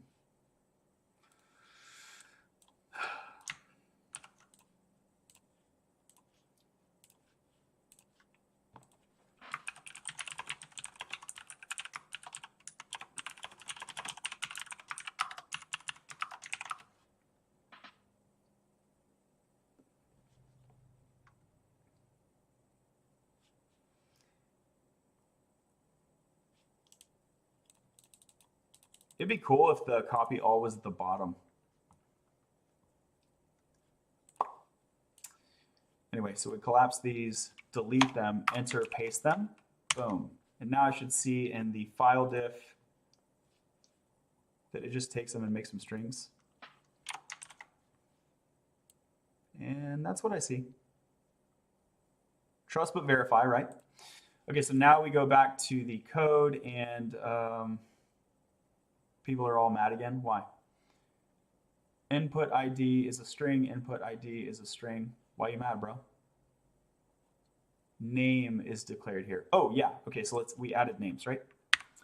HIJKN name is, yep, quiz input data.name. So you're happy again.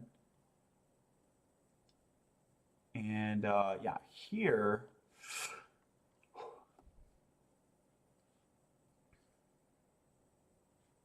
possible answer IDs is coming from quiz item data, possible answer IDs, possible answer IDs. And this is good, right? Because this is where our distinction between the input ID and the ID in the database comes in. So these possible answer IDs are IDs from the database, not from mine, not from mine. So seed possible answers. So we're taking all the possible answer IDs, mapping them, possible answer data, possible answers dot find.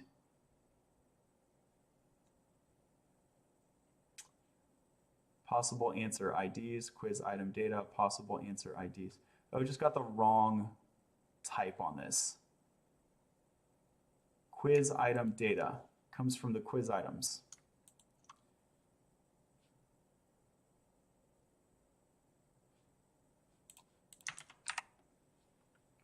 Here's the quiz item IDs. Oh, and these are, you know what? I shot myself in the foot on that one. Yeah, that was my fault. Possible answer input IDs is what they should be called. Possible answer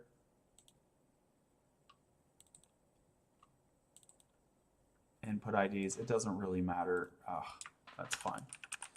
Input IDs. All right, I will replace these. Possible answer IDs, possible answer input IDs.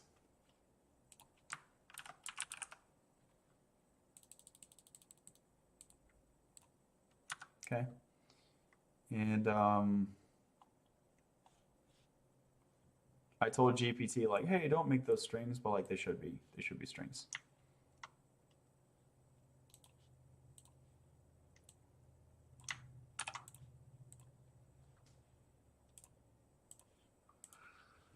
Update possible answer input IDs so that they are strings.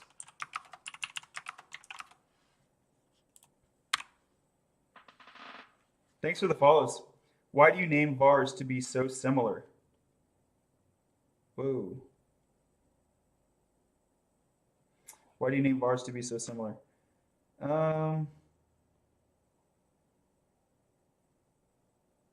Yeah, I don't know.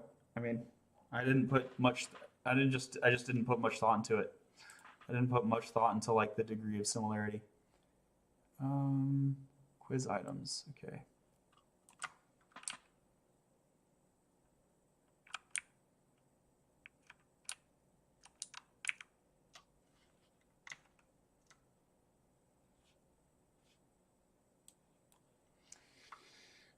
So this is the quiz items, Control C. Over here, collapse, enter Control V, S. Get rid of that extra space there, trust but verify. We're looking over this, and they are the same numbers but stringified. Great. So now we come back over here. Possible answer IDs is strings, not numbers, right? Quiz item data.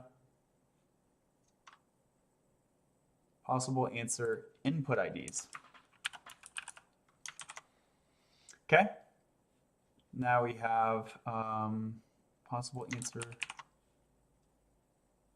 input IDs.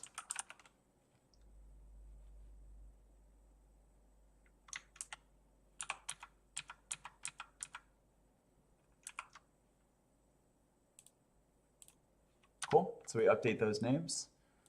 Now what are we doing? We're going through each of these strings, and it's getting the data, and it's mapping it over and creating it. This is correct. Quiz item, connect the quiz item to the possible answer. This is all correct. Okay, And now, connect quiz items with the correct answers and possible answers. Well, they've already been connected to the possible answers, haven't they? Possible answers are already connected.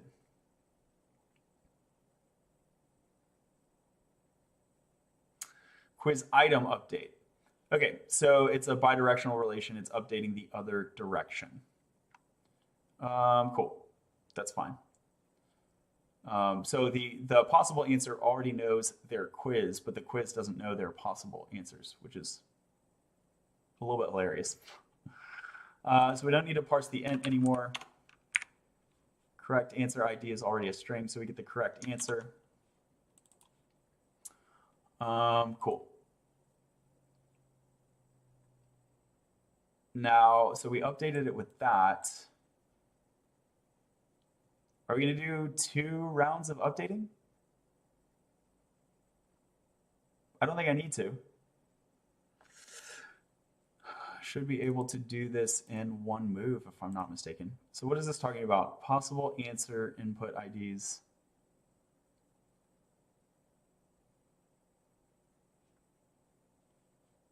Quiz item map.get ID.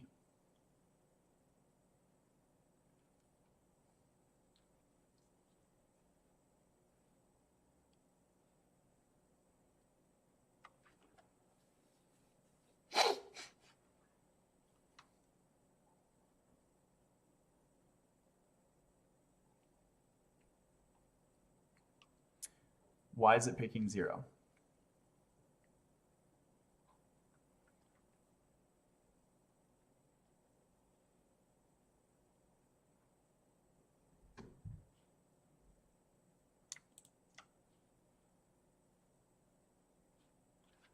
So this is a set that maps an input ID to its item, which is good.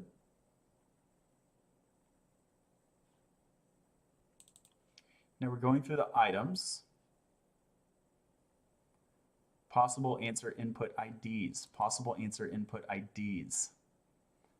And so, okay, so we're looping through all of them.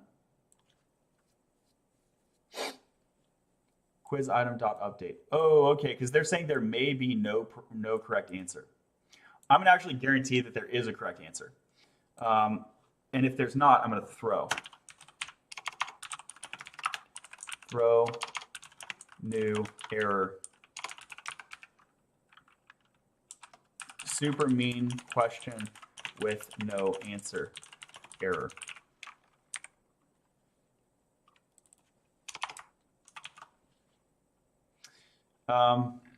Right. So in this case, we can consolidate these. And so if correct answer,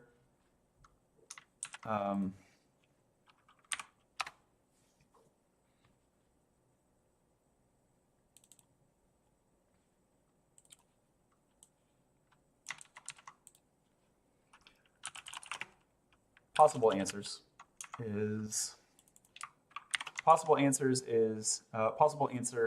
IDs. If correct answer and correct answer in, oh, let's use includes. This is not Python.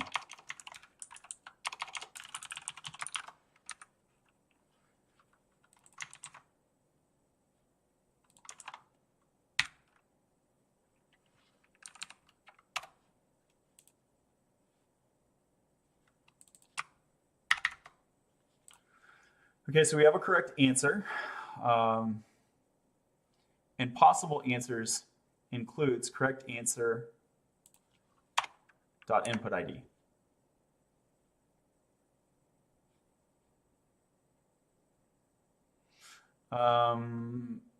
Super mean question error. Programming language, this is TypeScript. Thanks for all the follows. 4.5K likes. Let's get to 5,000. It's not Python, it's TypeScript. Okay, so we have a question that has possible answers and a correct answer included in the possible answers. Now, we can do possible answer IDs.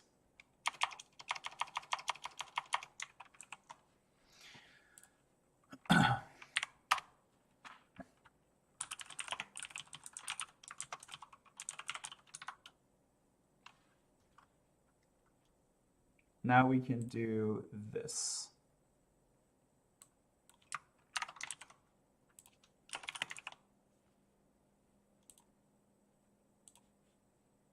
And collapse these two. So possible answer IDs.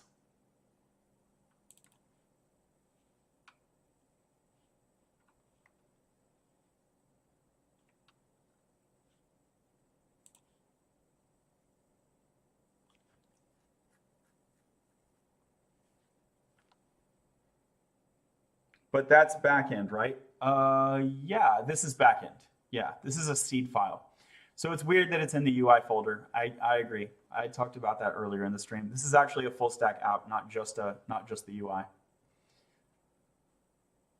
Okay, so here I have the possible answer IDs, and I'm going to get them one by one.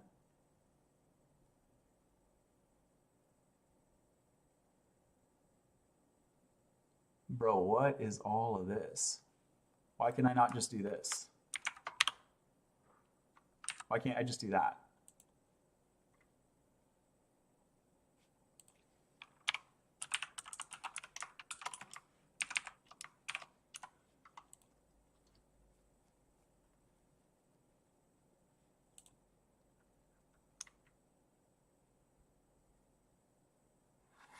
I feel like I'm missing something because that feels like way easier, right? Possible answers is not assignable to this goofiness.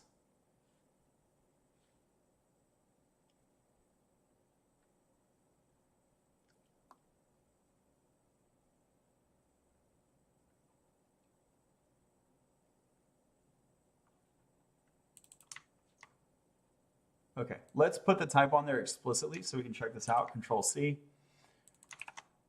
That's non-optional. Has no properties in common with this thing. Let's look at this thing. So here we want to connect. We want an enumerable possible answer where unique. Okay, so this is what we're going for.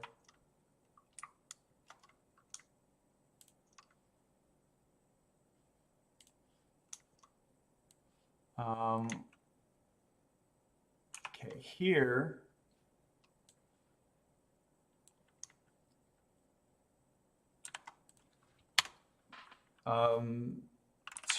like answers, possible answers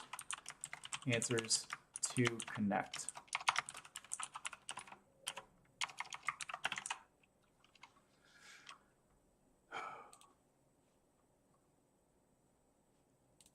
Okay, I had my connect inside out is the issue.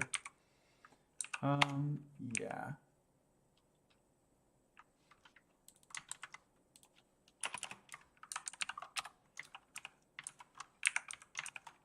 Dot map like ID to ID.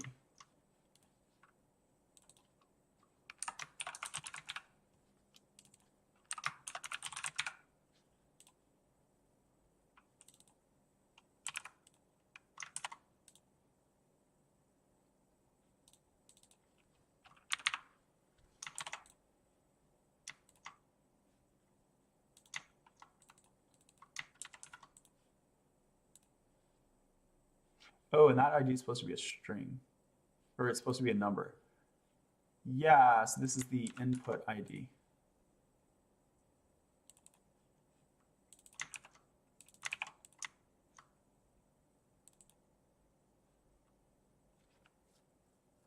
So if all these input IDs cannot find enumerable.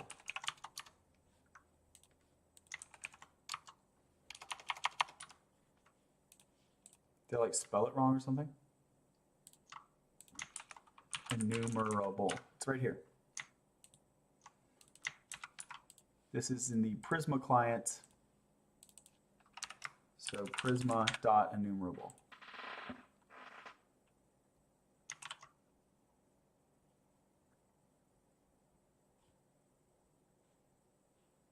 Okay. It's not making it public for whatever reason.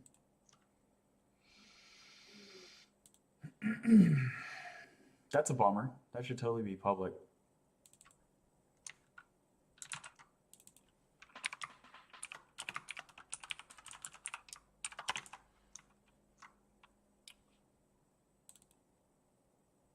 Cannot find. Yo, VS Code is tripping. What do you mean you can't find it? It's right there. You can't find it because of this enumerable thing.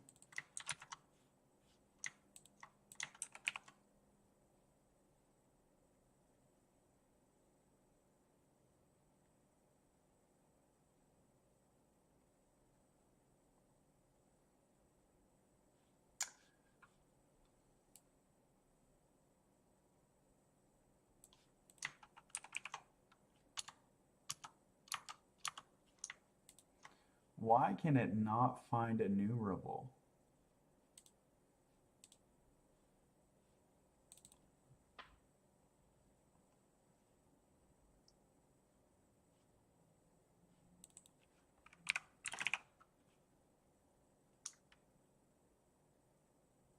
Did you mean import enumerable from index instead? Maybe. I don't know.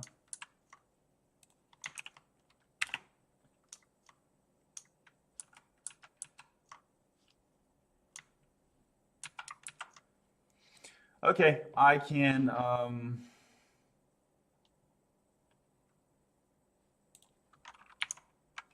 just not specify the type. That feels like a bummer.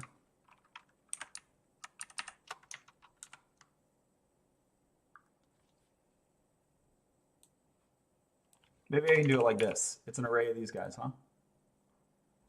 This does not exist on Prisma. What?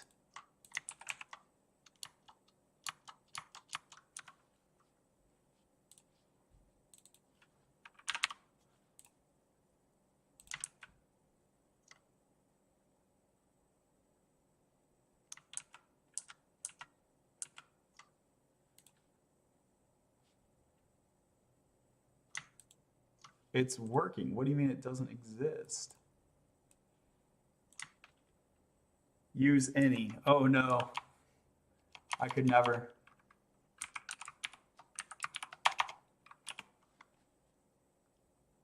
Cannot find name. Okay, hold on. I just didn't declare that thing because I'm a dum-dum. And now it's chill with that. And let me see if it's going to be chill with enumerable now. Basically because I forgot to use const, it like screwed up all the parsing or something. Okay. Golly, that was my nightmare. I thought like I lost my mind or something. Bro, what are these variable names? These I didn't come up with these. Like these are just generated.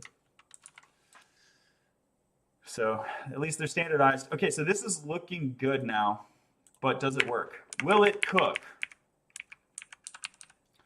Let's generate again just for kicks. I don't know. Thank you for the likes. 4,500 likes. Now we are going to blitz Prisma migrate. No, I want to blitz seed or yarn seed. Yeah, blitz db seed.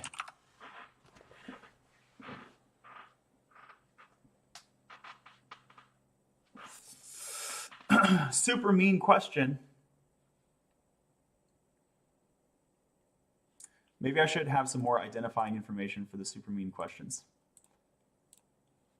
Okay, so question.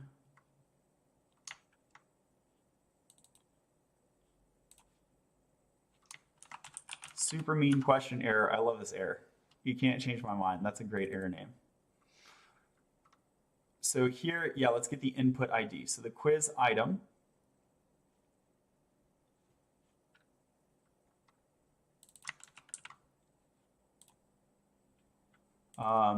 Super mean quiz item.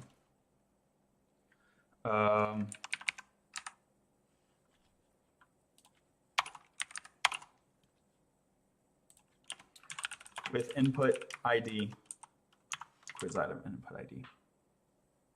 String has no call signatures. Maybe chill? Maybe chill, bro?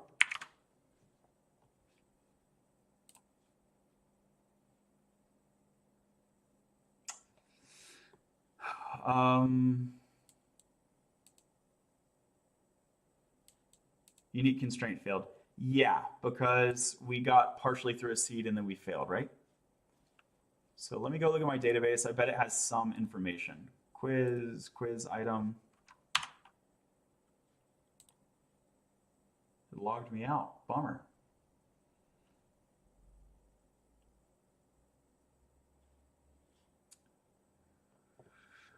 Yeah, so we got quiz items. So we're loading finally. Quiz, got it. Quiz result, quiz item, possible answers. Okay, so I want to wipe my database. Blitz Prisma DB reset.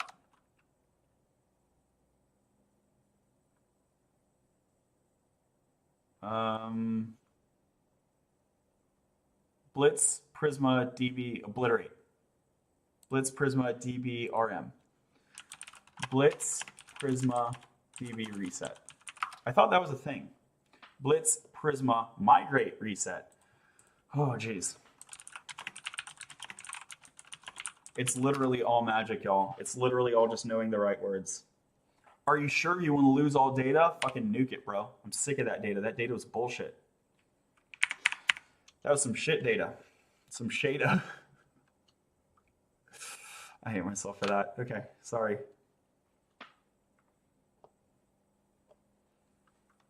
Okay, so we got a super mean quiz item error with input ID 5. Cool. All right, so let's go look at quiz ID 5. And we got 13, cool. And 13 is in, 13, 14, 15. So it works. So what is wrong with this?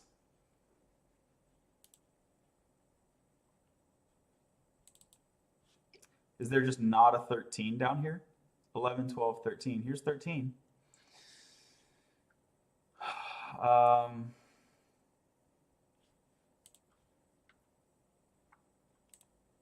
So we said if quiz item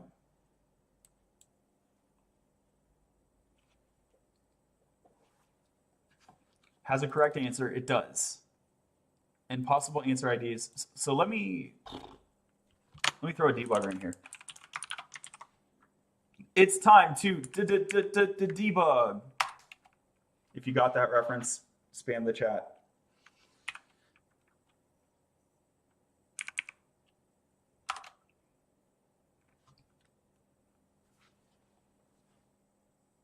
What? Semicolon expected? Bro, chill. You threw me out for a semicolon? I don't even believe you, dude. Oh, he got the Yu-Gi-Oh reference. I love it. I love it. Love y'all, fam. Can't believe they threw me out for a semicolon. So the debugger didn't work. Ooh. Let's reset it again. Okay, I'll have to use logs. Bummer, bummer.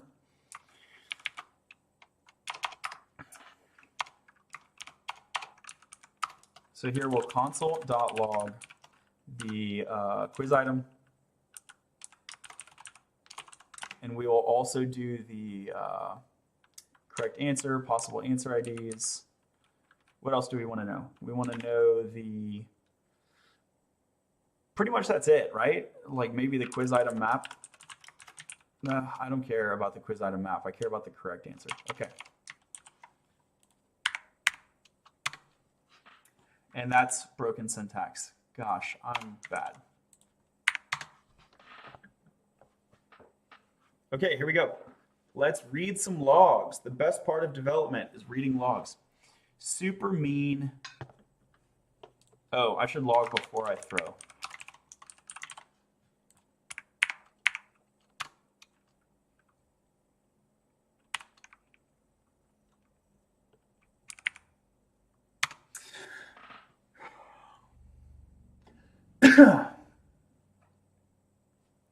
Cool. So here's the data.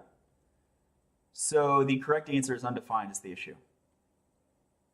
Correct answer ID is null on the quiz item. Okay, so that's the issue. So why is that the case? From a hackathon perspective, I don't know if I care. Like from a real world perspective, I totally care.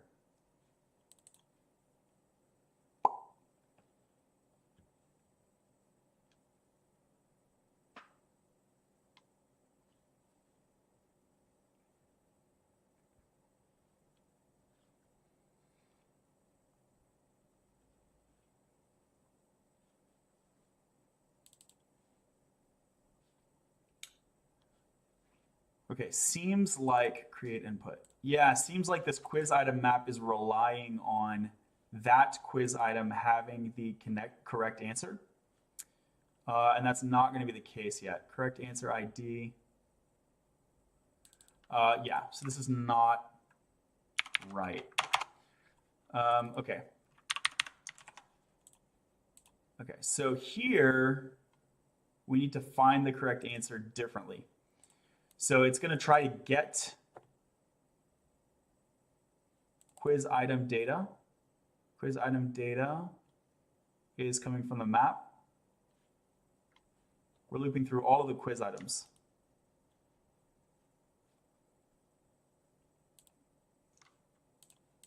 And you have a correct answer ID. Quiz items.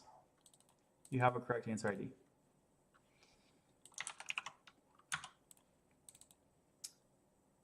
So correct answer was no, wasn't it? Quiz item. Correct answer was undefined. Correct answer is undefined. So this is the problem. Correct answer is undefined is the problem. And it never should be. So this is the problem. We are getting it wrong. So we get the quiz item. We get the quiz item data. Quiz item data is coming from the real quiz items. Good. So this thing should never be null, actually.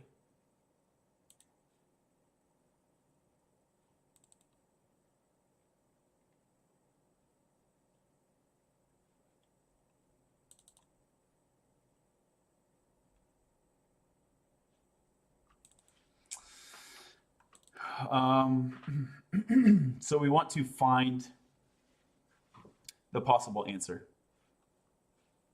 Possible answer create. db possible answer create.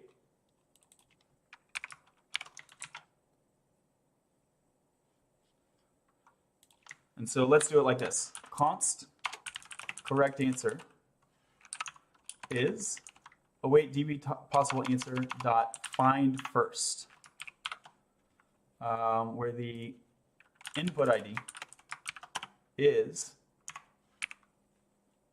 correct answer ID. Correct answer ID is the string. Quiz item data correct answer ID is not assignable, it says.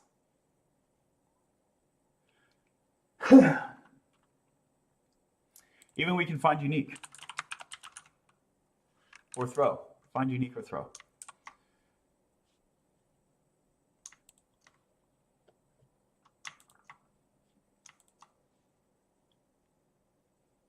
Because I need to say where.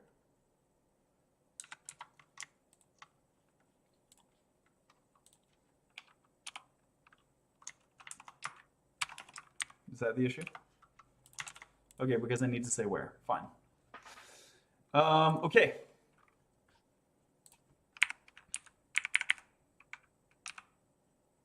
Reset the database again.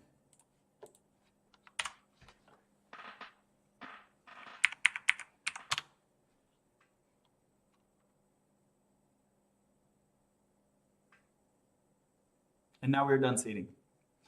Finally, we got the seeding done. So now you can appreciate why data engineering is so difficult, right? By the way, now that I'm removing this line of code, do I need the map at all? Yeah, I still want it for this reason, right?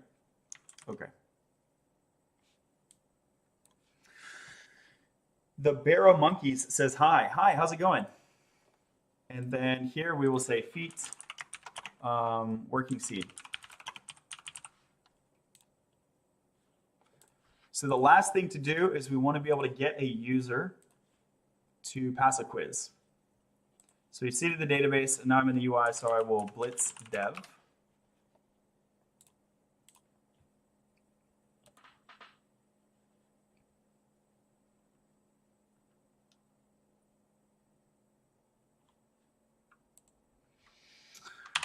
Refresh the GUI.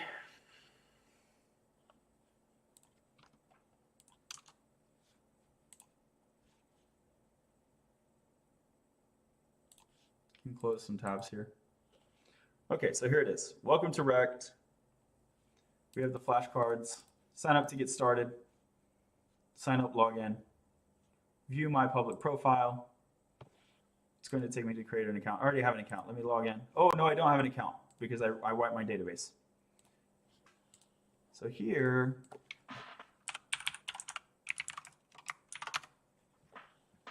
okay. Now take me to my profile. Hello profile, it's empty. Here I want to see the quizzes that I have passed. Sign up to get started. After you sign in, I will change it to say take a quiz.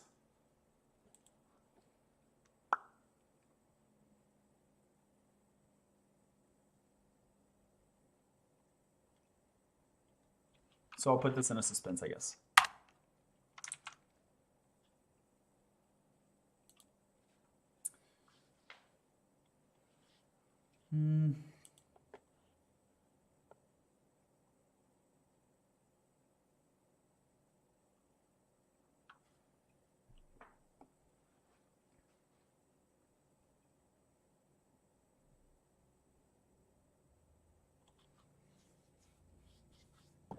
Ooh, sorry about that.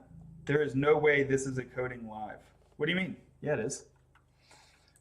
To do links for all this stuff. Okay, so let's make links.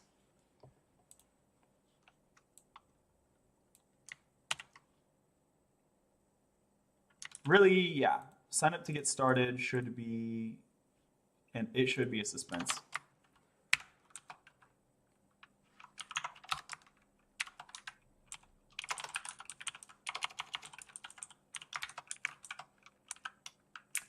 And so this is going to be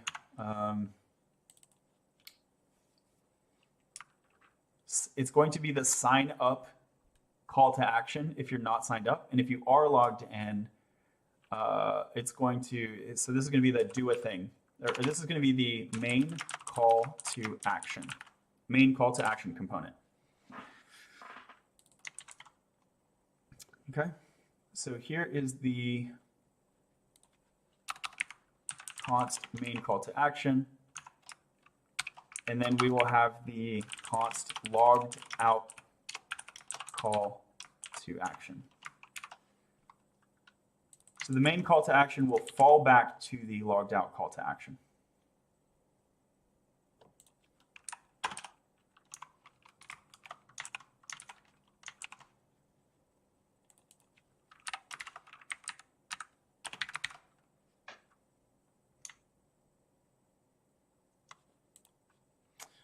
And so all of this stuff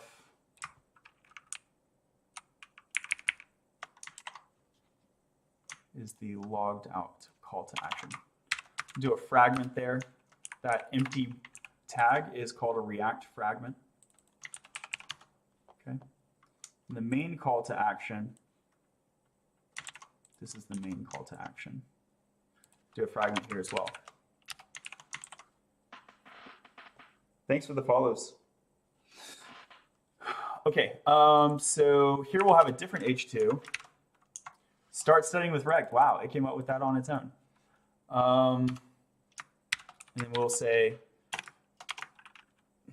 choose from flashcard, choose one of the links below. 4.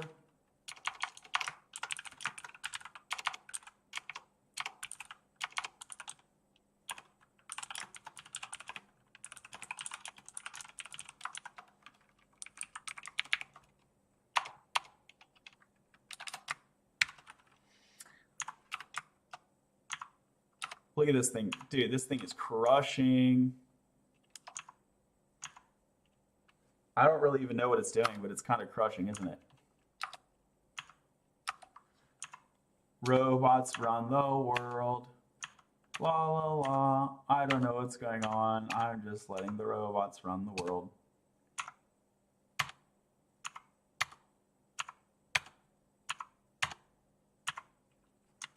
Cool. So yeah, now I can retire. There's not going to be a flashcard deck page. This is going to be, maybe there should be. I was just going to have it be like dynamic right here.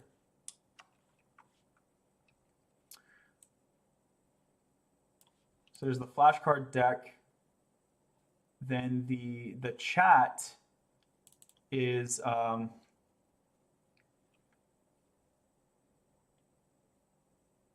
yeah, they can each have their own page. That's fine.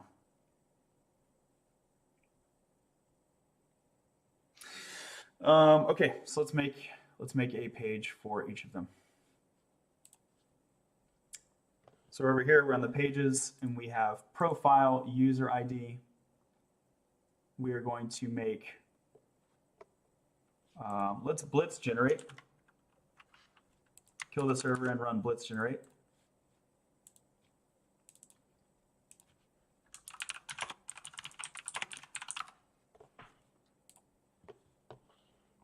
So we'll blitz generate just the pages.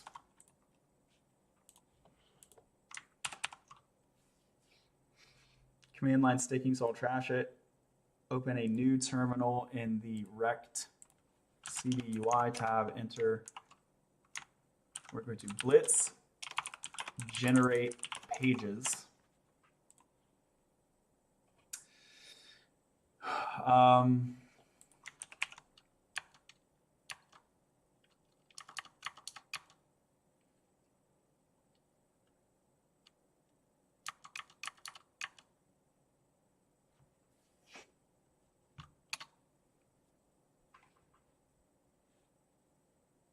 And what page do I want it to generate? I want it to, first of all, generate the flashcard deck.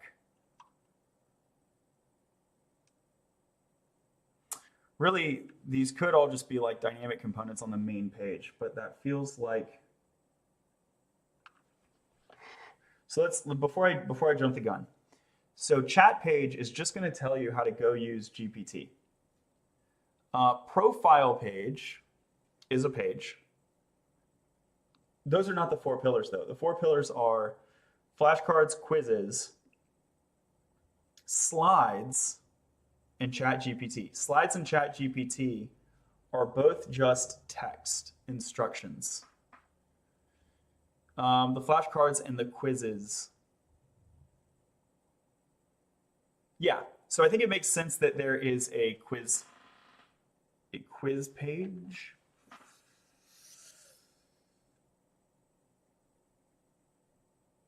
It doesn't really even make sense that there's a quiz page, does there? You can just have a quiz component. So here I have the flashcard deck.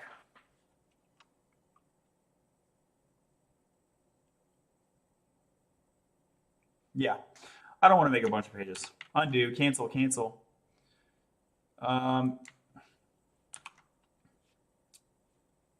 Let's ask GPT to do this for me. New chat, GPT. Update this component so that it will render a different component whenever one of the links is clicked. It should not use router anymore.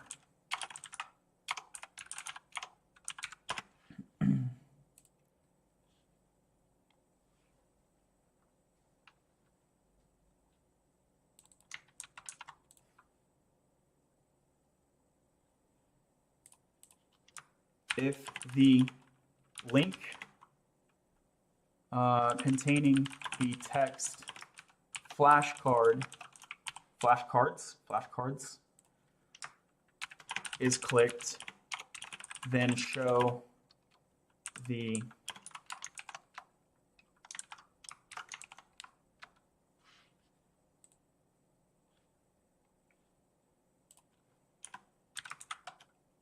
component, and so on.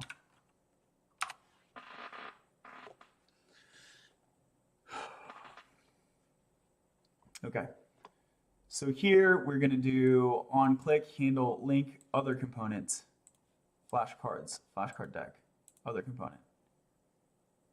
Set selected components.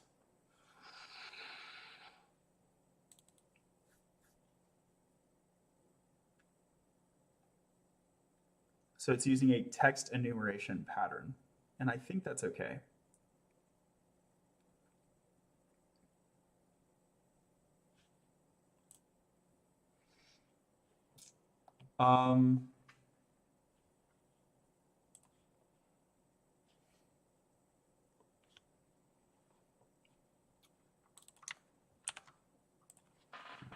Default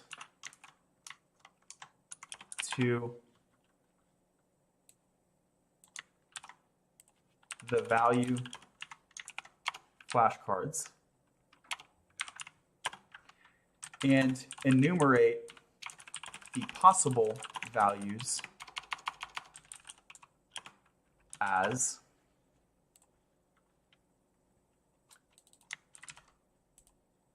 so it's going to be flashcards camel case string. That's fine. So we can use camel case. Flashcards quizzes. Flashcards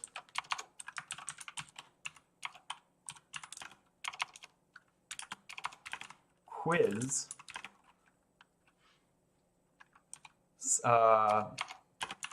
slideshow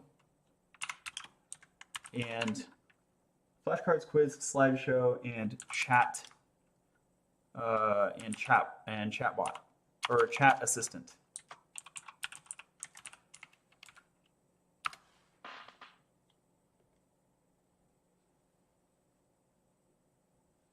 Cool. All right, this is what I'm looking for.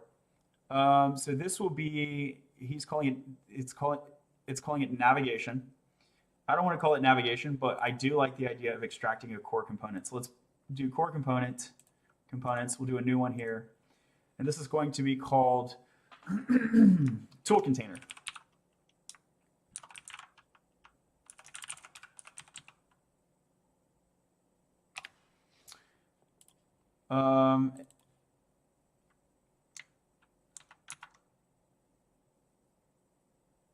Yeah.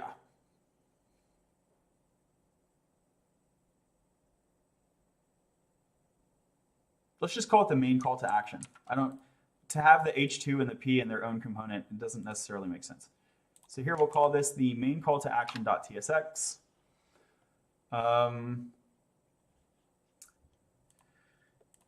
Let's grab this code. Main call to action.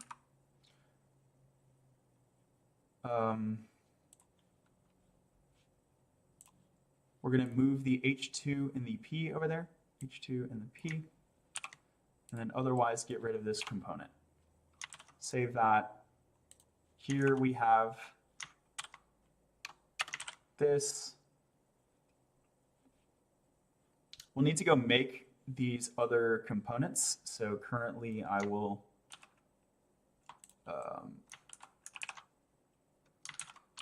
I'll just comment those three, and I'll just always have it return the flashcard deck currently. Okay, we'll do that for now, but we'll update it soon. And then flashcard deck, no quick fixes available. You would think it would be able to make a flashcard deck. Where's the flashcard deck? Flashcard deck is over here.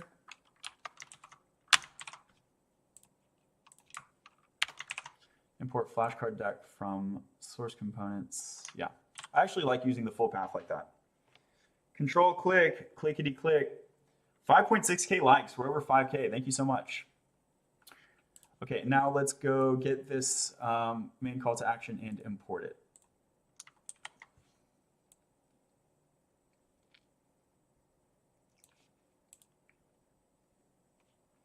And this is going to be called main call to action. Okay. I only want it to show this stuff if logged in. So I can actually include the logged out call to action over here.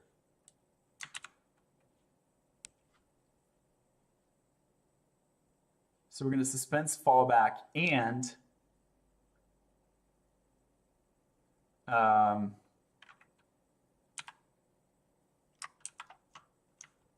yeah, we'll do both. So this is the logged out call to action .tsx.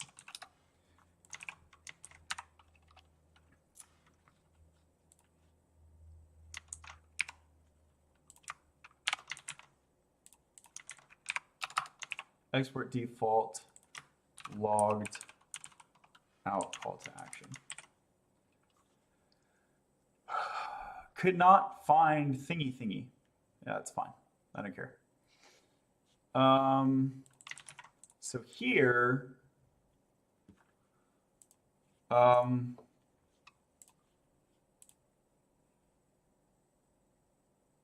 we're in the index, current user, logged in user, profile link over here.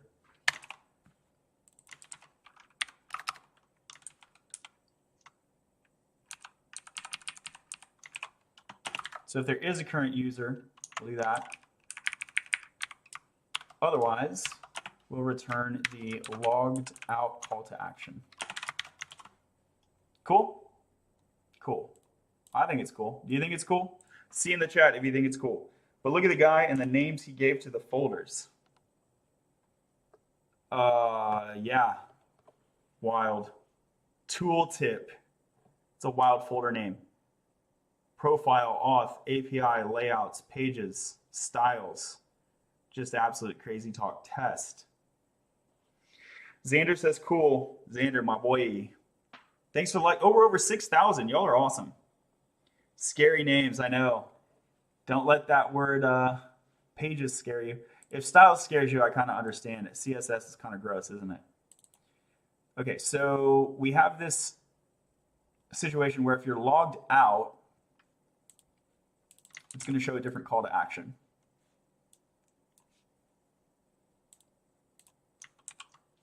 Here, I actually don't want the logged out call to action to be a fallback. I will have an empty fallback over here.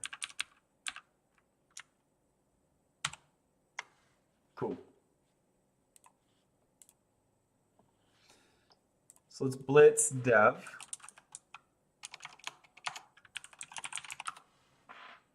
Do you think getting a BS in CS is still worth it? Absolutely yes. Absolutely yes.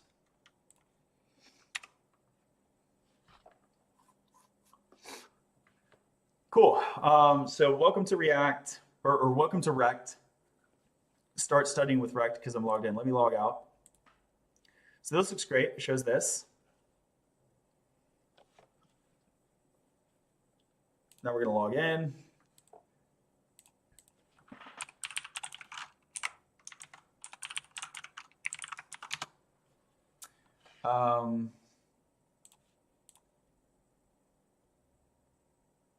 The styling there is just so bad, isn't it?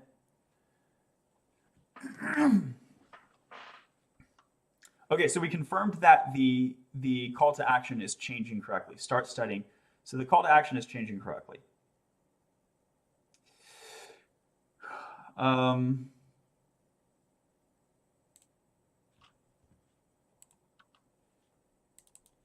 Selected component, the li on click doesn't look good. Doesn't look good.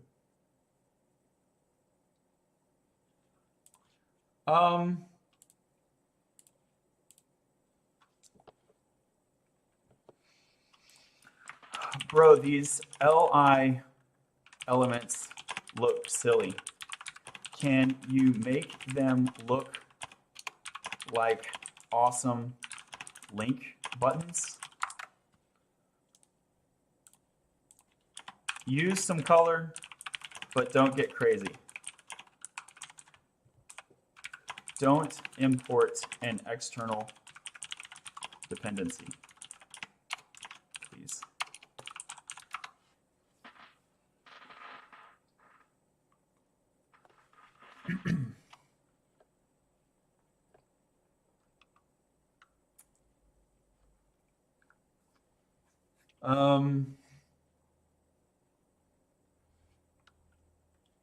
Also, make it accessible. These items are functioning like nav buttons or links.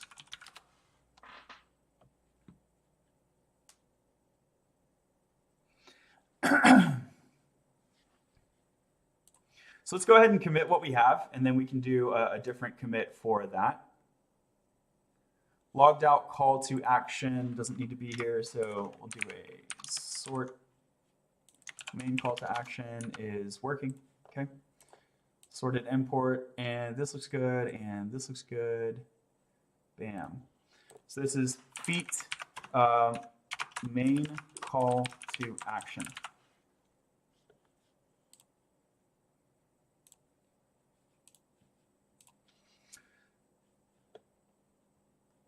So let me grab this. Continue.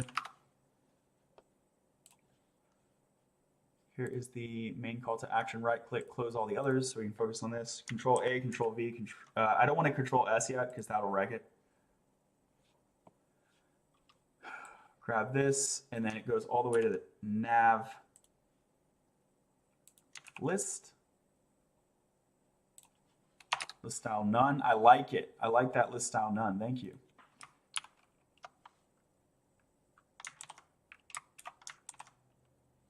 Okay. And it all snapped into place. Why is it complaining about button?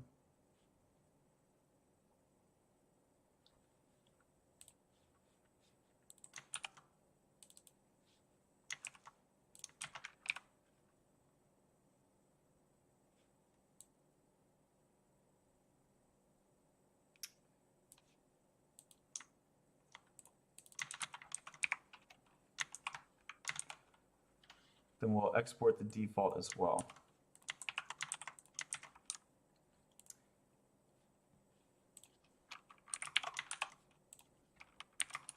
Fix the import origin for those, comment the ones that we're commenting.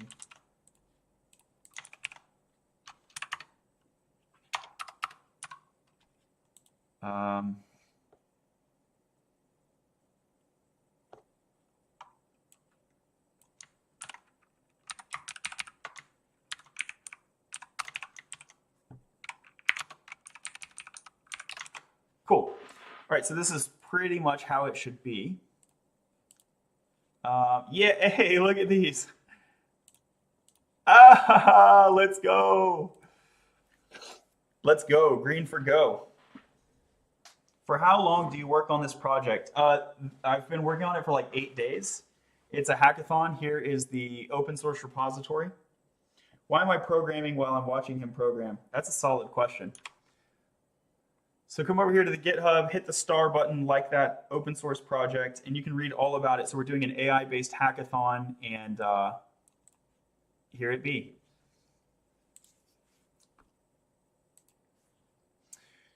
Okay, so this is all looking good. Cool.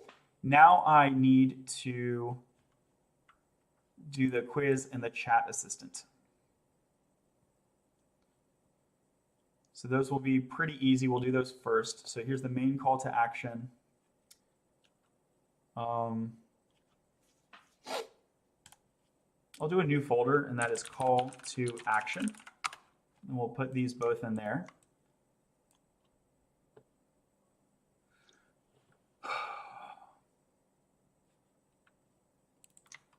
Control Shift F, Control V, Enter. We're trying to find that index file. Here it is, where we use the call to action because it's going to be mad now because I changed the folder. So I'm putting it in a call to action folder. Okay. And basically the idea is that the slideshow and the chat assistant can go in this folder because they're like minor components is the idea here. Where the flashcard deck and the components, flashcards. Oh, I shouldn't have put these in core actually. Yeah, call to action should go under components because this is kind of like a call to action feature at this point, as opposed to a utility component. Cool, so let me fix the thing again. Components. Yeah, so just drop the core substring. Components, call to action, yeah. And so the idea is that these are minor components, so they can be included in the feature. They're basically just text. And then flashcards are big enough, significant enough, they are their own feature, as with the quiz. The quiz is going to be somewhat large. Do you have a startup? Not really. I mean, I teach people to code and I kind of freelance, but it's not big enough to be a startup right now.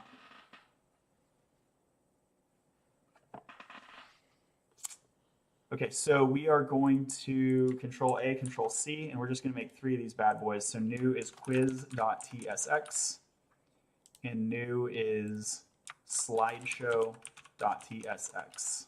Okay, Control V, and we're going to call this one slideshow. It's not a slideshow. It's just telling the person how to use the rect slideshow, which is going to direct them externally.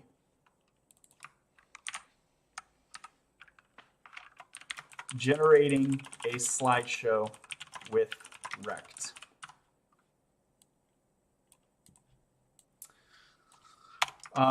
Rect can turn your social media content, or your social media, your short form social media post into a slideshow. To do this, to do this, to learn more, read the readme.md file.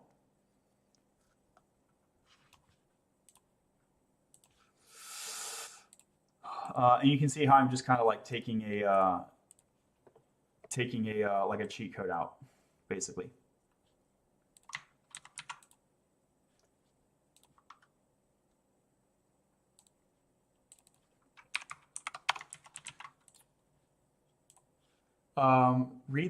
To learn more, check to learn more, check out this the readme.md file for the open source transcript service, rect transcript service.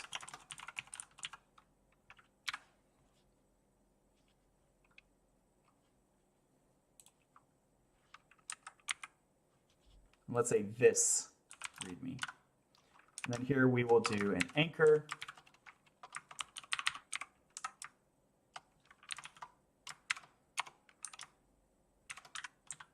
Close the anchor. href is this. Target blank. Cool, so now we got a slideshow. We're going to copy this and we're going to go over here to the quizzes. Oh no, this is not the quizzes. The quizzes are going to be big. So this is going to be the chat assistant. Chat assistant.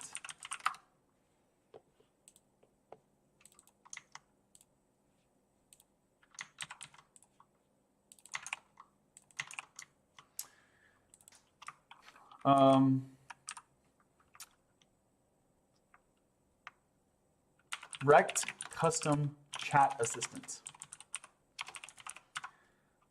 Rect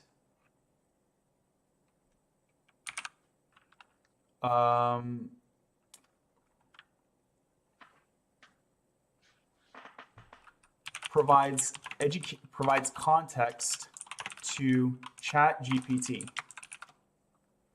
Rect provides okay, and then to learn more, visit the. Actually, I don't even need to say visit this. I can just say prompt for chat.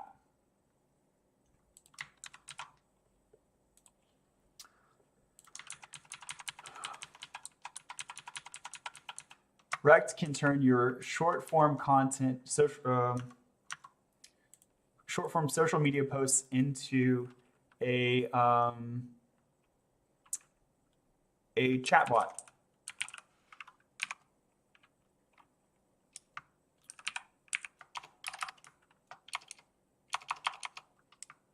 Let's close that p tag and we'll open another one.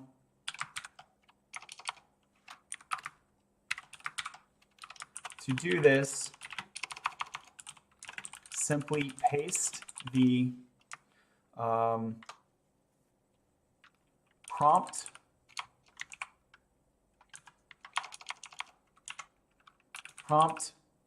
for this prompt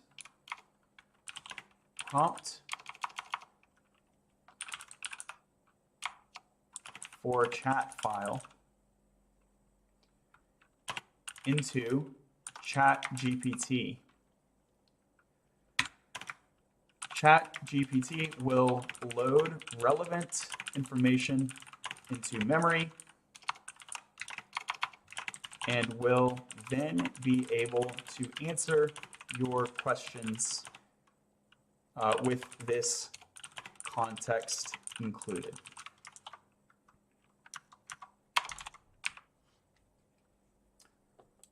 This prompt for chat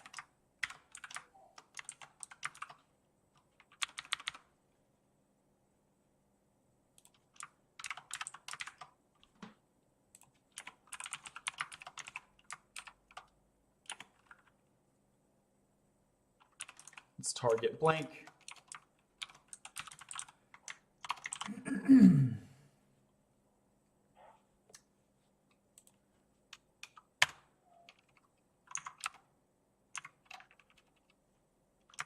Learn more about how to customize this prompt with based on your own social media content in this README file for the, okay, cool. So now we got Chat Assistant. So now let's uncomment these two. Uncomment them.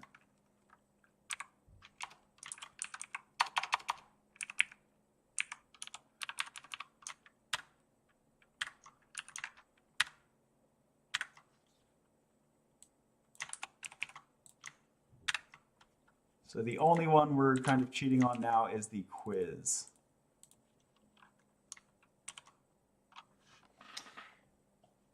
Is this a Coding Live or a Poem 1? Developer Starter Pack 2023, ChatGPT 4, and GitHub Copilot. That's for sure. That's for real though. That's real talk.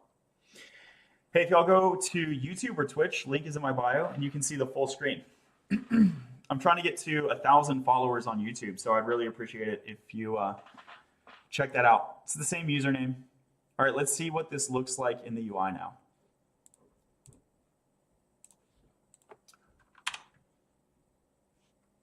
Now we got two flashcard apps. Want to fix that. Also want to center this.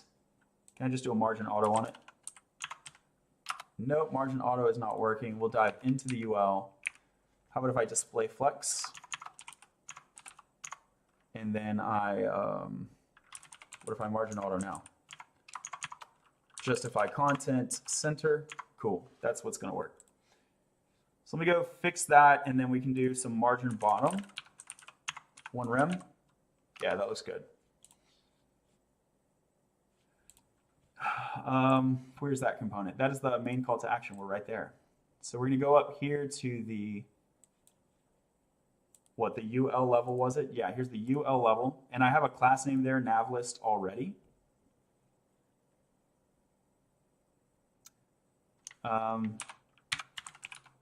So let me just update this.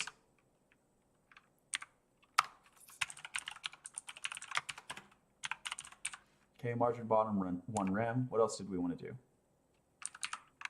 Justify content, center. That was pretty much it, right? Right click, empty cache, hard reload the page. Did you work only on the front end side? No, I've been doing full stack today. We just got done with a whole bunch of migration issues. Okay, so these are the flashcards. I only want one flashcard component to show up though. So let me remove this one.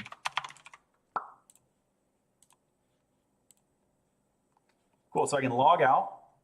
Ooh, if I log out, this thing still shows up. That's not good. Are you considering using Windows 11 at some point? Is this not Windows 11?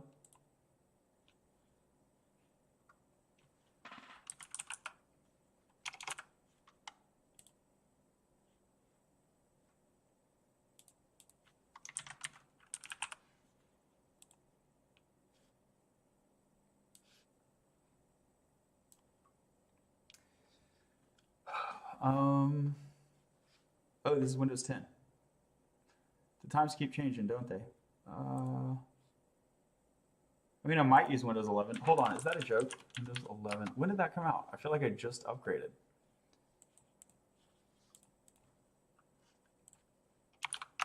I guess not. I guess I'm just dumb. I thought I had Windows 11 and I don't. Yeah, sucks to be dumb, y'all. Yeah, I'll use Windows 11 at some point. I don't know when. Okay. So we got these flashcards, right? What's the tallest mountain in the world? I'll give you all 10 seconds in the chat to hit it up. If you type WinVer into the taskbar, it also shows you. Cool, thanks, good tip. Thank you very much. The answer is it Kilimanjaro? Everest, okay, I don't know. Is that true? Tallest mountain in the world. It's Everest, cool. So what am I doing now? Yeah, so I wanted to verify this. So here's the slideshow and the chat assistant. We got all this text, but it's still bounded within the div. So it still looks good, right? These links, this readme. So I need to clean up the style on those links.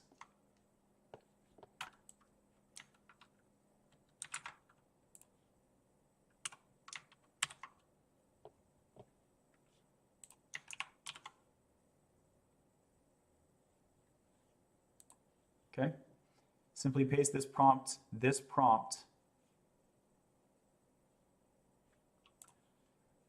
Let's update the style here.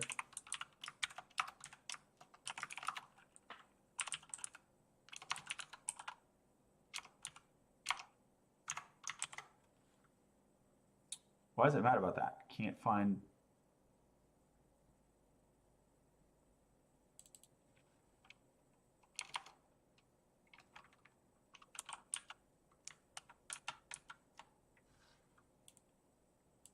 Oh.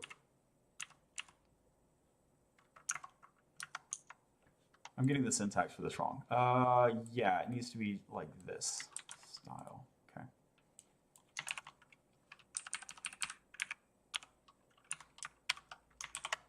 Cool. So we got, yep, now we got those underlines. And then we also want open source this README. So let's do the same over there. Main call to action. Here is the slideshow. Bam.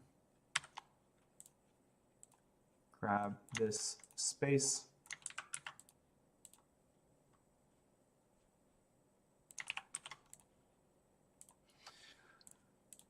So now we got, excuse me, we got this chat assistant, rect custom chat assistant, generating a slideshow with rect.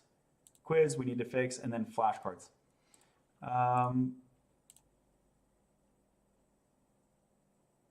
Yeah, so for the flashcards, seems like I need to give it a subtitle. Bam, flashcard deck.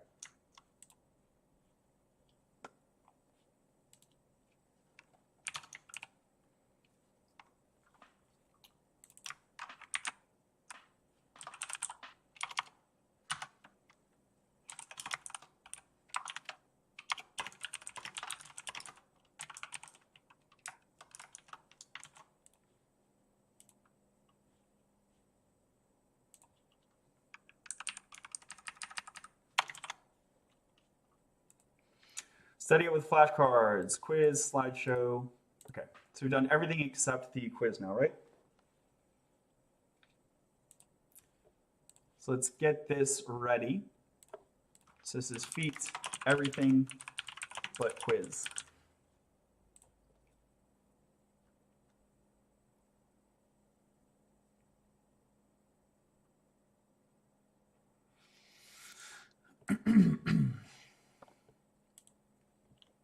Okay, so now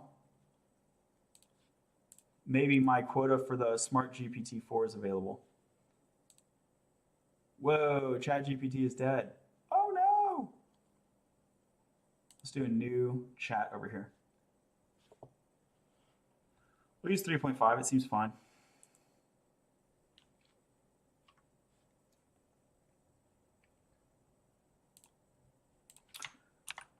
RECT Prisma. Okay. Consider the following Prisma schema.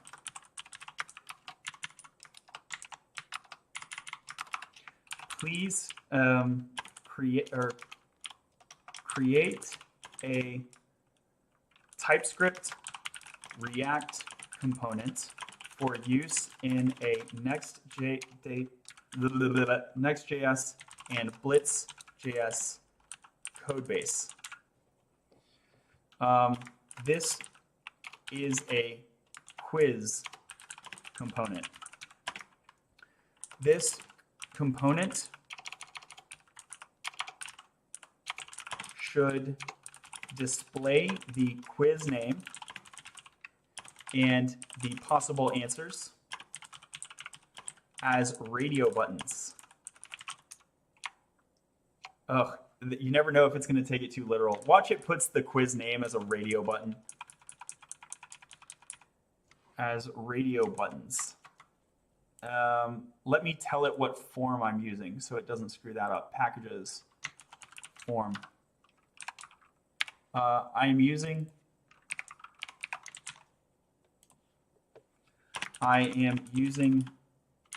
React final form.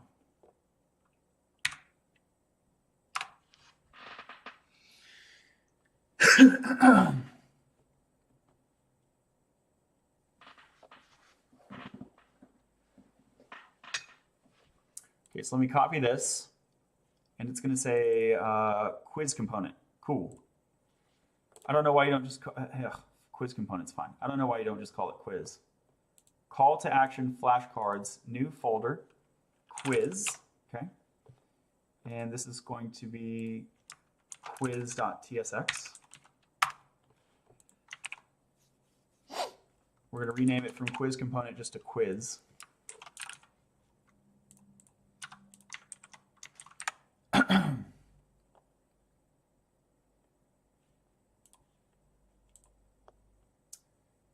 Okay, now it's got some types.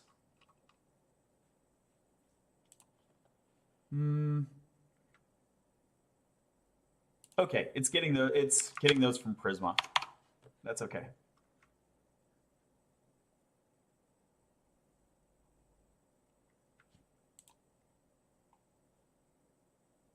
Quick fix from Prisma client. Okay.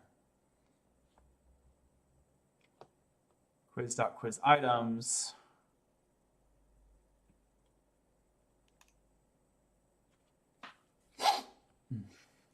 So we're going to have to define the mutation now. now create the blitz.js mutation that will return my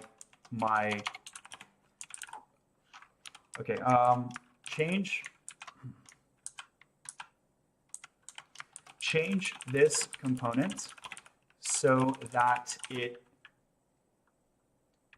takes a unique quiz name or a unique quiz name as an argument. Change this component so that it takes a unique quiz name as an argument. Internal to this component, call a blitz.js query that will return the quiz object with attached quiz items. Remember that blitz.js uses Prisma and TypeScript.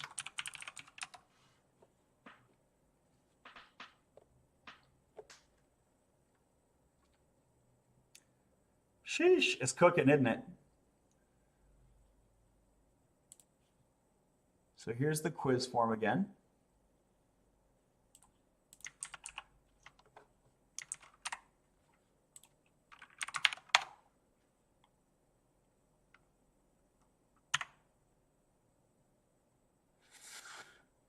Let's import this type from Prisma.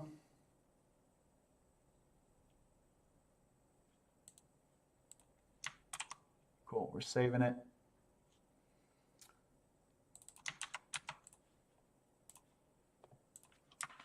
Provide the code for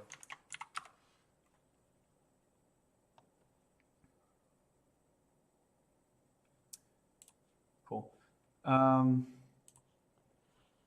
So we're here, we're in quiz source. Now we're going to leave components. We're going to go to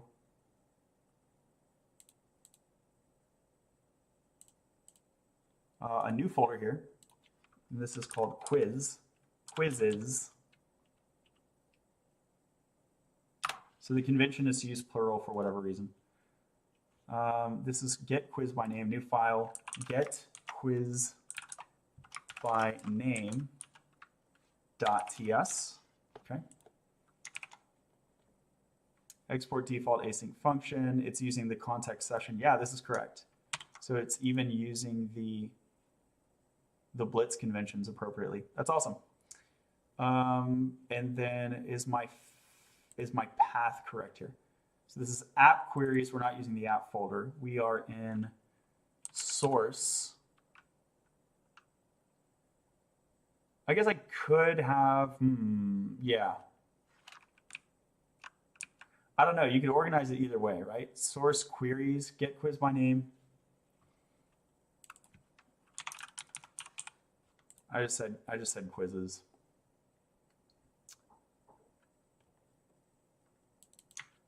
And did you mean to import it as a default? Yes, please.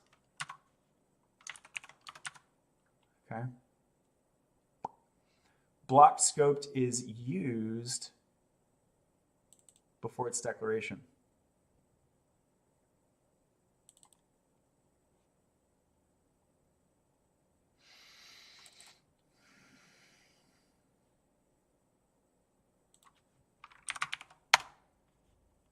So it's using a slightly outdated approach to the query pattern. Okay, so here's use query.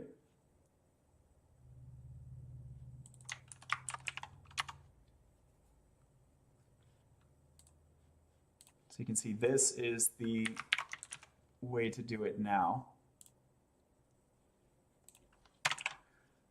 So here, this will be just the quiz with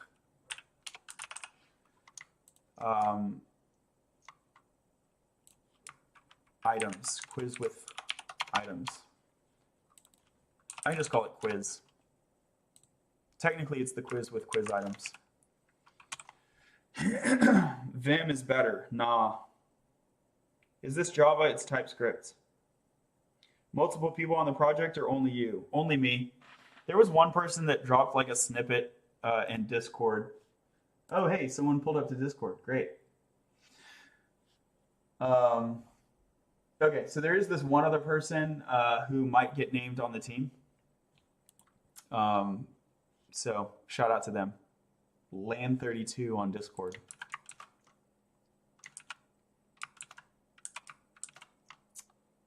Why is this thing complaining?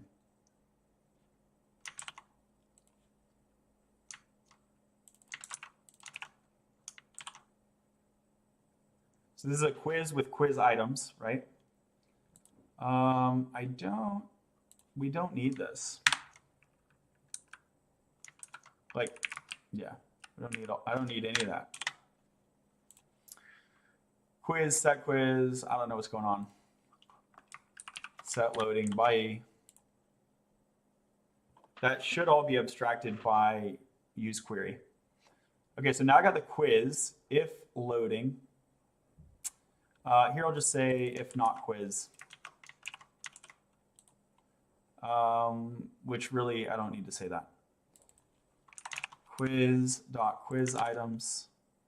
Okay, kind of patch up what GPT made, but otherwise it's looking pretty good.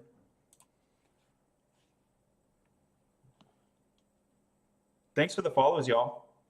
Hey, smash the like button. Let's try to get to 10,000. 259 people here. I love it. Thank y'all so much. I love y'all for being here. If you already know how to code, come hang. And if you would like to learn how to code, hit me up. You can check out my bio. I'm trying to grow my YouTube audience specifically, and you can see the full screen on YouTube. So check out my bio or go to YouTube. It's the same username. And I'm trying to get 1,000 followers on YouTube so I can be a YouTube partner. Would really appreciate your support. And if you tap the like, if you share the video, we can help other people who are interested in coding, help them see what's going on as well. So thank you so much for your help. Shout out to Eddie, shout out to Lewis, shout out to Anal Steroids. Y'all got some crazy usernames. I'm loving it.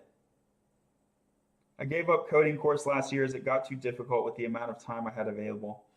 Yeah, it takes time, and it's hard when you're doing it alone. You can get in there, get a mentor, get a team, get a helper. It's going to be easier, or just learn a little at a time.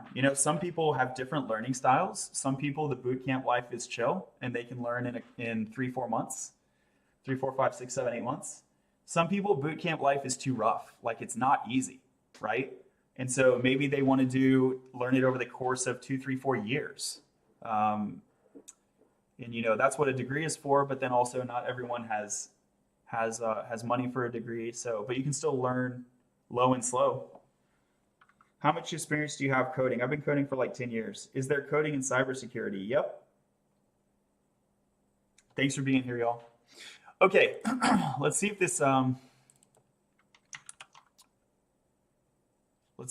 this quiz thing works.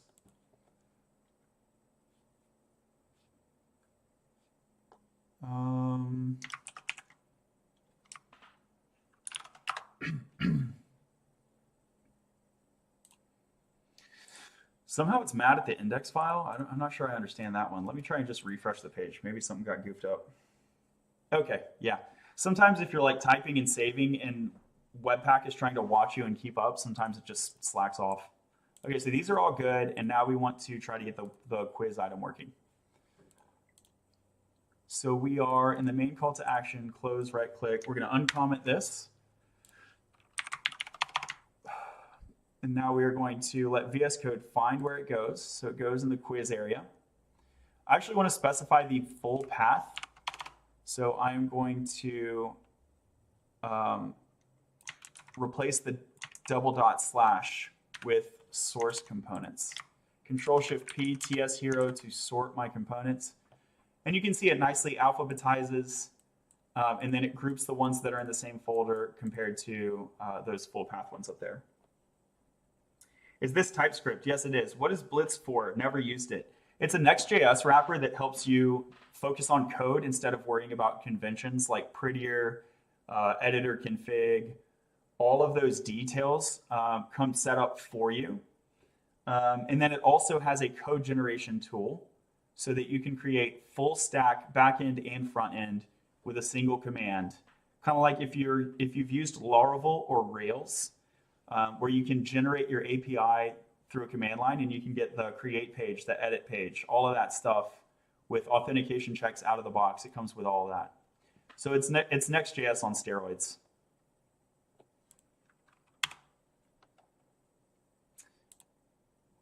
Okay, the quiz just obliterated itself. File path to your resolver is incorrect. Must be in a queries or mutations folder. Okay, so that is on me. We are going to, let's see. We have components folder. Let's make a new folder, which is queries. Queries. Why is it a query and not a mutation? Because we are reading. We are only reading. So in TypeScript world, a query is a read. And if you wanted to do an update, a delete, or a create, those would all be mutations. Now we're going to go over to the quiz component and update this place that we're importing from. So now it's under queries, and I don't know how to spell that word. Spelling is really hard for my brain. Cool.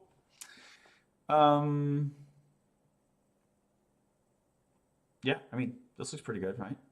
Quiz is already coming through the query type, so I don't need to type it here. Okay, and we'll clean this up. We're going to need to clean this up, but let's just go with that for now. So refresh the page. And error, you're not authenticated. Hey. Am I though? I mean, good on it if it's doing a security check for me. Text does not match what's on the server. Bro, are you dead? Okay, so my application literally died. You must be logged in. So I'm going to kill the server. Control-C, we'll wait for the terminal to come back. It felt so much simpler 10 years ago before all of these abstraction techniques. Yeah, in some ways, but it was also a worse quality user experience. We were able to do less things. It was less performant. It was more costly. So some things are more complicated, and some things are actually less complicated. I think there's, if I think back to my junior days, it was easier, but wasn't part of that just the fact that I was a junior and they were giving me easier work? And some of the things we were doing in PHP 10 years ago, were really difficult. Anyway, you win some, you lose some. Terminal's still stuck, so I'm going to trash it and open a new terminal. I think it's really easy to have this sort of nostalgia bias, but life has been hard, y'all. Actually, in the past, it's arguably been harder.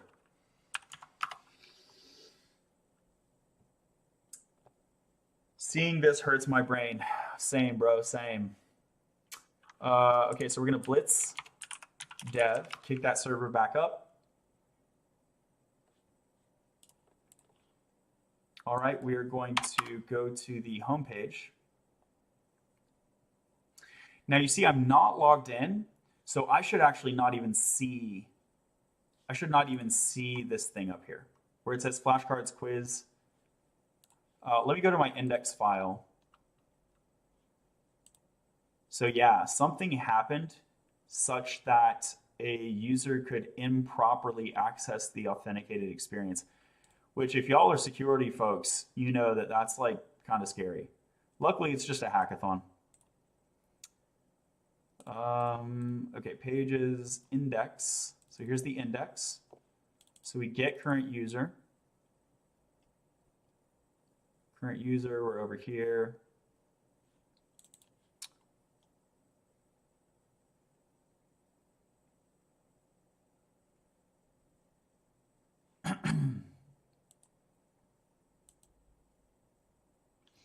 Okay, so if we're logged out, we're going to see all that. That looks great. And now we have this suspense main call to action.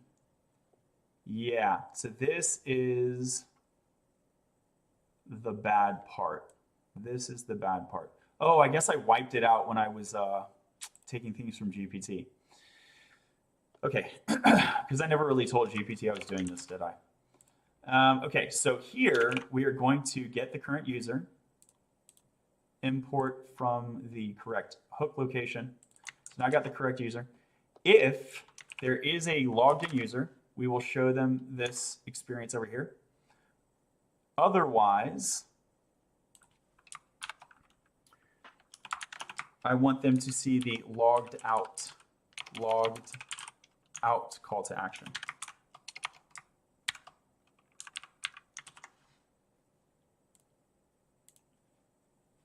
Okay, something is wrong.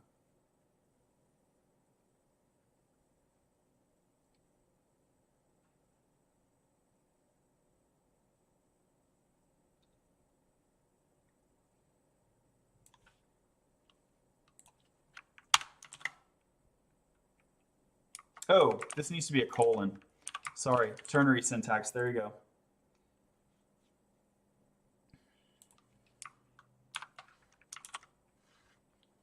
Cool. Okay, so and now you can see I'm logged out. Thanks. Yeah, y'all got it in the chat. Good job. I never sold anything. That's why I'm stuck. I'd prefer to sell it online. I'm not really the best guy to ask about how to sell stuff. I'm not really good at that. Okay, so you can see that when I'm not signed in, it tells me, hey, sign in. Oh, quick reminder, by the way, check out the link in my bio. There's a Discord over there.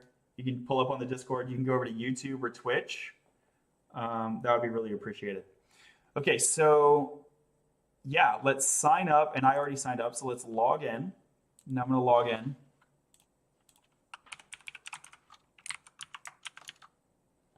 And now I get this authenticated experience. Cool. And the quiz is still busted, but maybe not in an earth-breaking way. Can I go back and I still have this? Can I F5 and the server's still up? Okay. So it's still broken, but it's not as broken.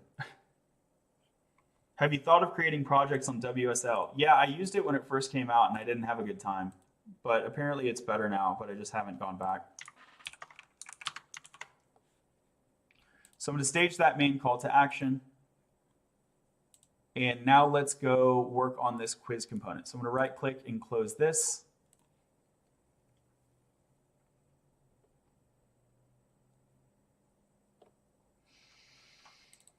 I don't know. I don't know about that. We'll leave it alone for now, but I don't really like that. The main thing is that this query works. So we find unique where name.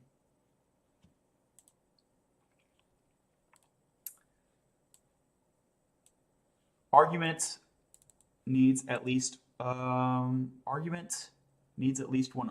Available args are listed in green. Yikes, are you okay? I'm seeing better help out of the dev tools. How long have you been programming? About 10 years.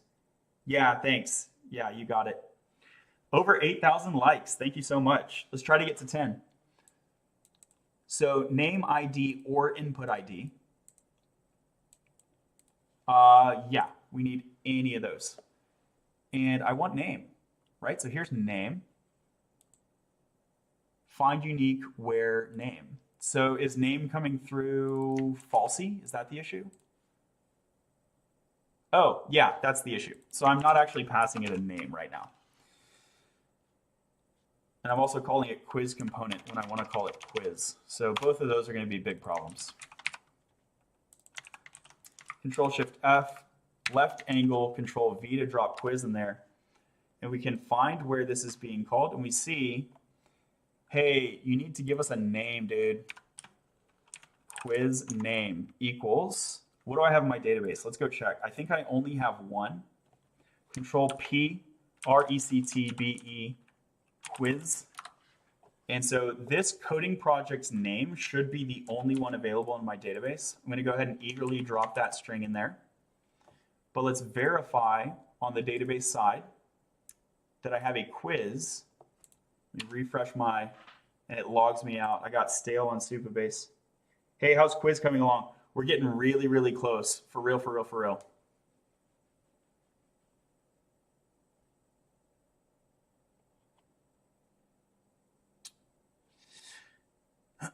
Okay, so quiz, and yeah, YouTube Shorts, and there's the name, Coding Projects. Web dev is so sad. It's really not though. It's really great. Okay, so we got this quiz. Why does it care that I need an on submit? Let's find out about that. I'm not sure. On submit.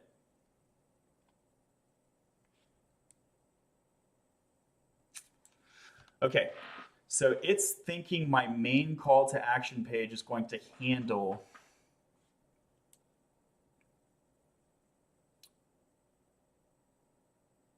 the form submission. I don't want it to be handled externally. I want it to be handled internally. Okay, so I'm going to delete all of this. Delete all of this.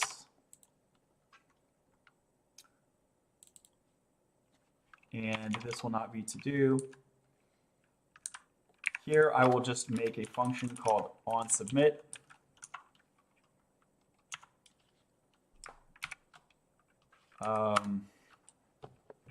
Yeah, that works for me. Cool. All right, so we have this quiz. Ayo, what is another example of a cheat code in the job search?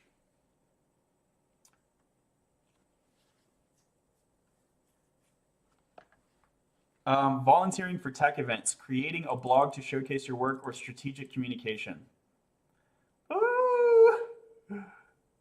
There's a couple of these. Am I going to fail my own quiz?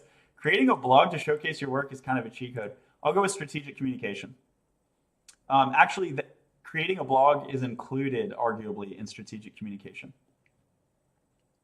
Volunteering for tech events is great too, though. But it's not one that I talk about in my videos. So you can see that it's like based on my stuff.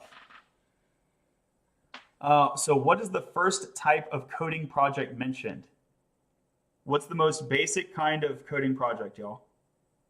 Over 300 people in the chat. Let's get to 10,000 likes. The answer is a basic, boring pet project. What is an example of a cheat code on the job search? Acquiring multiple certifications, joining hackathons, or social networking? I love it. The answer is social networking. Oh, no, I need to be able to select each of these. I need to be able to select like one for each of these. Okay, so let me have GPT fix it. We're so close. So here I'll do an init quiz. Hackathons are helpful if you can get a team together, which, as we can see, is kind of difficult. But social networking is a more general, it's a superset of a hackathon. Because you see what I mean? Like a hackathon is included in social networking. Let's go ahead and TS hero. This is going to be a chore, unused import. Commit that. How did you implement this? How did you implement this? Make requests to ChatGPT to give quizzes? Yeah, kind of.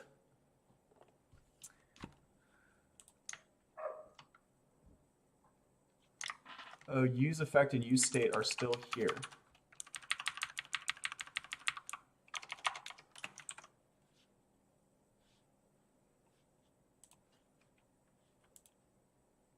Cool. Selected answer ID. Let me go GPT-4.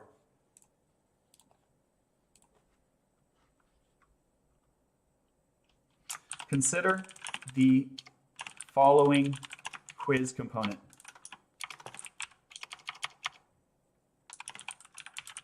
In TypeScript. In TypeScript and React. I'm using blitz.js. Just say ACK.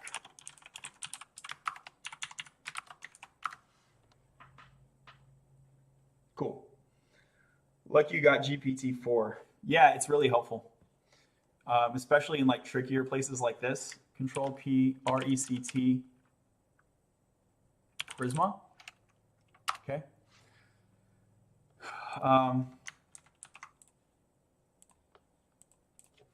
Now consider the following Prisma schema. Just say act. Oh, now consider the following Prisma schema. Please fix fix my quiz component so that I can pick an answer to each question.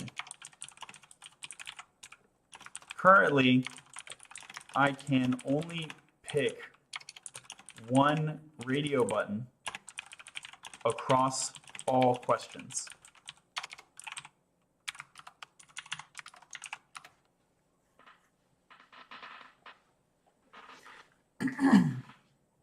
All right, while that's generating, reminder that if you're on TikTok, you can see my whole screen if you go over to YouTube or Twitch. I have the same username. And you can see the link in my bio to get over there. I'm trying to get to 1,000 YouTube followers. Surely you need to separate them. Not sure what you mean. Also appreciate it if you tap like and share the video. And follow the page, of course. Whether you code or whether you want to learn to code, either way, I'm so glad you're here. Oh, I also have a Discord in my bio if you want to do the Discord thing. Is that C? No, it's TypeScript. I want to learn more about programming. Check out Laterally Slides over here. Open source, educational curriculum. And yeah, you can throw a star on it. We got 15 stars. I could use some more. What is that FZ thing on your taskbar? FileZilla. FileZilla. I haven't used that in a while, but it's still there. Let's see how many stars we got on the rect app. We got up to 7 stars. Thank y'all so much. Do you know Vue.js? Yep. We're not using it now, but I know it. Sent a donut. Thank you so much. Is that ChatGPT 4? Yes, it is. To fix the issue, you need to give each group of radio buttons a unique name. That's right. All right, so let's see if it was able to fix it.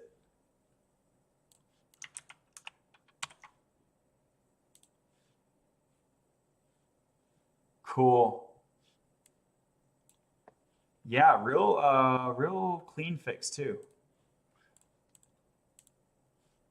So, all right, let's try to take this quiz. Example of a cheat code, strategic communication. Ooh, cannot set numeric property on an object. Let's refresh the page, hold on. Okay, it had to reload or something. First type of coding project, example of a cheat code on the job search is social networking. What type of coding project should you work on if you're trying to grow your skills? If you're trying to grow your skills as a boring pet project. What specific recommendation for a basic boring pet project? Blogs. What is the primary purpose of building coding projects? A form of online protest? That's hilarious. Learning new skills and growing your portfolio for entertainment only. Yeah, learning and growing your portfolio. What is the huge secret for job search and career advancement? Using cheat codes that are industry norms.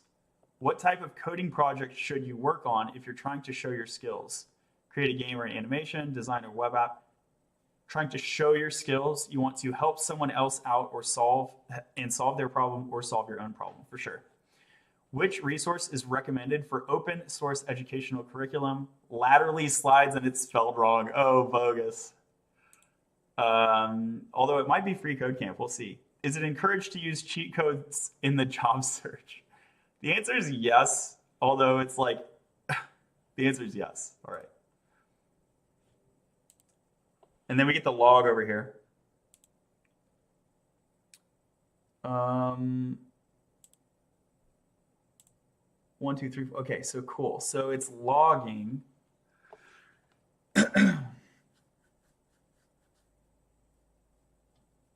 All right, now I need it to send it. I need to send it.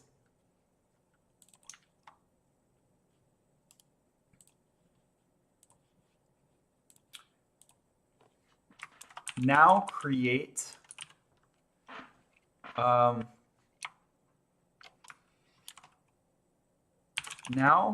create a mutation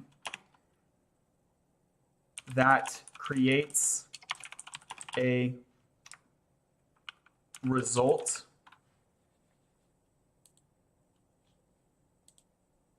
I should have put score on this. Control P, rect schema. Quiz result. Past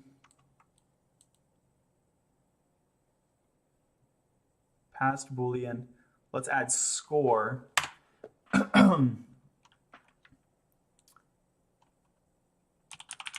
Score is a float.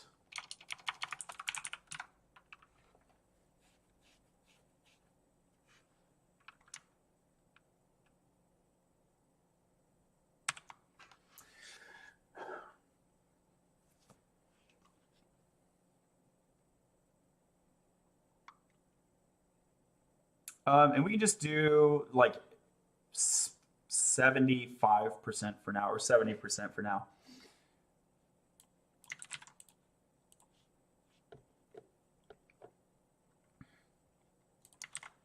I have added a score field to the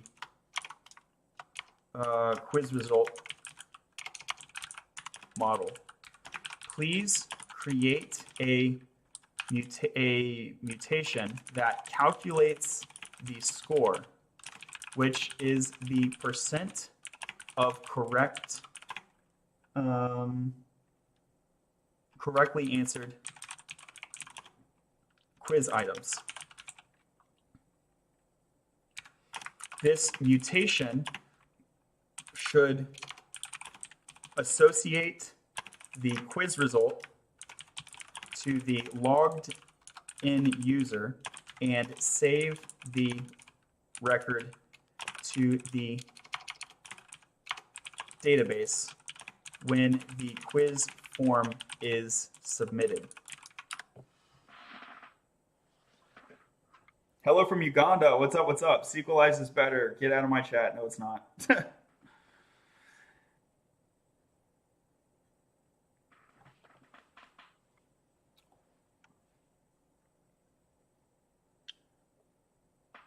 All right, thanks for the follows. Let's get over 10,000 likes. We're at 8,700. That's really impressive. I love it. So it's going to have us make a new mutation. Okay, so we'll go over here.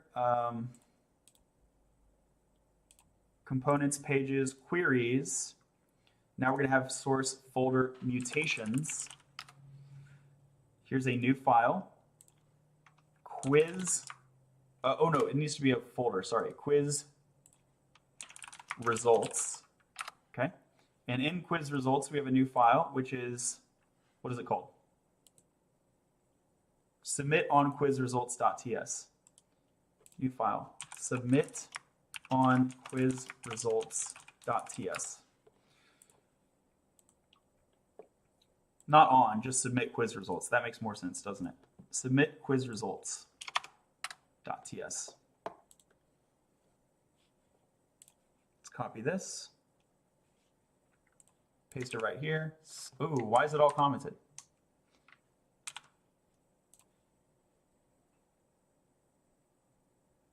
Copy code. Okay. So now we have this mutation. It looks good using the resolver pipe. We authorize, right? Make sure you're logged in. We get the context. We get the get user. I'm not sure get user is the right thing to do here. Let's do this differently. Let me look for my other authorized pipes.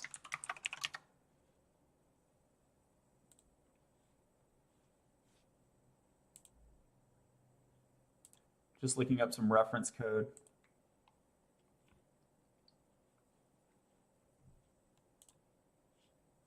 So here's CTX.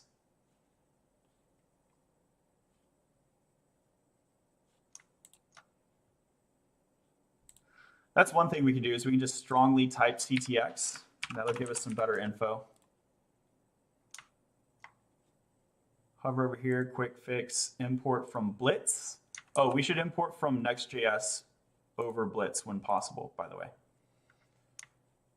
Okay, so here, still not helping us, is it? Thanks for all the follows, y'all.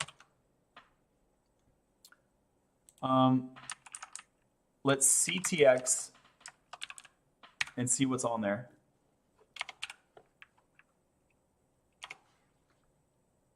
It's not connecting.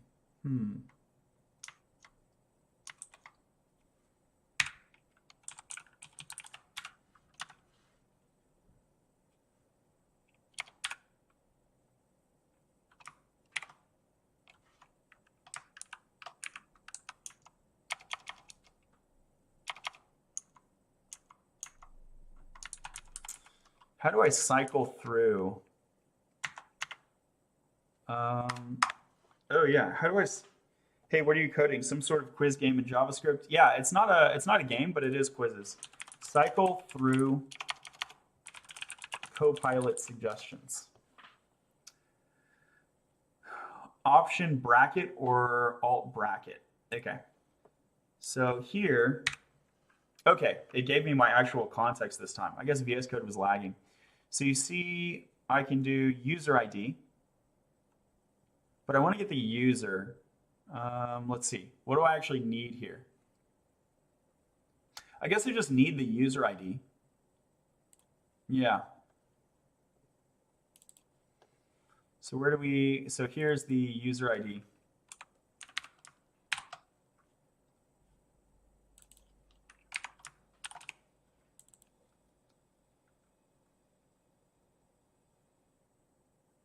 Number or null. We can validate that. If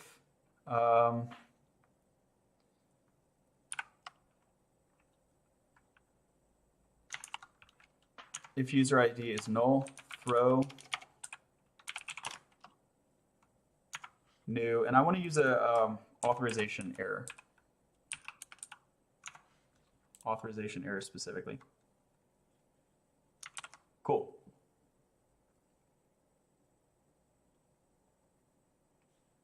Score. And it picked 70. Yeah. It picked 70, which is kind of what I was thinking anyway. Let's add an issue to this so that we can make that configurable in the future. So here's rect. We'll add a new issue. Stress. Why stress? Cool. Thanks for the idea. I didn't think of creating a short quiz. Pretty handy script.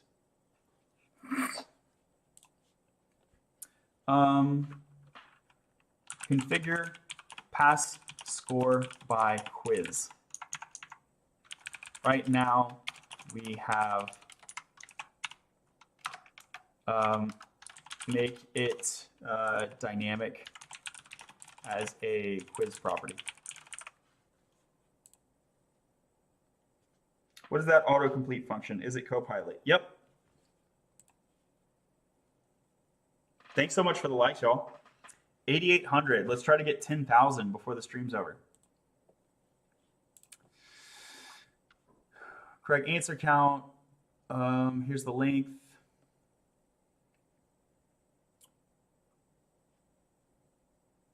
Oh, so score is considered to be a number. Why is it mad?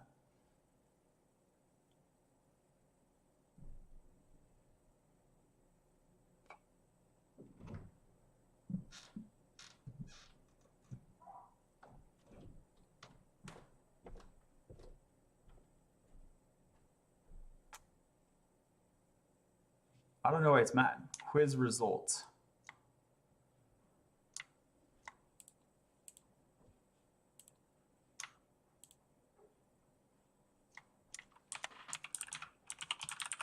Does it just not know about score? Is that the issue?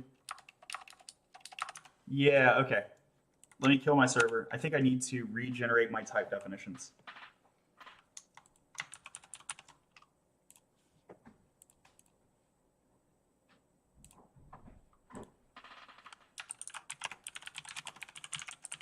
So we'll blitz Prisma generate, cannot find module Prisma. Let me cd into the UI.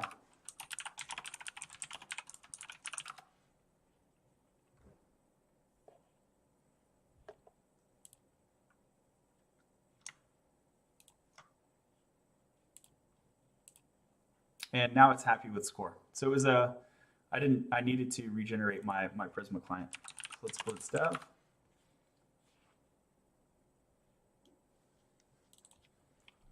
Resolver does not come from Blitz. Comes from Blitz RPC. How about the authorization error? Where does that come from?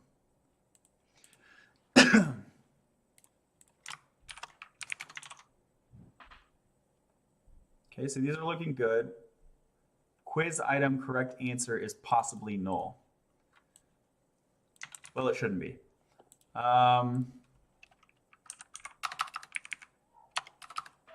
If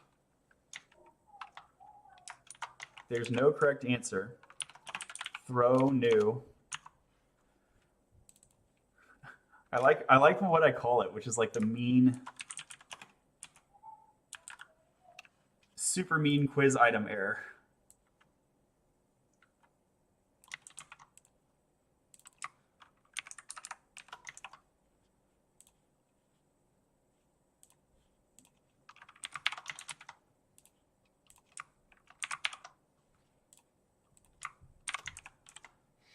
Okay, so otherwise we are thinking this is good to go. Whoa, it looks terrible. Empty cache and hard reload. Cool. TypeScript, Visual Studio Code, that's right.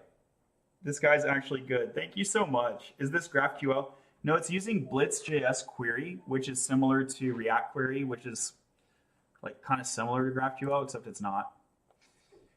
Okay, so strategic communication, basic boring pet project, social networking, basic boring prep. Oh, yeah. Blogs. Form of online protest, learning new skills and growing your portfolio, using cheat codes, industry norms. Help someone solve a real problem. Laterally, yes. Submit. Hello? Invite to join live. What does that mean?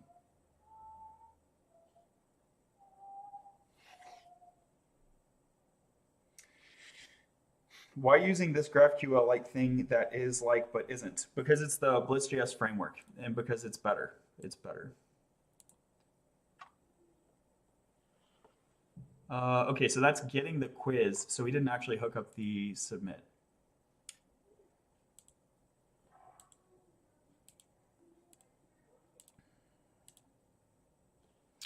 So we got the quiz here, and then update the quiz component, submit. Let's just see if I can just copy this whole thing. I'm not sure. Let me stage these.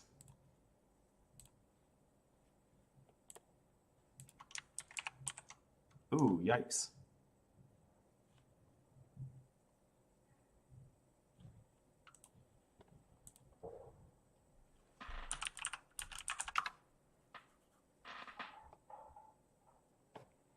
Is it so you don't have to write your own API endpoints? I do write my own API endpoints. So whenever we talk about queries and mutations, these are API endpoints. So the name, field, yeah. So we break a line, drop a name. Okay.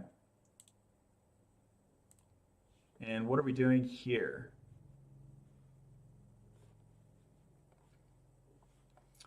So it's got use mutation, great. Selected answer IDs, cool. Async on submit. Looks good to me. What's up here? Submit quiz, so it's mad about this. I can't find this. Submit quiz result. Okay. I think I didn't pluralize the folder name. So here's mutations. mutations, did I spell that right? Mutations, quiz results, submit quiz result. And I said submit quiz results with an S, so that's the issue. So let's drop the S. Submit quiz results, and the thing is named correctly, so we got that going for it. Flows through. Now this flows through. So why is it still mad? It's not callable. It's not callable. I'm going to double click the use mutation, Control C, Control Shift F, Control V, find another place where I use mutation. See, we just use it. It was just using it slightly wrong. Drop that. So this should go in brackets basically. And now we are a callable with a result, quiz result. Okay, this looks good.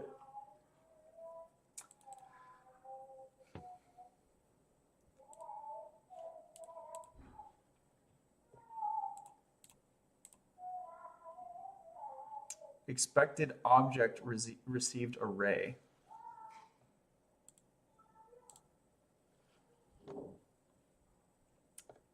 Expected object received array. Failed to submit quiz result.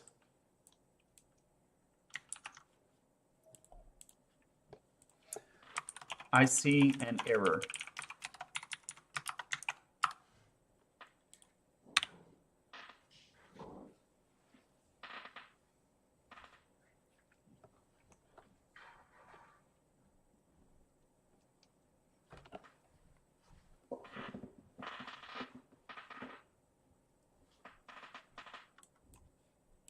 So we're going to update the quiz form values.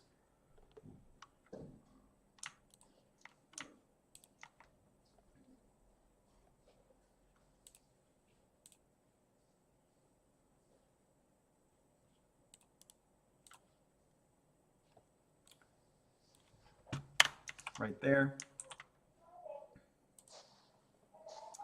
And now we're going to update the on submit.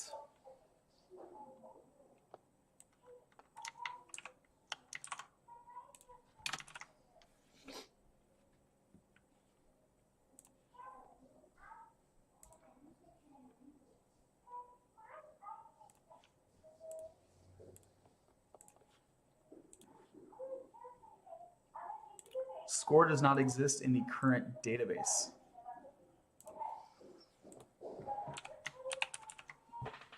Blitz, Prisma, migrate, dev.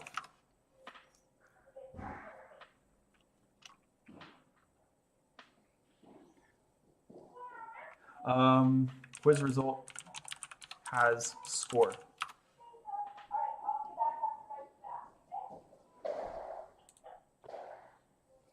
Okay, let's commit this stuff. Beat, quiz result has score. What's up, buddy? You have any fun? Yeah. Cool. I was saying what to my mom because she's calling my name. See you later.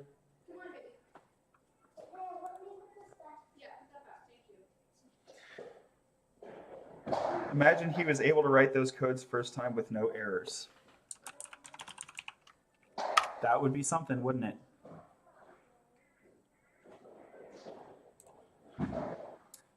Okay, so we're gonna clear this out, hit submit here. Blah, blah, blah, blah. Quiz. It doesn't know I'm logged in? Okay, yes. So quiz.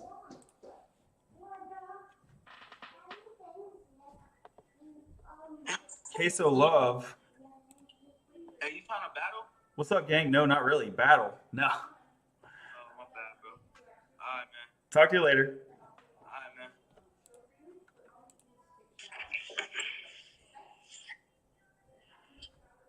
You know how to get out of here? Who, me? Let's see. I guess I have to kick. I gotta kick you, huh? You gotta pick. Now go to host. Yeah. Click host at the bottom left, and click the X at the top.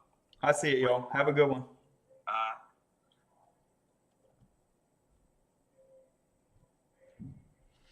That's a little bit fun.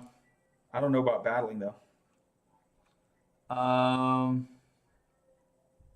So quiz result, pass, false. Okay, so this looks good, right? I want this quiz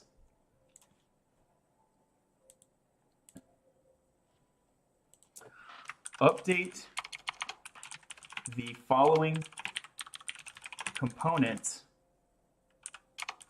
to have a celebratory, to have a vanilla, to have a celebratory, how do you say that? To congratulate the user. Update the following component to congratulate the user with bright colors and emojis if they pass. If they do not pass, provide a conciliatory message that encourages them to keep going and get smarter, and they will do better next time. Use emojis in both cases.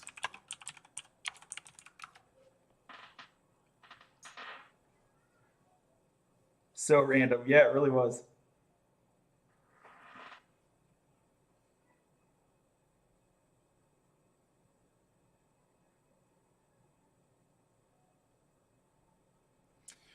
First, modify the submit result to return the past and score fields. Quizresult.create. Quizresult.create.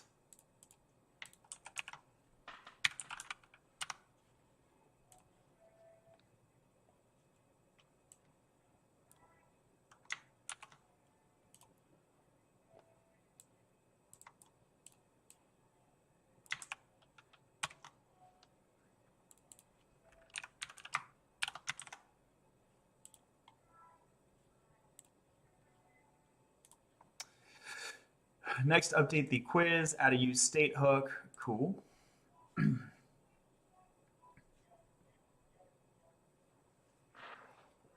God, ChatGPT is a lifesaver, for real, for real. Does the employees are using ChatGPT to write code in companies for a product? Company adoption of ChatGPT is really slow because it's considered a security risk. So currently it's primarily for side projects. You can check out my Substack at Optimality, and I talk a bit about this on how to encourage drop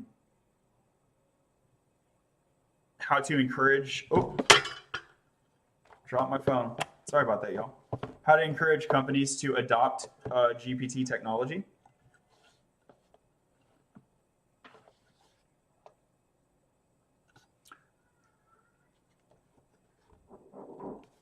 Specifically in my two blogs, Inch Productivity from Copilot and 10 Gains to GPT Augmented SWE. The idea is that Copilot is through GitHub, and a lot of companies have contracts with GitHub to secure the data.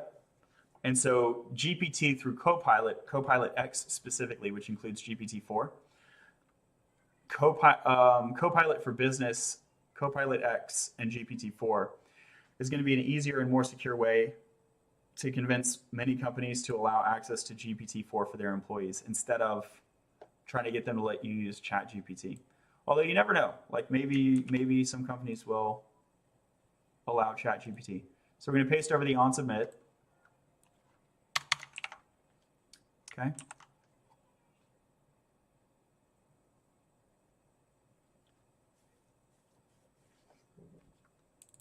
I'm going to fix that. We already know we need to fix that. So use state, we'll do react.useState. I like to do that. I like to do it that way. And now it's going to come down here and yeah, do this message. Cool.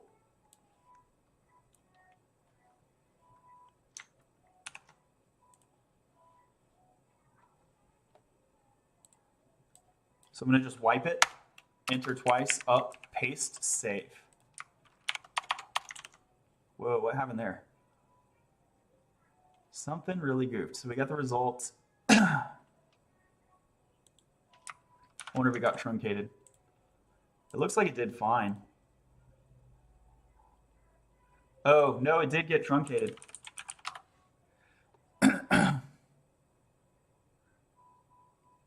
It was literally missing one line. That's fine. When you jailbreak it, it's better. Maybe. I mean, it's pretty good for coding anyway. So I'm logged in, so we go to the quiz. I'm about to fail it. Let's just fail it. Bam.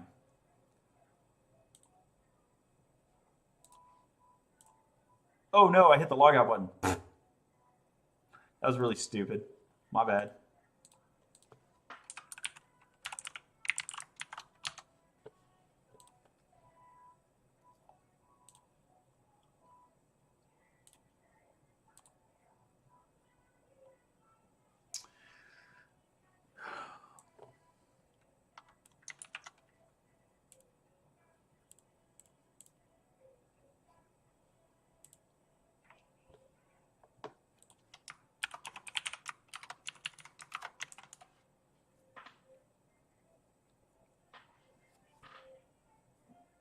That login form, no. Yeah, it's not pretty, is it?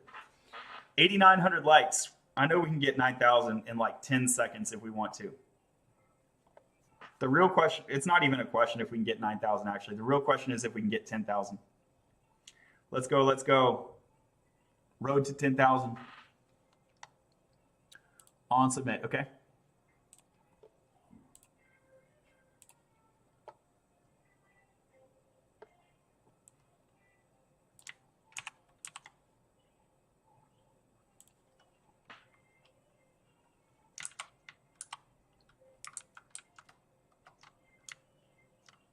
So I don't actually need it to log the quiz result.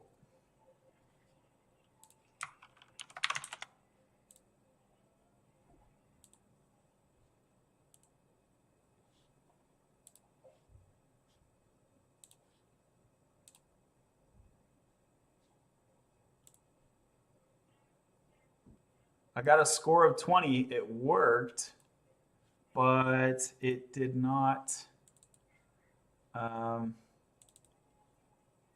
Oh, yeah. Don't I need to set result?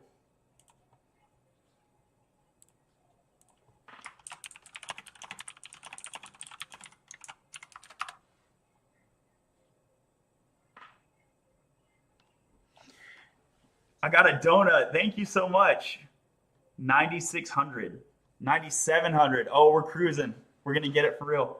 Shout out. Who's giving these likes? Meta Jorathar. Thank you so much. I know it's a few of y'all. It's only showing me one name at a time. Thanks for the follow. By the way, you can go over to YouTube or Twitch and see the full screen.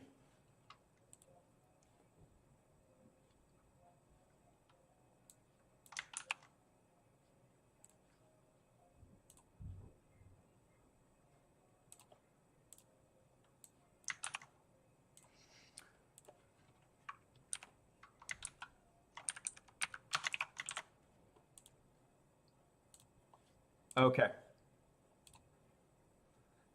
Bam! Better luck next time. Ooh, keep going and get smarter. Keep going and get smarter, bro. That's all you got to do. Keep going and get smarter. There's like 4 viewers on YouTube. Let me also make sure I'm not sleeping on the chat over there. Can you show how you set up the authorization error? Side projects that might consume their masters. How do you avoid code block truncation? Any tips? No, you're gonna get code. You're gonna get code block truncation in ChatGPT. You just gotta tell it to continue because it has a fixed token limit. Can you show how to set up authorization error? It's built into the framework. So let's see. Where's that?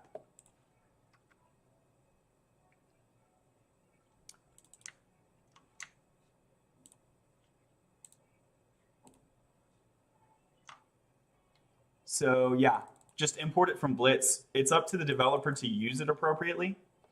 So I know that this is an authorization related concern. Or you could do an authentication error as well. That might be a better idea. What's your token limit, 4K or 8K? It's 8K for GPT-4, right? It's 4K for GPT 3.5 or whatever. Okay, so let's try again. And now let's take it seriously. Strategic communication, big data, machine learning, computer, quantum communication.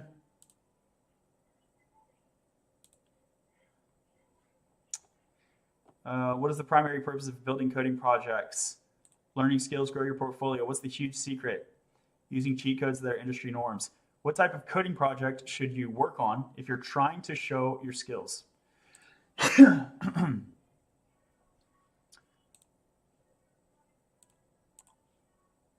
Cool, you passed the score with a hit quit 100%. Great. Now, okay, I thought you were setting up components for errors instead of throwing in line. No, I didn't set up any components. I can see how you got mixed up there. We're over 10K. Y'all rock. Thank you so much. Yo, we're over 11K. Thank you so much for the likes. I've seen your earlier switch from ChatGPT 3.5 to 4. Why? Because 4 gets rate limited. Okay, so this is the feat is working quiz. And the very last feature, and then we'll be done, is to show it on my profile.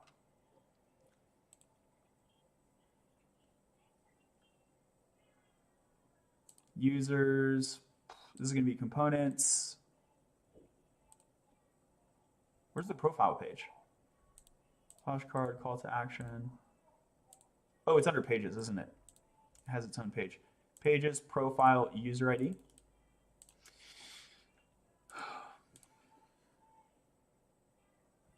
Thanks for the follows. Check out my bio, YouTube or Twitch. You can see the full screen. You can also book a call with me if you're interested in accelerating your career or learning to code, either way. So now we have this profile.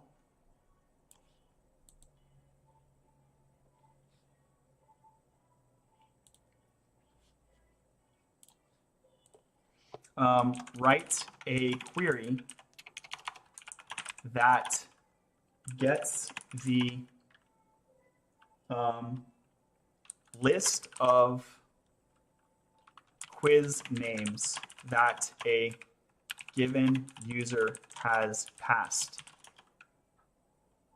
by user ID.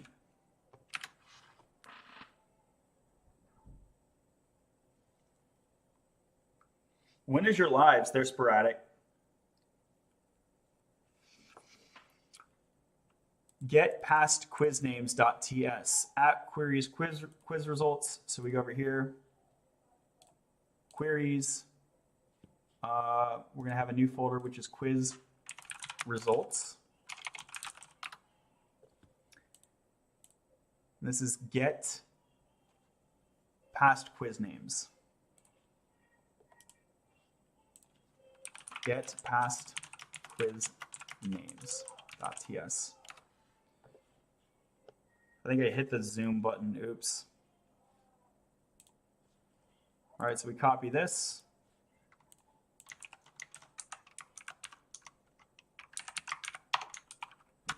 Import the resolver from the correct place. Control S. Okay. So it's going to get that list over there. Now we're going to go over here. We're going to const past quizzes is use query get past quiz names. Yep. Import this. Those look like the same import statement to me. Control Shift P, TS hero, sort the imports, save it. Here's the past quizzes. Got invalid value of 1. Find mini quiz result. Let's look at that. So here comes the user ID.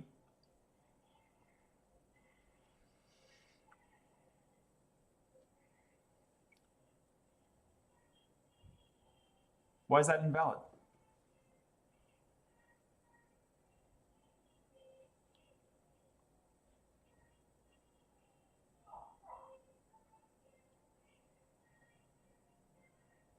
Is it because of string? It's a string. Yeah. User ID int or number.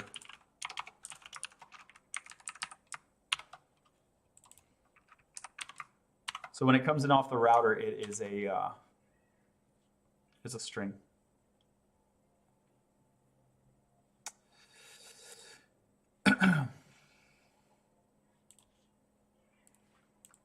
Refresh this page. Dynamic server usage. So maybe I need a suspense block.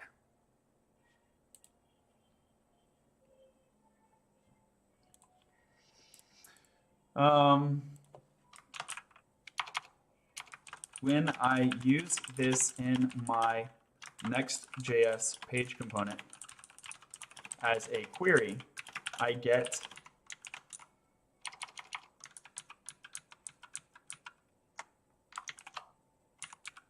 why? Error.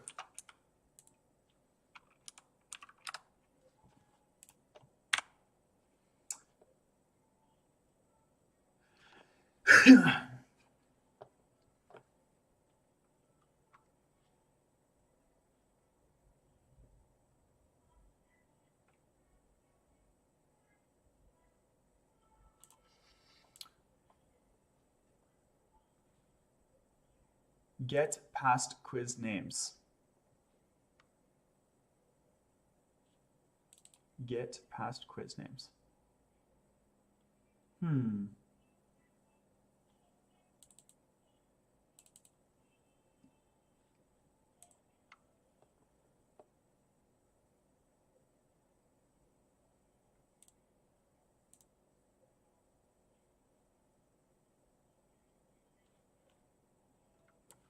grab that enabled. That's a good tip.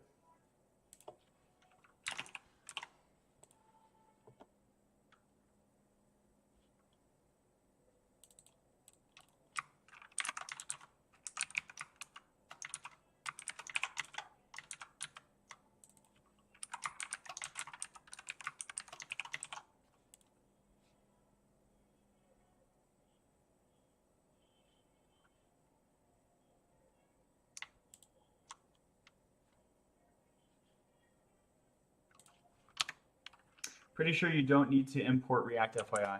Yeah, I don't need to. I just like to because there's different use states in different libraries. Same thing with use query. Actually, not the same thing with use query. Why am I doing that with Blitz and not with React?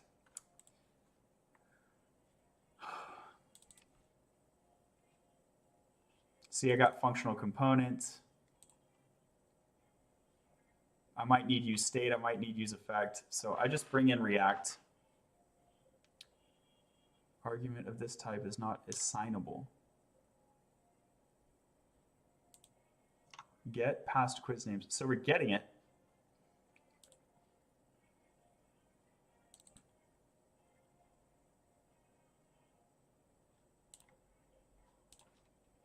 Oh.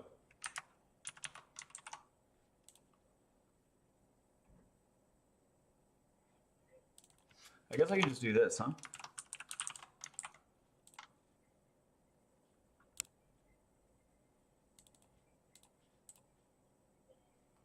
It's still saying that I can't do it. That's super annoying. May only specify does not exist in get past quiz names input. It really does. It really, really, really does. Oh, because it's not over here?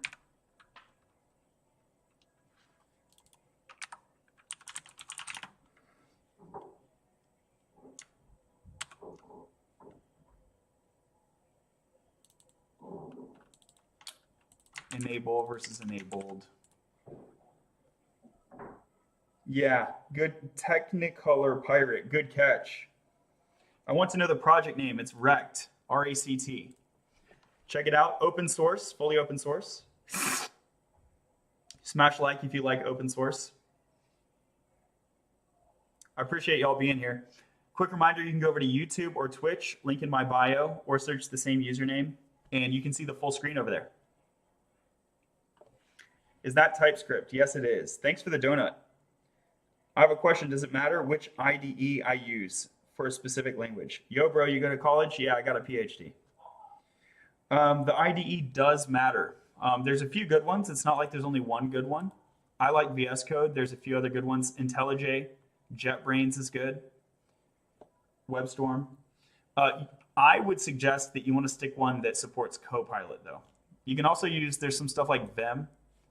NeoVim is pretty good.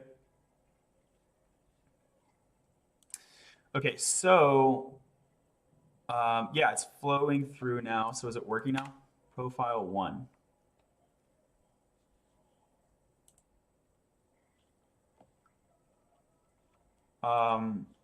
Let me ask, do I need to use suspense?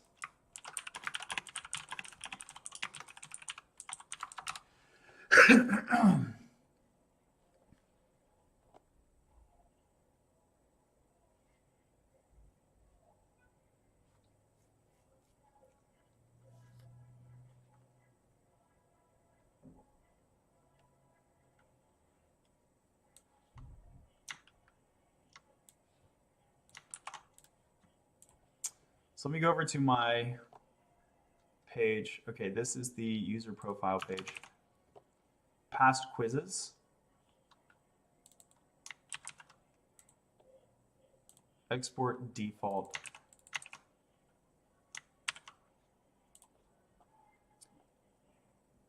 And it's using a blitz page. So let's switch that to a blitz page.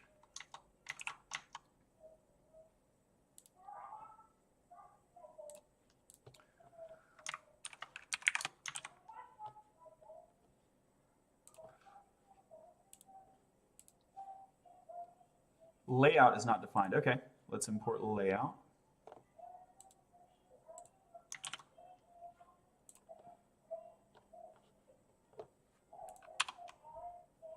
I'm still getting uncaught dynamic server usage.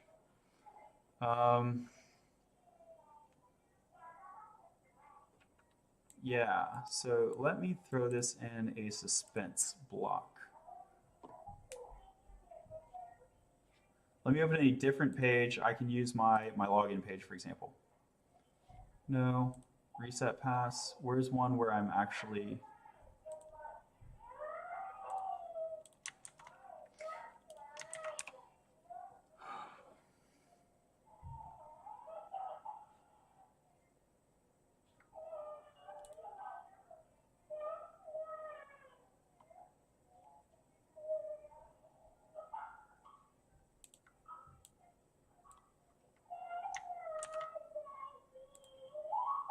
I might need to go if my kids are fighting.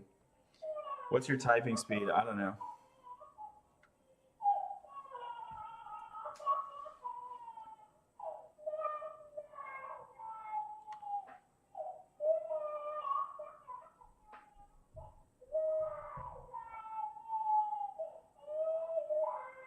All right, y'all. I gotta go.